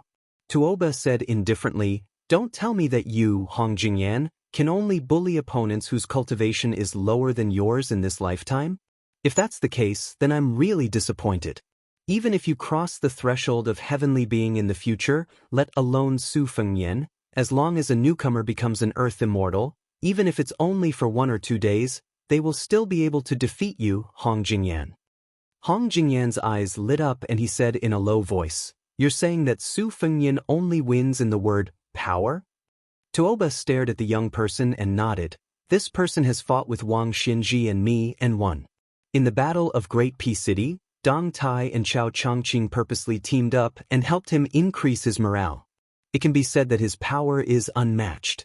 You lost just now, there's no need to be surprised." Hong Jingyan smiled and his depression was swept away. He looked at the young vassal king. "No wonder you clearly had the upper hand after that spear, but did not continue to fight." Bodhisattva Tuoba shook his head and said, "You're wrong. He wants you to stay in the Dragon Eye Plains. As long as I still want to save you, he will have the chance to kill both of us. He won't just take one of our heads." Hong Jingyan's face darkened. Good. Then I'll give up the realm that's within my reach. In this way, the tables had turned. Are you really willing to exchange a life for a life? I don't believe it. Hong Jingyan was worthy of being one of the top grandmasters in the world. He left when he said he would. More accurately, he was running for his life.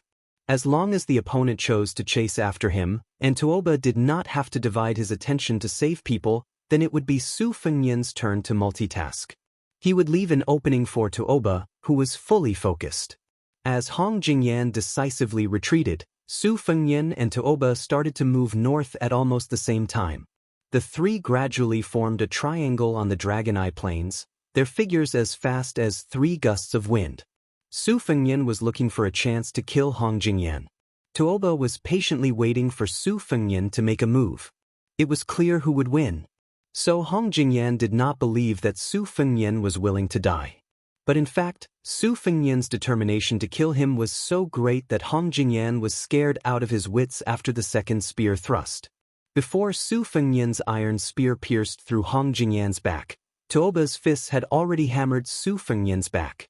His fists hammered unreservedly at Su Fengnian's back with a force that could split mountains and split rivers. Not only did this strike injure Su Fengnian's internal organs, it also added an indomitable sense of heroism to Su Fengnian's forward thrust of the iron spear. Su Fengnian shook his wrist and pulled out the iron spear that had pierced through Hong Jingyan's heart. At the same time, he crushed Hong Jingyan's chest, leaving him with no chance of survival. The ambitious and lofty chess, sword and music school lost even more pieces and died just like that. The man who wanted to change the title of Lord of the Ruin Cavalry to Lord of the World died with everlasting regret. Even in death, he could not understand why Su Fengnian would really trade lives with him. He still had too many plans that he had yet to execute. He was still thinking about his agreement with Yelu Dongbed, the ambitious man. He wanted to replace the peace decree with the chess and sword music school and Beimang's imperial court. If it was possible to regret, Hong Jingyan would definitely not kill that iron stupid general. His last thought before he died was not to hate Su Fengnian's madness, but to hate Tuoba's insidious scheming. Tuoba looked at the lonely figure that had to lean on his spear to stand firm. He sneered and said, Hong Jingyan died a worthy death. But isn't it a pity that you, the great king of Bailiang, died here? Even if you don't feel pity, I feel pity for you. I always felt that you, Su Fengnian, should have died on the battlefield of North Jiebei. Either you would have died amidst the thousands of soldiers and horses, or you would have died at my hands then. The back of the young man's clothes was soaked in blood. He did not say a word. An immortal on land was not an immortal. Su Fengnian had indeed been struck in the back by Tuoba's 2 fists. Although he had taken that strike into account, so he had held back against Hong Jingyan's spear and could have killed him without using his full strength. No matter how one looked at it, there was not much difference. It was just a matter of dying sooner or later.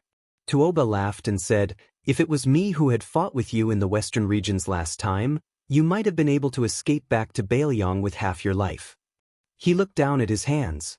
The clothes on his arms were tattered, revealing the undulating golden veins on his arms. There was a fish in the northern underworld that fed on dragons.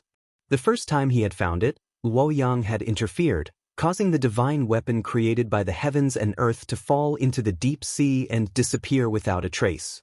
However, it was a blessing in disguise. This time, he had obtained something even better. Tuoba raised his head and looked at the sky.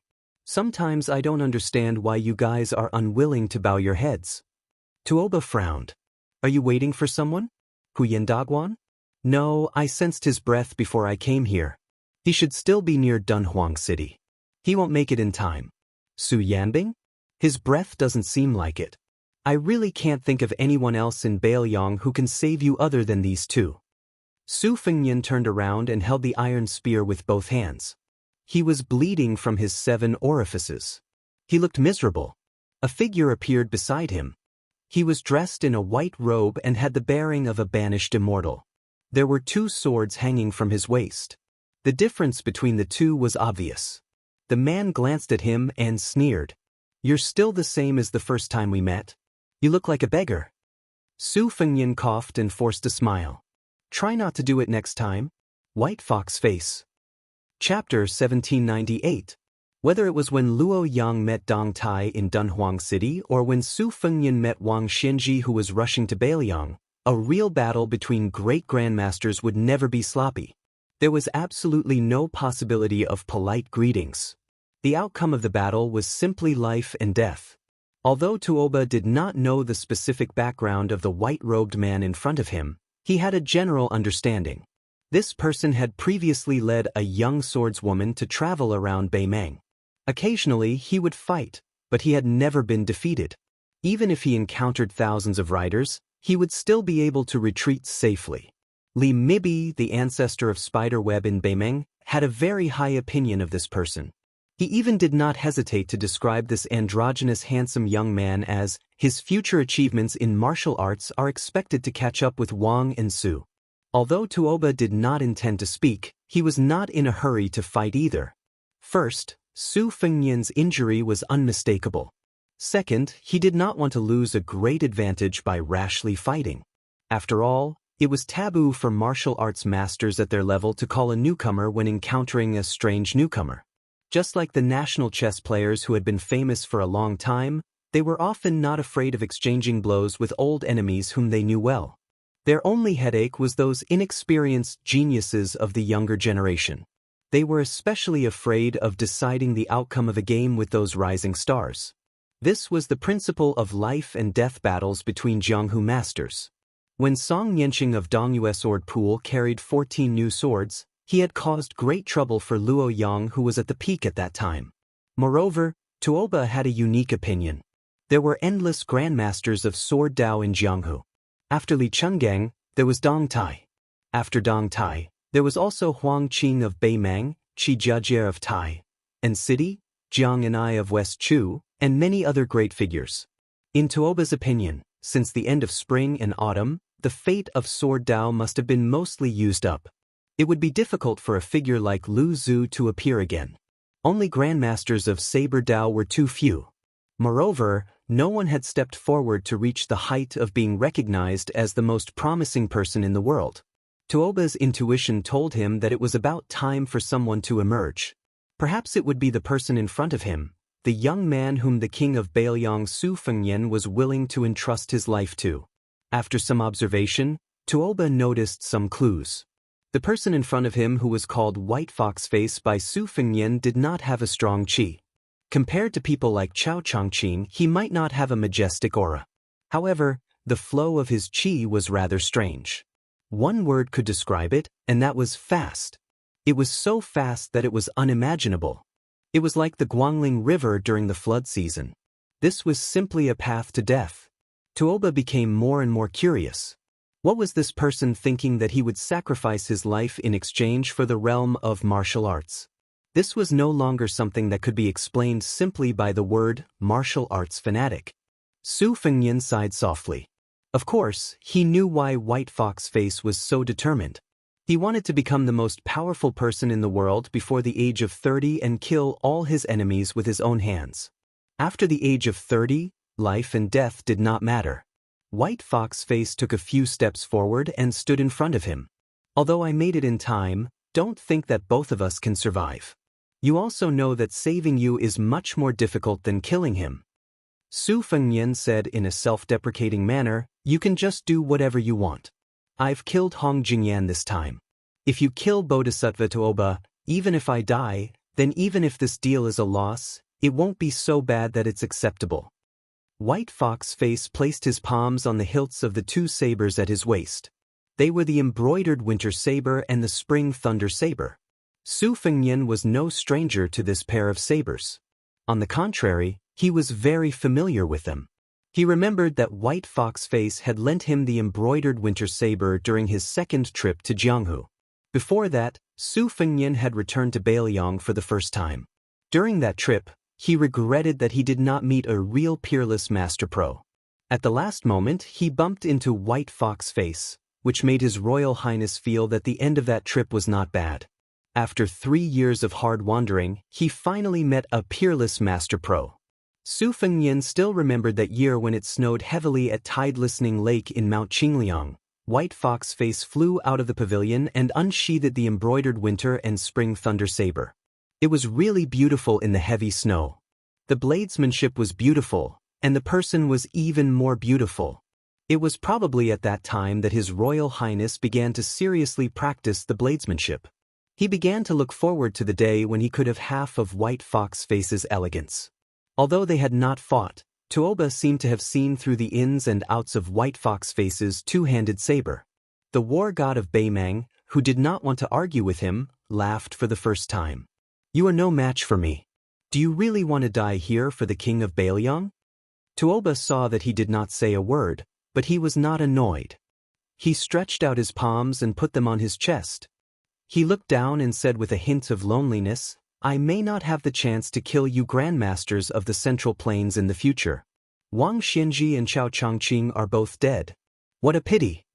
Su Fengnian held back his laughter and glanced at Tuoba. He said in a mellow Southern Dynasty official's accent, "The one in front of me doesn't understand the Beimang language at all. Don't flatter yourself. If you can fight, don't talk. Do you really want to wait until Huyen Dagwan gets here?" Bodhisattva Tuoba dismissed it with a smile and raised his head. "He won't come." Su Fengnian's eyes were gloomy.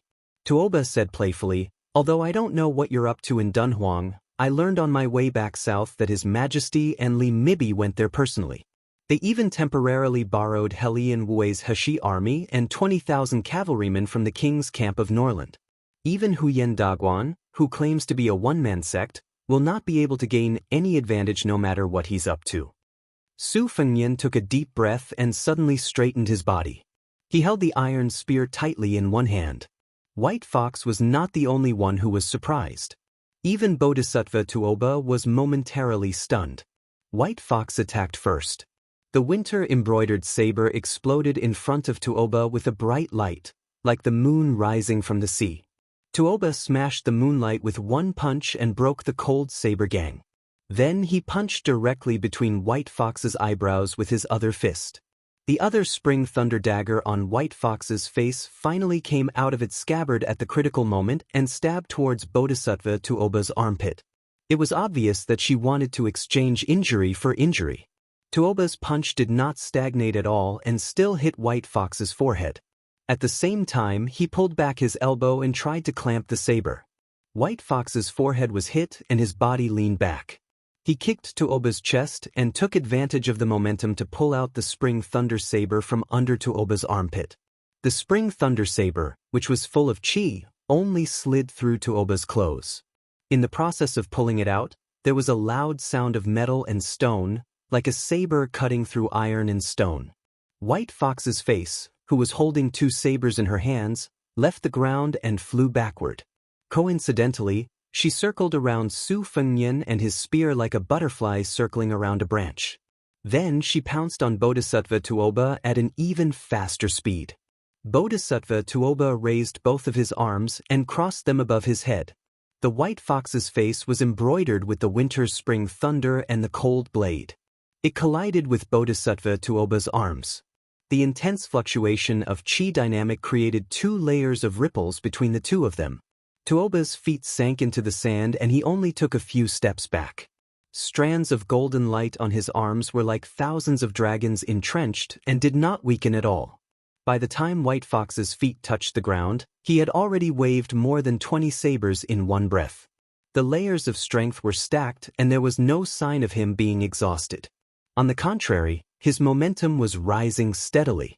Bodhisattva Tuoba continued to slide backwards. Even though he had a calm expression on his face, he appeared as if he did not have the strength to fight back at all.